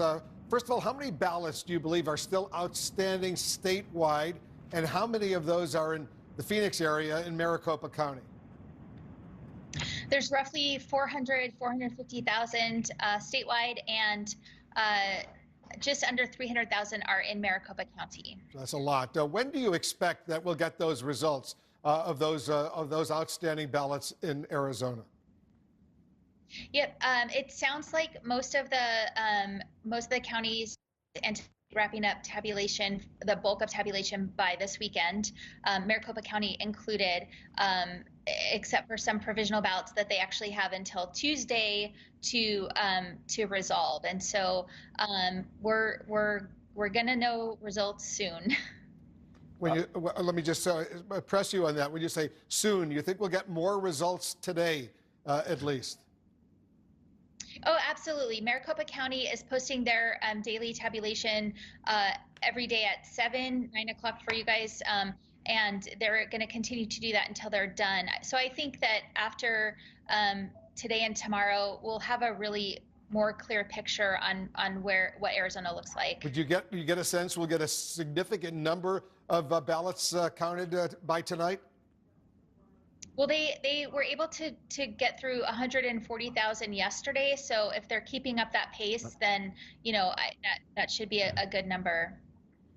Madam Secretary, it's John King. Thank you for your time. I know you're very busy. I asked a version of this question yesterday, so forgive me.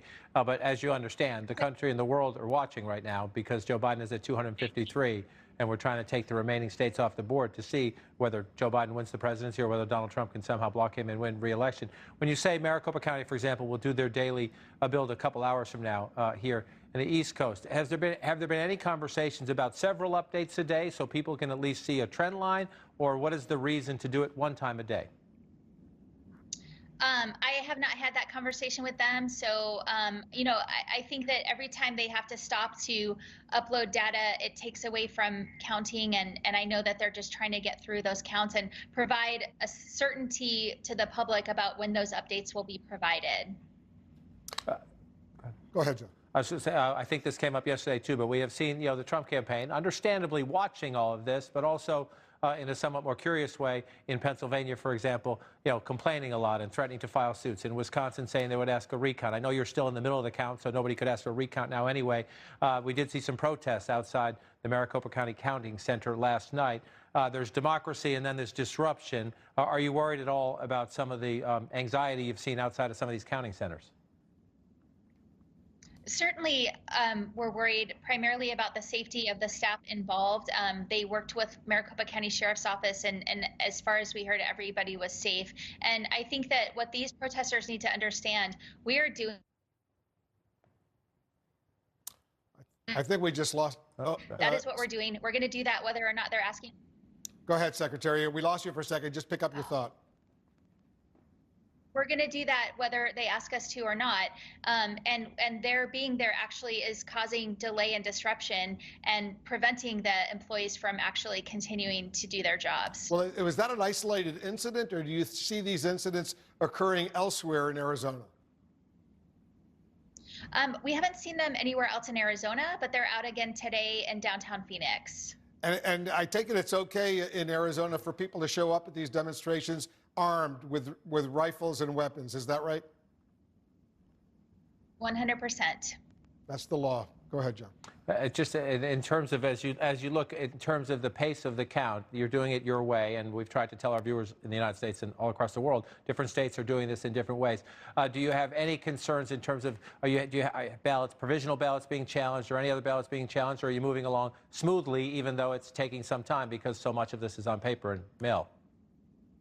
Yeah, it's moving smoothly. We're at the place we expected to be right now. We said from the beginning this was going to take time, and turnout ahead of where we were this time 2 years ago. Yeah, we're getting a little bit of technical issues. Has there been any? We know that the Trump campaign has threatened various lawsuits in other states. Have they threatened anything in Arizona? We haven't heard anything at all. And there really, as far as we can tell, there's not really anything he can challenge. Here, he wants the votes to keep being counted. And so there's no reason to challenge that. In terms of recount, our recount margin is very narrow. And there's no basis to request a recall if it's not within those margins. And so I just want to walk through it one more time. We just had a little glitch in the connection every now and then. So tonight, how much of the vote do you expect to be out tonight, and when do you think we will have, if not 100%, 90% or more of the Arizona vote tallied in public? I don't want to put words in Maricopa County's mouth. Yesterday, they were able to tabulate 140,000 ballots. I would hope for a similar number today, but I can't commit to that on their behalf.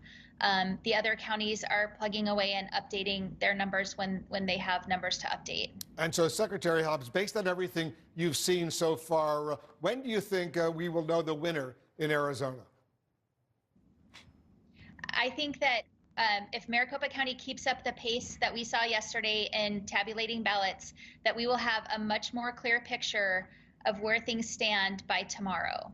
By tomorrow morning, afternoon, evening, can you give us a little better sense? We're all, we obviously are anxious that you guys do it, but do it right. But we're just curious when we'll know. Yeah, I would say by tomorrow evening when Maricopa County does their upload tomorrow evening. Because that's the biggest county, John, in Maricopa. Right, Maricopa, and the Secretary is saying she expects 140,000 today. That would be almost half. The 300,000 outstanding ballots in Maricopa County. And again, that's your biggest clue if you pull it up. It's leaning Democratic right now, but it's relatively competitive. Again, President Trump narrowly carried it 4 years ago. Joe Biden is narrowly carrying it now, 51 to 47. And so you have 300,000 ballots outstanding. And here's the question, right? You see Joe Biden with a lead here, 912,000 to 838,000. So if we get 140,000 more today, is it relatively evenly matched like this? When we did get some ballots last night, the president actually narrowed the lead, right? So you look at this and you think Joe Biden's going to build. We don't know that. We don't know that. Remember, if you go back in time, Donald Trump narrowly, again, this is very competitive, but Donald Trump carried Maricopa County 4 years ago. The suburbs have revolted against this president across America, in some places here. So we'll see. But if they get 140,000 today, that's about half, Wolf. That'll be a pretty good clue. Won't get you to the finish line, but it might give you a direction. Well, what about that, Secretary Hobbs? Of the 300,000 or so uncounted ballots so far, how many are like the mail-in ballots as opposed to the day of ballots? We don't have any more day of ballots except for provisionals that are being counted right now. All the ballots being counted right now are early ballots that were dropped off Monday or Tuesday. So you have 450,000 uncounted ballots statewide, 300,000 in Maricopa County. Where else are there? What about Pima County? Pima County, I should say. Pima's got about 46,000 ballots. Yuma is down to 8,500. Coconino County still has about 13,000. And Pinal County, which is between Maricopa and Pima, has 41,000. Yeah, show us those counties. Hold on for a moment, Secretary. John King's going to show us those counties, and we're going to get a sense whether they're leaning for the president or the former vice president. So here's Pima, which is overwhelmingly right now 60 to 39 in Pima. And then you move up here in Maricopa, we just talked about. And then you come this way. Did we mention we have more in Pinal County? No. Okay, so we come up to 41, here. yes, 41,000 in Pinal. Okay, so you have some more in Gila County? Oh, Gila is very minimal, less than 500 in Gila County. Right, and here's where and you said in Coconino there's still a significant amount. 13,000. 13,000, and again, so you're looking here 63% for the former vice president. This is why they're voicing confidence in the Biden campaign, because the larger counties that still have the larger number of ballots are blue counties. Let's just move right through this hat now. In Sedona, Yavapai, am I saying that right? Yavapai, yeah. Are there more outstanding there? They are 8,500. 8,500. So again, you see, again, the president is carrying this county. Can I ask you, Madam Secretary, as we go through this and we show the counties, in other states we are seeing, even in the Republican areas, the Democratic preference to vote by mail or to vote early is significantly higher. So Joe Biden, even like in Pennsylvania, as we've been counting, in Georgia we've been counting, even in Republican counties, the Democrats have a lopsided advantage when it comes to those ballots. Do you know, are you seeing the same thing in Arizona? I'm sorry, you cut out a little bit, so I didn't hear all of your question. Democrats here definitely had an advantage in early votes, and in the early votes that were actually turned in early, which is not normal. Normally, they're the ones holding on to them till the end and dropping them off those last couple of days, which is why we don't really know the ballots being counted right now. In normal years, they would trend Democratic, and that we're not sure if that's what's happening right now. And obviously, we did see the last time we got an installment from Maricopa County, President Trump actually narrowed Joe Biden's lead. I think that's the point you're making, that in this most unusual election year, the patterns you've seen in the past are not necessarily playing out as the count unfolds this year. Is that right? I just want to button up, Madam Secretary, you haven't seen any evidence of any major irregularities, fraud, anything along those lines. So far, everything has been almost completely smooth in Arizona. Is that right? Yes, absolutely. All right, that's good to hear. Well, thank you so much, Madam Secretary. Thanks so much for all your good work. We're really grateful to you. Grateful to all the poll workers, everyone in Arizona. This is really important work. David Chalian, you're getting some new information about Arizona as well. What are you picking up? Well, again, state of play, obviously, 67,906 votes. Joe Biden has, in terms of a lead over Donald Trump, 50.5% to 48.1%. But you just heard the Secretary. Take a look at the outstanding ballots. It's roughly a universe of 450,000 votes outstanding to be counted. We know 2/3 of that come from the population center in Maricopa County. Out of those 450,000 votes, Joe Biden needs 41 to 43% of them, needs to win 41 to 43% in order to hang on to his lead and win the state. Donald Trump needs 55 to 58% of what comes in of those uncounted votes to win the state. Now, you just heard, if indeed a trend is that the Monday, Tuesday ballots are leaning a little bit more Trump, perhaps he can overperform his current statewide 48% and achieve that goal. We have to wait to see those votes get counted, Wolf. We will get numbers, I suspect, at some point, see what's happening in Arizona right now. The Pennsylvania Secretary of State, by the way, is expected to speak soon as President Trump's lead in the Commonwealth drops to, around 90,000 votes. It has just dropped again, 90,542 votes. Not many left to be counted. We're watching all of this. Election night in America continues right after this.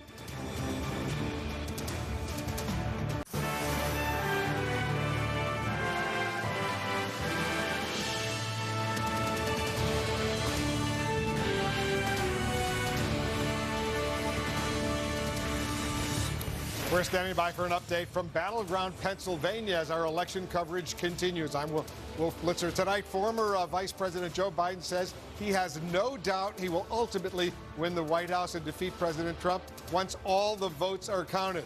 Right now, all eyes are on Pennsylvania, where Biden has been closing the gap with Trump and threatening the president's lead as results from mail-in ballots are revealed. We expect Pennsylvania's Secretary of State to share new information this hour. We'll have live coverage.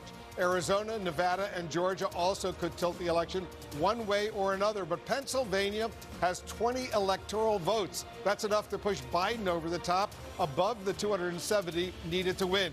Biden has multiple opportunities to build on his 253 electoral votes, but Trump, who has 213 electoral votes, needs to win Pennsylvania in order to win re-election. It's time for another key race alert. And let's go to Pennsylvania right now. The lead that President Trump has over Joe Biden has narrowed to 90,542, with 93% of the estimated vote is in. Trump has 50.1%. Biden has 48.7%. Remember, 20 electoral votes in Pennsylvania. Let's walk over to John King, who's looking at Pennsylvania very, very closely. We're going to be hearing from the Secretary of State. We're going to be getting new numbers. But meanwhile, the number has gone down. Trump's lead to 90,542. 90,000 every seat, and this has been the case now for the past 24 hours. Every time we get new votes, most of them are coming in from the Democratic strongholds here. We're waiting on Allegheny out there. But even as some of these Republican Trump counties begin to report their leftover mail-in ballots as they count them, we're seeing Joe Biden make up gains, because we know across the country, but we know especially in the Commonwealth of Pennsylvania, Democrats voted disproportionately by mail. Those are the ballots being counted now. And so you've just seen this play out. The president's lead was once over 600,000 votes. It is now 90,000 votes. And so the question is, there is zero question Joe Biden has momentum. The question is, does he have enough to get him to the finish line? Will he just narrow this and make it dramatic, or will he pass? One of the places we're waiting for is the largest vote basket in the case. That would be the city of Philadelphia. 86% in. We've been stuck at that number for some time. It was 80% to begin the day. We've been stuck at 86 for some time. It's 12% plus of the state's population. Democrats believe they did a good job with turnout. We'll see what the final number is. Here's one way to judge that.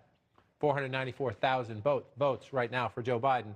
If you go back in time, the Clinton campaign actually thought they did a great job in Pennsylvania, in Philadelphia in particular, with decent turnout last year. In places like Milwaukee, places like Detroit, they had trouble with African-American turnout. They thought 4 years ago they did a pretty good job in Philadelphia. So you see that, use that as your benchmark, 584,000. If Joe Biden can get up to that, it puts him in play in that state. Let's go to Philadelphia. Kate Baldwin is on the ground for us over there. Kate, what's going on? All right, so Wolf, the whole ballgame now is how many ballots are outstanding and left to be counted. Statewide, the latest number that we have is 340,000 mail-in ballots are outstanding. Here, a big chunk of that is here in Philadelphia. The latest numbers we have from officials here are they estimate between 85,000 and 90,000 ballots that are still outstanding, still to be counted. We also know in another large county, Allegheny County, home of Pittsburgh, the latest that we had was that there are between 35,000 and 36,000 mail-in ballots outstanding. Those will not be counted until tomorrow, or dealt with until tomorrow. So that is where the kind of the biggest chunks, if you will, in the when it comes down to the counties of where these outstanding mail-in ballots are yet to be counted here in the Commonwealth. We also have some information. It also will be interesting to hear from the Secretary of State if she has an update on the number of ballots that have come in after Election Day, those mail-in ballots that are to be segregated, that are disputed by, that are kind of in dispute or being contested, if you will. We heard from Allegheny County officials that they have been told by the state, and that was earlier today, that just yesterday, across the Commonwealth, the number of those ballots that came in after Election Day was 10,000 of those mail-in ballots that are to be segregated. It'll be interesting to hear what the Secretary of State has to say about those as well, because when you're talking about the margins that you and John are talking about, every single one of these ballots and votes matters. You're absolutely right, Kate. Thank you very, very much. We'll check back with you. Kate Baldwin's in Philadelphia. You know, normally, if you and I have covered a lot of elections, we see 93% of the vote is in. One person has a 90,000 vote lead. We naturally assume, well, that looks pretty good.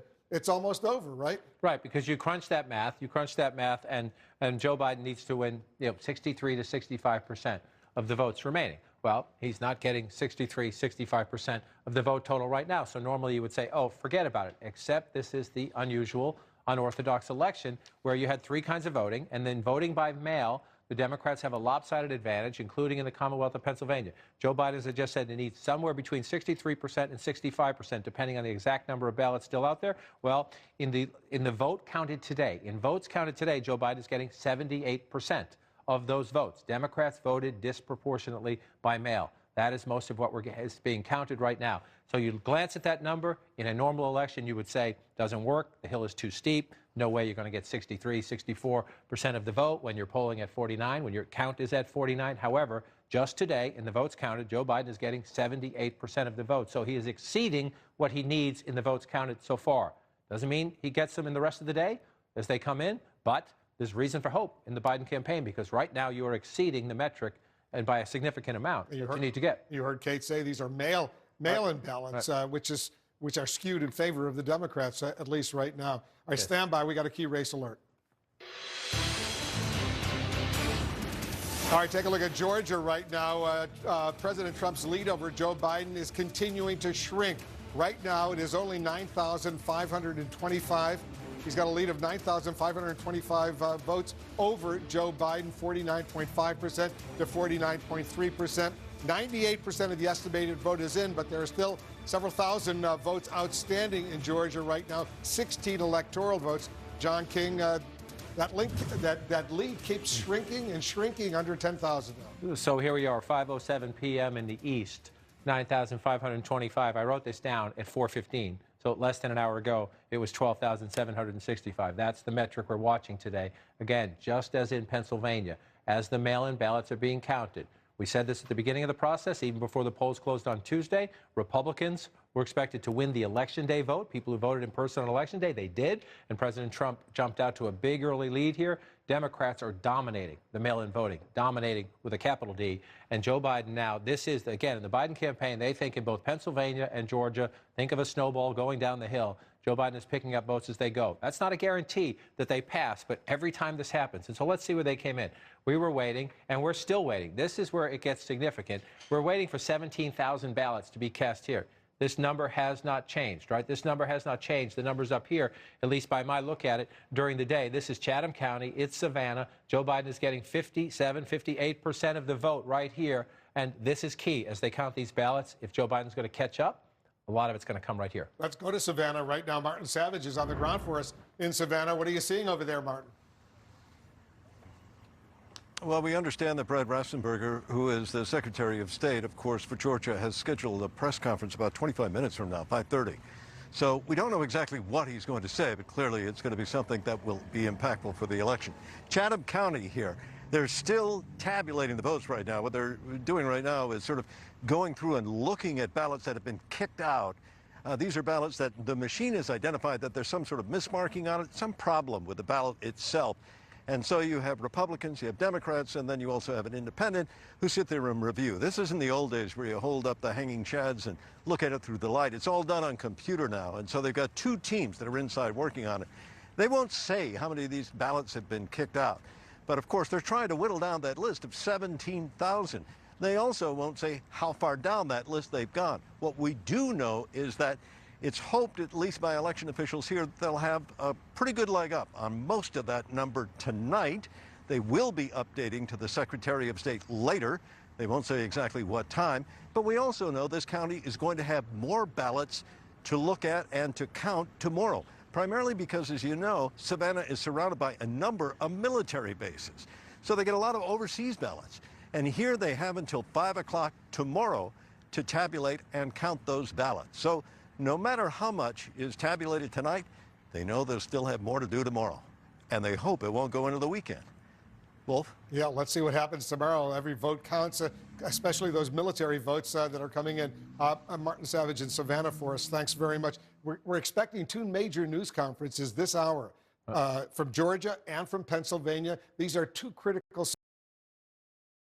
to determine who's going to be the next president of the United States. Yes, they're essential states, and they're especially essential if you're the president of the United States, who right now is looking at Joe Biden at 253 electoral votes. Joe Biden right now is looking at 253 electoral votes, right? Donald Trump, you cannot get from 213 to 270 without Pennsylvania and Georgia. It's impossible. It is impossible. So if Joe Biden wins either one of those states, he's the next president of the United States. Joe Biden has other routes. If Donald Trump wins them both, that doesn't mean Donald Trump wins re-election, because Joe Biden is leading in Arizona, leading in Nevada. Those two states would get Joe Biden to 270. I'll just do it so you can see the math play out on your screen. He's leading here, and he's leading here.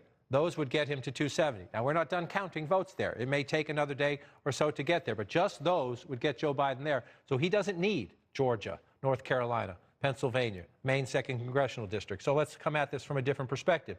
What does the president do? Well, we expect the president's going to win Alaska. The president is leading in North Carolina. It's close, but it's been a stubborn, steady lead. The expectation is, we're not there yet, but the expectation is that will stay there. The president right now is leading in Maine's 2nd Congressional District. Every time I touch this, I do this. Let me pick it up and fix it. Let me bring it back here. Joe Biden is winning the rest of them, but the president is winning one of them. And so here's who you get. You get the president to 232. Well, if the president wins here and here, he's in play, but he still has to win one of those, right? But if Joe Biden takes away one of these, it's just impossible. You can't, the president's math, you can't get to 270. So the president must win Pennsylvania. He must win Georgia. If he does that, he has a path to re-election. If he does not, it is game over. So as we wait for the secretaries of state, everyone on the board still matters.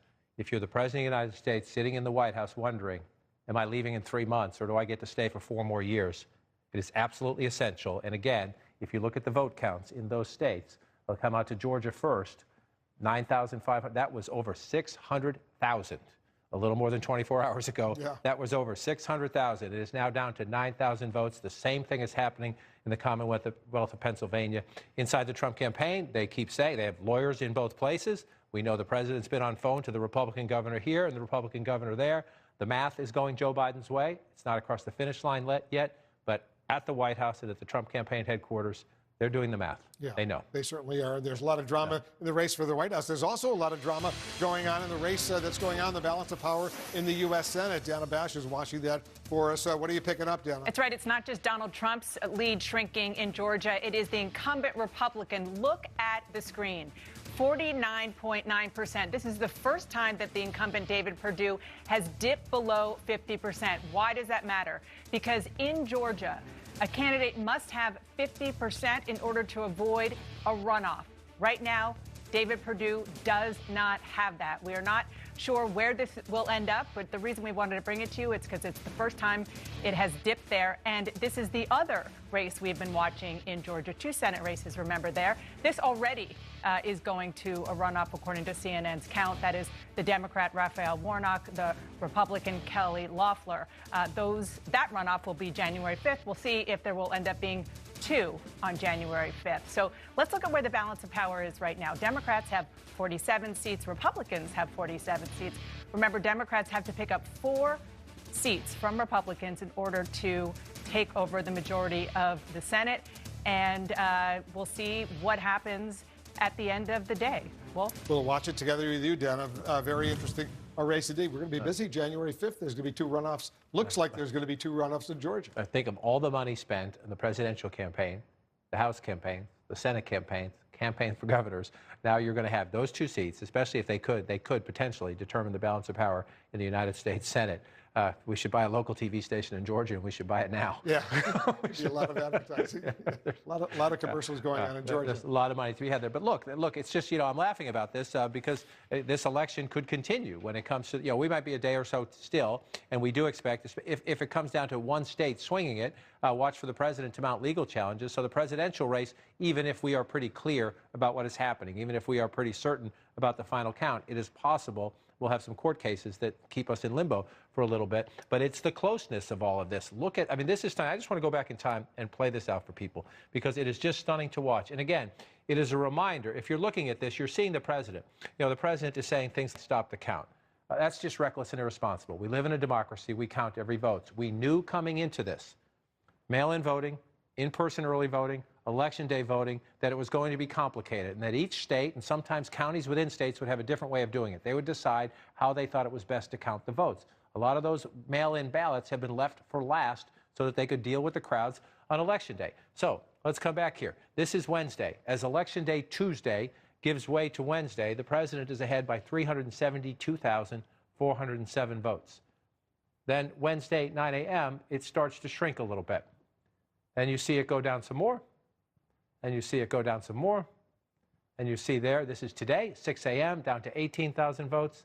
Then we get down to 14,000 votes, and then you come out live right now. Again, the trajectory has been steady. As they count the mail-in ballots, a lead that was once higher than 600,000 votes is now fewer than 10,000 votes. And again, the votes that are out are in Democratic counties like Chatham County, where Savannah is, and we know there are still some votes out here in the Atlanta metro area, including Fulton County, which is Atlanta, still several thousand votes to be counted here. And by the way, John, take a look at the what we're seeing. We're seeing some live pictures of the former vice president walking out. Let's see if he says anything. He's with his wife, Dr. Jill Biden, as well. I just want to listen in for a second.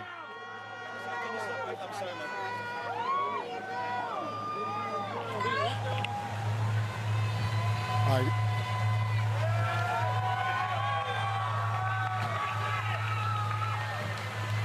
All right, he's not answering reporters' questions, getting into the vehicle over there. You know, it's interesting. He made that little statement a little while ago. He had a briefing on what's going on with coronavirus, on the economic crisis that's going on in the country right now. He's been busy in those kinds of meetings. In contrast to what we're seeing, we're not seeing much at all.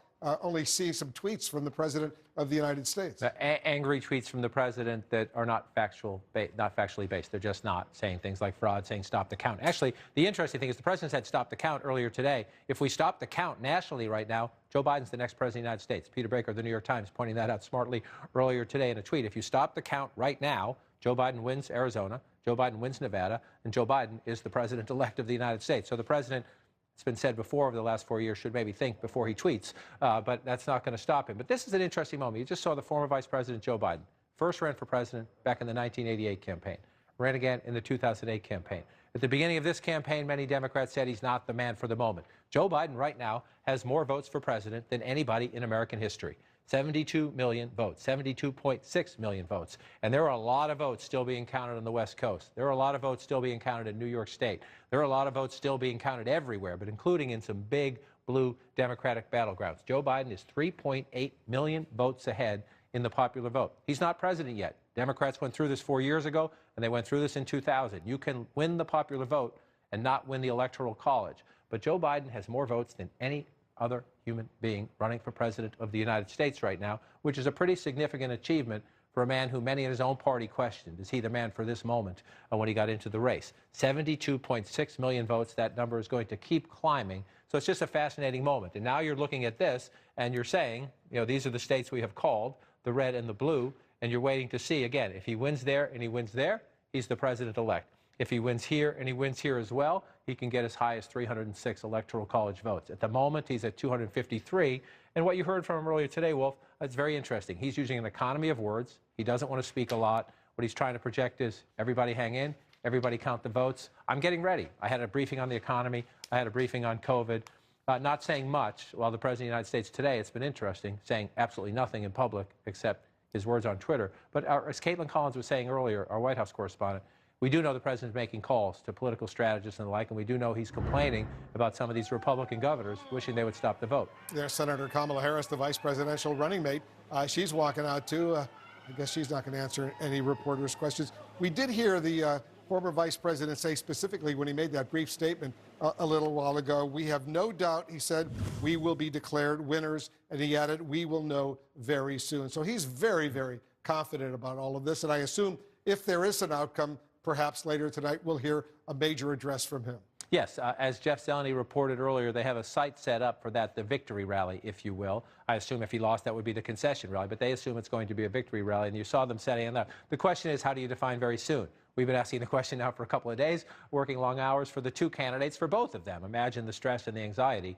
This is a high-stakes contest, two men running for the highest office in the land. So define very soon. Well, very soon would be if we got to a place where we could call this in Biden's favor, but we're not there right now. The president has a 90,000 vote lead in Pennsylvania. Again, the momentum has been consistently and steadily toward Biden. The question is, are there enough votes still to be counted to continue it? And again, we know Bulk of those votes are right here, Southeast Pennsylvania, which is voting overwhelmingly for Biden. Can you get there? That's why you have to count them. This one is interesting to me. We just talked about it, but just that this is now 9,525 votes, and we know the outstanding votes are in places like this, Democratic, Chatham County, Fulton County, Atlanta, the suburbs around it, largely Democratic. There are some votes out for places that are voting for the president. This is a county earlier they said still had some outstanding votes. But even in Georgia, just like in Pennsylvania, sometimes looks can be deceiving in the sense that this is red. The president will carry it in the end.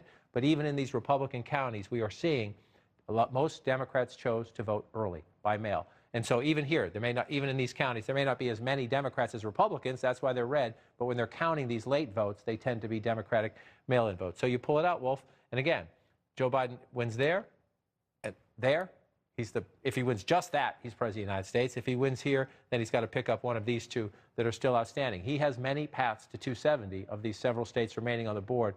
The president of the United States, I'm a broken record, but he cannot lose that.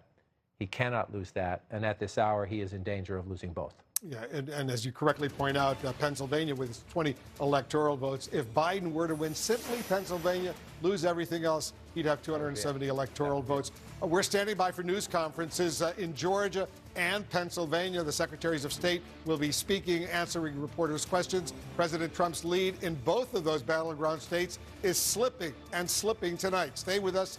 Our election night coverage continues right after this. Followed by every county in Let's the go state. live now So, for to example, Harrisburg, where the Secretary of State of Pennsylvania is talking about the count for the presidential contest.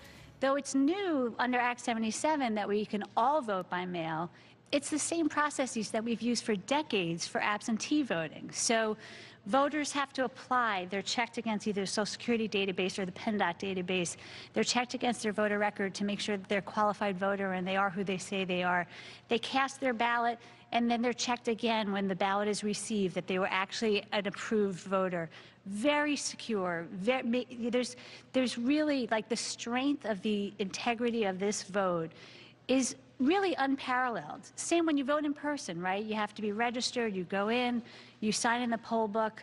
All of these things are tracked. Our voting systems and our databases make sure that no voter can cast more than one vote. It literally has a hard stop should anybody even try. And the counties, again, as I've talked about, the amazing county election officials, they take this so seriously. They are such professionals. So, you know, I can just say, really, no matter how you chose to vote this year, and so many Pennsylvanians have, and it looks like it's really going to be great turnout when we finalize the numbers, that every method is incredibly safe and secure. Yes. I'm sorry. Yes, sir. Hi, Secretary. Hey, you've said, if I understand it correctly, that enough results may be coming in tonight for people to have a handle on who the winner in the presidential race is. What's your basis for thinking that? Can you put a finer point on it? How long? What makes you say that? So the counties are continuing to count, and so obviously, depending on how close the race is, that impacts whether you. So you know. The final results are not certified until 20 days after the election, right? So I want to be clear, there's no final results happening now anyway. What's happening now is having enough ballots counted to actually see who the winner is, right? The farther apart that is, the easier it is to tell. So it's very close in Pennsylvania, right? There's no question. And so that means it's going to take longer to actually see who the winner is. But I can tell you that there's several 100,000 ballots remaining to be counted. You can track all that, what counties it remains in, look at our website, and you'll be able to see how we get to the conclusion. But, you know, either way, I want to be clear that these are just the mail-in and absentee votes and the in-person votes, right? The overwhelming majority, like, I think, you know, a huge majority of the in-person votes have been counted. We're in a very good place with the mail-in and absentee ballots, but not quite there yet. But then there's still going to be provisional ballots, the military and overseas ballots, and so forth. So the closer the race is, the longer it takes. But I think what I've said all along is that the overwhelming majority of ballots will be counted by Friday. I still think that we're ahead of the schedule, and we actually already have counted the overwhelming majority of ballots, but because it's a close race, it's not quite clear yet who the winner is. So, yes. You've mentioned provisional ballots a couple of times. How many of those have been cast statewide? And of those, how many have been counted and reported? So very few have been counted, and because that usually happens following the counting of the other ballots. So so that you won't see. Counties are not going to start that until after they've finished with the others generally. So we don't know yet. We've been reaching out to the counties. I know, I can't remember if it was you or somebody else who asked me both about provisional ballot numbers and numbers of ballots arriving after Election Day, after 8 p.m. on Election Day. So provisional ballots, I think we've heard from, maybe 2/3 of the counties. So I don't have a firm number yet, and as soon as we do, we'll be able to report those numbers. Can you give me your best estimate? The provisional ballots, I think it's still early yet. So let's touch base again after I have more than the number that I have so far. Yeah. No guesstimate at all? It doesn't. The context matters, right? So if I tell you a number that reflects 41 counties, it could be not reflective of the whole because it matters which counties they are. So we will circle back with you. Yes. Oh, Sorry. I know that you stand by the integrity of the election so far. Have you or any of the counties investigated any specific allegations of voter fraud? No. I mean, I'm not aware of any. I should say you probably heard some weeks ago that there was a gentleman in Luzerne County who tried to apply for a ballot for his deceased mother. I don't know if you heard that, but that was several weeks ago. That was the only incident that I am aware of in this year. Yeah. Yes, sir. I know that you said a minute ago that you guys have counted the vast majority of the in-person Election Day votes. Can you give us a more specific sense of how many of those are outstanding? Is it fewer than the remaining mail-in votes? Oh, yeah. If you go to our website and the supplemental dashboard, if you look at like the pie chart, it's a tiny sliver. It may be that 99% are counted. So whether it's 99 or 98.5, go to the dashboard and it will tell you. More beyond the mail-in ballots that are. No, there's a tiny fraction of precincts that aren't counted yet. Yeah, it's a very, very, very small number. Yeah. Yes. The outstanding mail-in ballots, does that include counties that have all counties segregated the ballots that came in after Election Day? Right. So the ballots that have been counted so far are the ones that came in by November 3rd. So all the counties are going to be segregating any that came in after 8 p.m. on November 3rd through 5 p.m. on November 6th. Yes. Yes, Dennis. Secretary, there are 7 precincts in Allegheny County that aren't reporting anything yet. That includes Election Day in-person ballots. Do you know what's going on there? No, I don't, but I'm happy to check with them afterwards. I know what's going on in some of the other things, but I don't know what's going on in those 7 precincts. So thank you. We will reach out to them. Yes. Does the department know how many mail-in ballots might still be en route to election offices that were postmarked by the 3rd? Do we know how many are en route? No. I could tell you that the numbers that have come in so far are a tiny fraction of what came in after the primary. So I don't think, and usually, based on historical numbers, you get the most ballots, the day after Election Day, and then it dwindles from there. So I don't expect it to be a significant amount. Mail-in ballots were surrendered at the polls on November 3rd? Not yet. We will know that because we will know that, at once the counties do those, because obviously those voter declarations had to be signed. And I think they'll also be able to track the provisional ballot voters, the ones that didn't surrender their ballots. But that will take some time. Thank you. Yes. Have you and your staff taken any special safety precautions? And should the county workers who are doing the counting be concerned about their safety, given the strong feelings?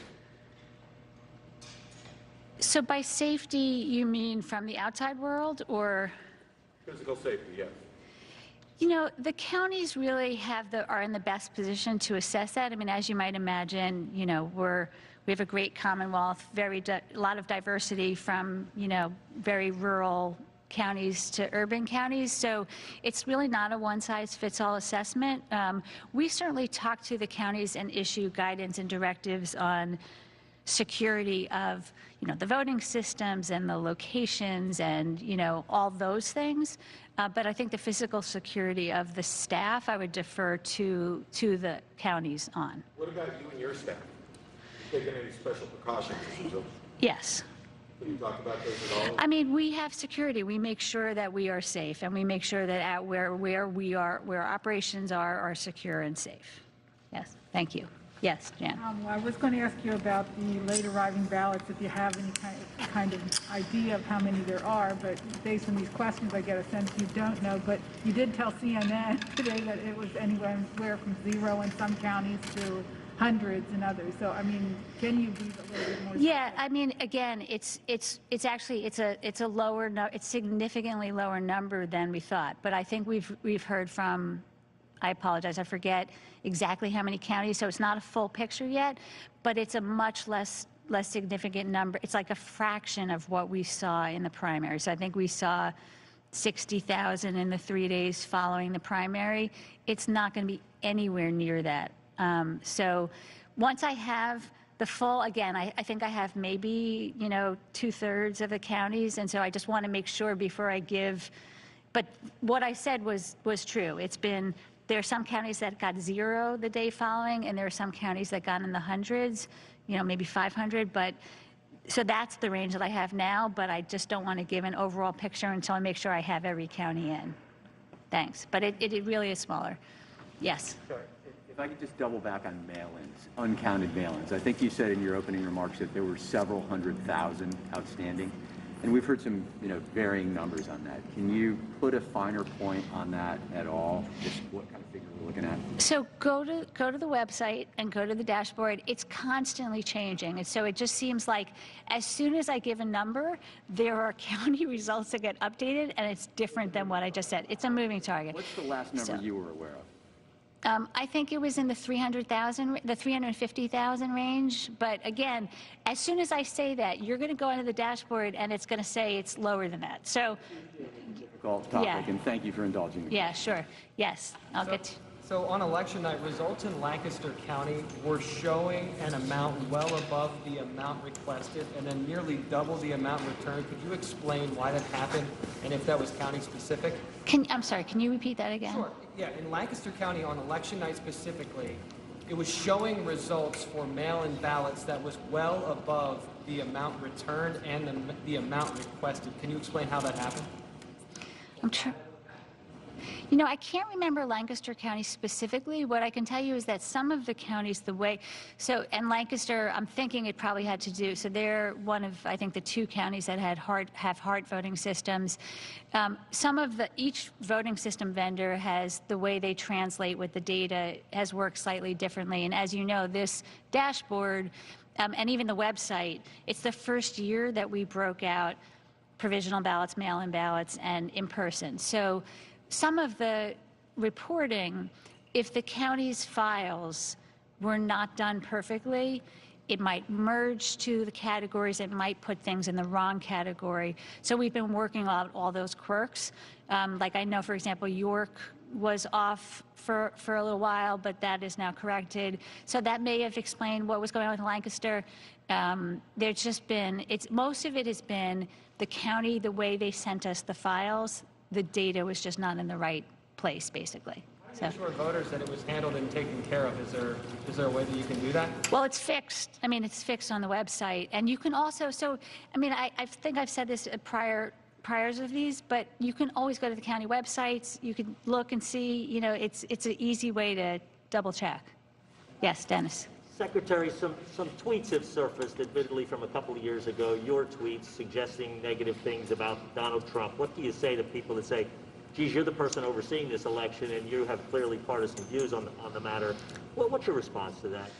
So my response is, look, these were 4 years ago. And at the time, I was not in the administration. I was not in any public service. I was a private citizen. It was a personal Twitter account. So that, and then when I became Secretary of State, I took an oath, Dennis, and I took an oath to defend and protect the Constitution of the Commonwealth of Pennsylvania and the Constitution of the United States. And partisan politics have no place in the Pennsylvania Department of State or any county elections office for that matter. I mean, we work for voting rights and for effective election administration, and I can tell you that I will do everything in my power to make sure that every voter, every candidate, and every party have access to a fair, free, safe, and secure election. And I don't care what their background is, and I don't care what my background is. That's what we do at the Department of State. Thank you. The Pennsylvania Secretary of State, Kathy Boockvar, holding a news conference. John, very significant numbers released. We're looking at Pennsylvania right now. Trump is ahead of Biden by 90,542. Basically, she said, go to the website, see what the outstanding mail-in ballots are. And we did 326,348. You're good at math. You've done the math. For Trump to win in Pennsylvania, what percentage of 326,000 outstanding votes will he need? Trump has to get in the ballpark of 33, 35%, but let me flip it and do it a different way. Because we know so far today, in counting the mail-in ballots, Joe Biden so far today in the count in Pennsylvania is getting 78%. Let's just say Joe Biden got 70%, right? If Joe Biden got 70% for the rest of the rest of the ballots, if he got 70% of them, that would be 228, 443, right? There's a little rounding in there. Okay, so that means that's a 2. Sorry, it's a little messy. That's a 2. And so then you start from Donald Trump's 90,000 lead, right? So it's a 90,542 lead, and then you add into that, if he would get 97,000, right? It'd be 97,000. So then he would be in the 188 and change, right? He would be 188 plus, right? So if Joe Biden gets 70% of what's remaining, he would pass Donald Trump by about 40,000 votes. He's getting 78% in the count so far today. That just tells you it's possible. That doesn't tell you that it's going to happen, but we know he's getting 78% of the mail-in ballots they have already counted today. So as they count that the number left, as you said, 326, 348. So if he gets 70% instead of the 78% he's getting, he would pass Donald Trump by about 40,000 votes. So basically what you're saying is if Biden wins 70% of the remaining outstanding 326,000 votes, he would win by about 40,000 votes. He would win the Pennsylvania contest right now. Yes, and that would make him the president-elect of the United States. He would win it by 40,000 votes, so he doesn't even need 70%. What did Trump win Pennsylvania by 4 years ago? Let's go back and take a look as we go back through the thing. Telestrator off, 2016, 44,000 votes. So in other words, Biden would win Pennsylvania by almost exactly the same number of votes that Trump won Pennsylvania over Hillary Clinton in 2016. If he gets 70% of what is remaining out there. And again, if you're watching at home, and let's come back to this year's statistics, if you're watching at home, you look at this and you say, well, he's only getting 49. Why do you think he's going to get 70? We don't know that he's going to get 70, but we do know in the votes counted in Pennsylvania today, he's above 78%. And so we're just saying if he only got 70%, only sounds ridiculous, but if he gets 70% for the rest of the count, he will pass Donald Trump by about 40,000 votes. And again, just for anyone who hasn't been with us for the last 2+ days, this is happening for a reason. Republicans vote on Election Day. The president did a fantastic job with his rallies of turning out Republicans on Election Day. That's why he's getting more votes in Pennsylvania now than he did 4 years ago. Joe Biden and Democrats, though, they had a strategy. Many of them voted by mail. Some of them voted early, getting in line. It's the mail-in ballots that they're counting now. The Election Day ballots have already been counted. So Donald Trump's massive surge of votes have already been counted. That's why he jumped out to that big early lead in Pennsylvania. Now they're doing the arduous work of counting the paper ballots, the mail ballots. And as they do that, Joe Biden, again, today is getting 78% of those ballots as they count them. If he gets 70% of what is left, he will win the Commonwealth of Pennsylvania by about 40,000 votes. It's pretty amazing. And she specifically said, the Secretary of State of Pennsylvania, that those 326,000 outstanding ballots, they were all mail-in ballots that they're counting right now. They should get the numbers. That's the universe that's left. And again, this can be confusing at home, but this is the unprecedented pandemic election. What they're counting now are the mail-in ballots, lopsided in favor of the Democrats. Again, I didn't mean to interrupt, but Joe Biden is winning 78% of them. If he just gets 70% the rest of the way, he will win the Commonwealth by roughly 40,000 votes. In addition to those 326,000 mail-in ballots, there are some provisional ballots potentially that have to be counted as well. We don't know how many provisional ballots there are. Let's check in with Jake. Stay on Pennsylvania right now. It's a key battleground. That's right, it is. And joining me now is a Republican senator from Pennsylvania, Senator Pat Toomey. Senator Toomey, thanks so much for joining us right now. We're watching intently your home Commonwealth of Pennsylvania to report the results. You know Pennsylvania better than almost anyone. What do you make of where we are? Who do you think will ultimately win Pennsylvania? Jake, obviously we're extremely close, and there's a path for either candidate to win Pennsylvania at this point, so we don't know how this is going to turn out. The only thing we know is it's going to go right down to the wire. It's going to be very, very close. But we suspected that might be the case, so no big surprise there. Vice President Biden has now been projected to win Wisconsin and Michigan. He's obviously narrowing the gap in Pennsylvania right now. Why do you think President Trump had a harder time in these so-called blue wall states in 2020 than he did in 2016? Well, look, we know he developed some, sorry about that. No problem.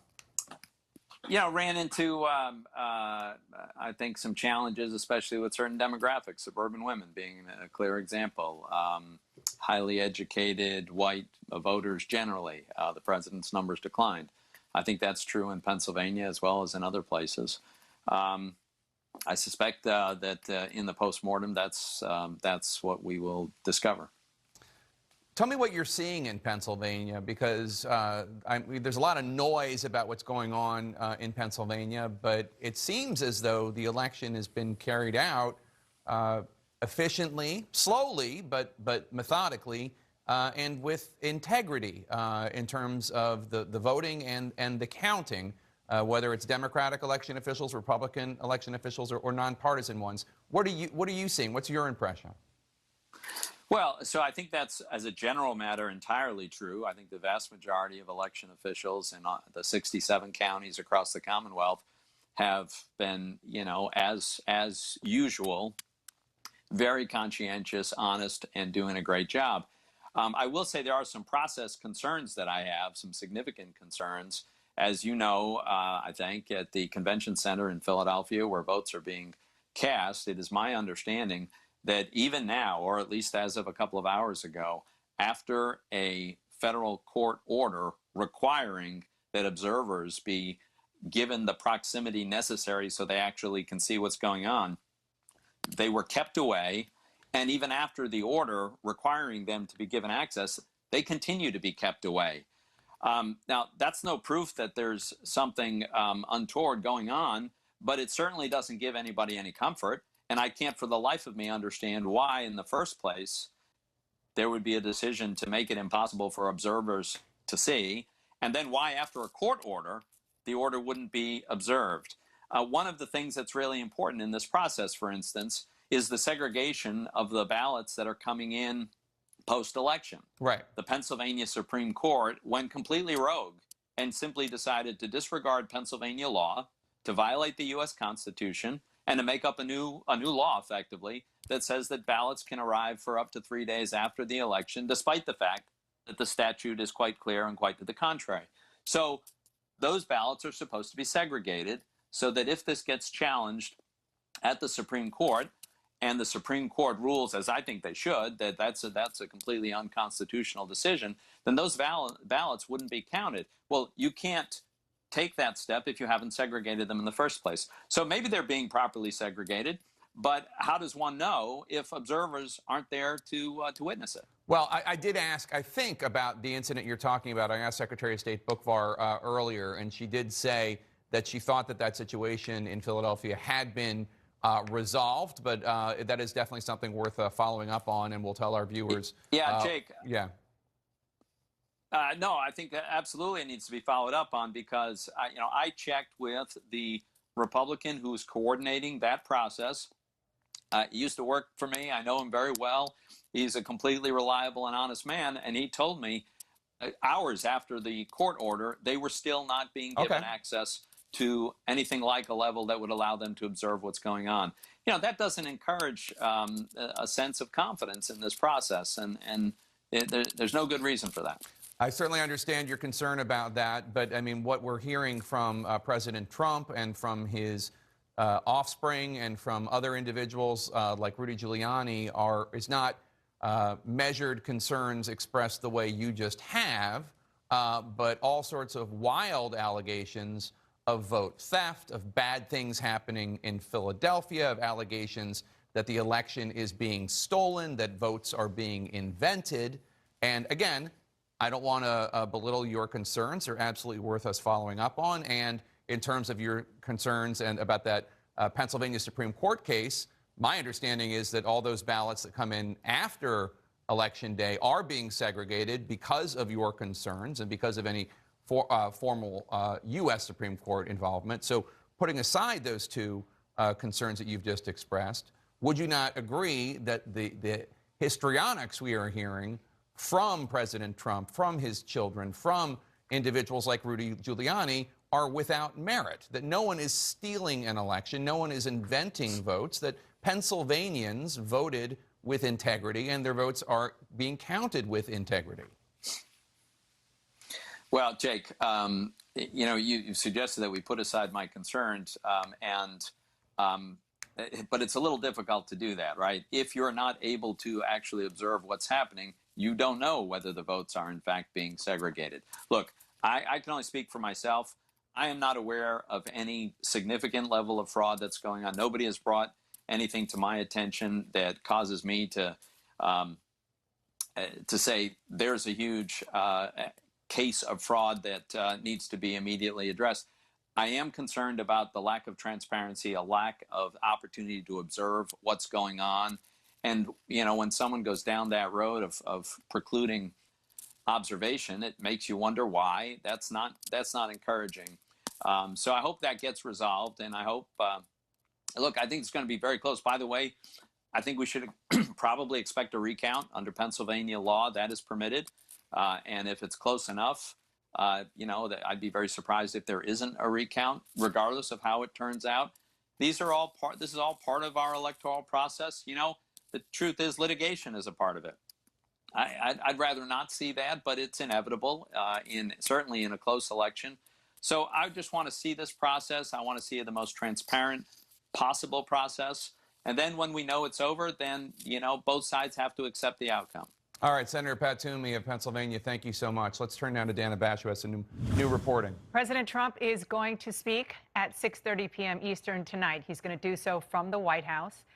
We have been talking about the fact that we have not seen him since the wee hours of the night/morning, Tuesday night, Wednesday morning. And so he is now going to speak, which is a couple things. Number one, as modern as the president is and how he communicates on Twitter and social media, choosing to do 6:30 p.m. Eastern is clearly no accident. He's also old school. He knows that's when the broadcast networks come on, so that gives him a bigger audience probably in his mind, even though I'm not so sure that's necessarily true. And the other thing is Caitlin Collins was reporting that she was hearing from her sources that people around the president were trying to hold him back to not speak because they're worried about what will come out of his mouth. That obviously did not win the day. Maybe it is more likely that one source that I talked to, that argument won the day, which was the idea that they didn't want to cede the stage to Joe Biden just yet. So I just want to bring our viewers' attention to something going on in Pennsylvania. All eyes are on Pennsylvania, and President Trump's lead has now dropped to 78,314 votes as election officials have gone through the more than 2 million vote-by-mail ballots that have been cast in the Commonwealth of Pennsylvania, which overwhelmingly were cast by Democrats. We knew that and reported that several weeks ago when that became apparent. The president's lead in Pennsylvania has narrowed, and the more of these ballots that they count, the more that the division between Trump and Biden is narrowing. Yeah, and this is really critical because as we sit here right now, President Trump needs to win 2 states. He needs to hold on to, at the minimum, 2 states, Pennsylvania and the state of Georgia. As we've been sitting here on the air most of this afternoon, both of those states have been narrowing. narrowing, narrowing, narrowing, and they are not trending in his direction. That could be one of the reasons why we're going to see President Trump tonight, because he is clearly desperate to change the narrative around that, although he can't change the numbers. And also with Joe Biden going out, he's got to try to fight back in his own way. It's not just changing the narrative. He's going to lie about the fact that votes are being counted. He's going to try to depict the fact of democracy as nefarious, which it is not. We're getting new information right now about the Biden campaign's plans for tonight as the race tightens by the hour. Election night in America continues next.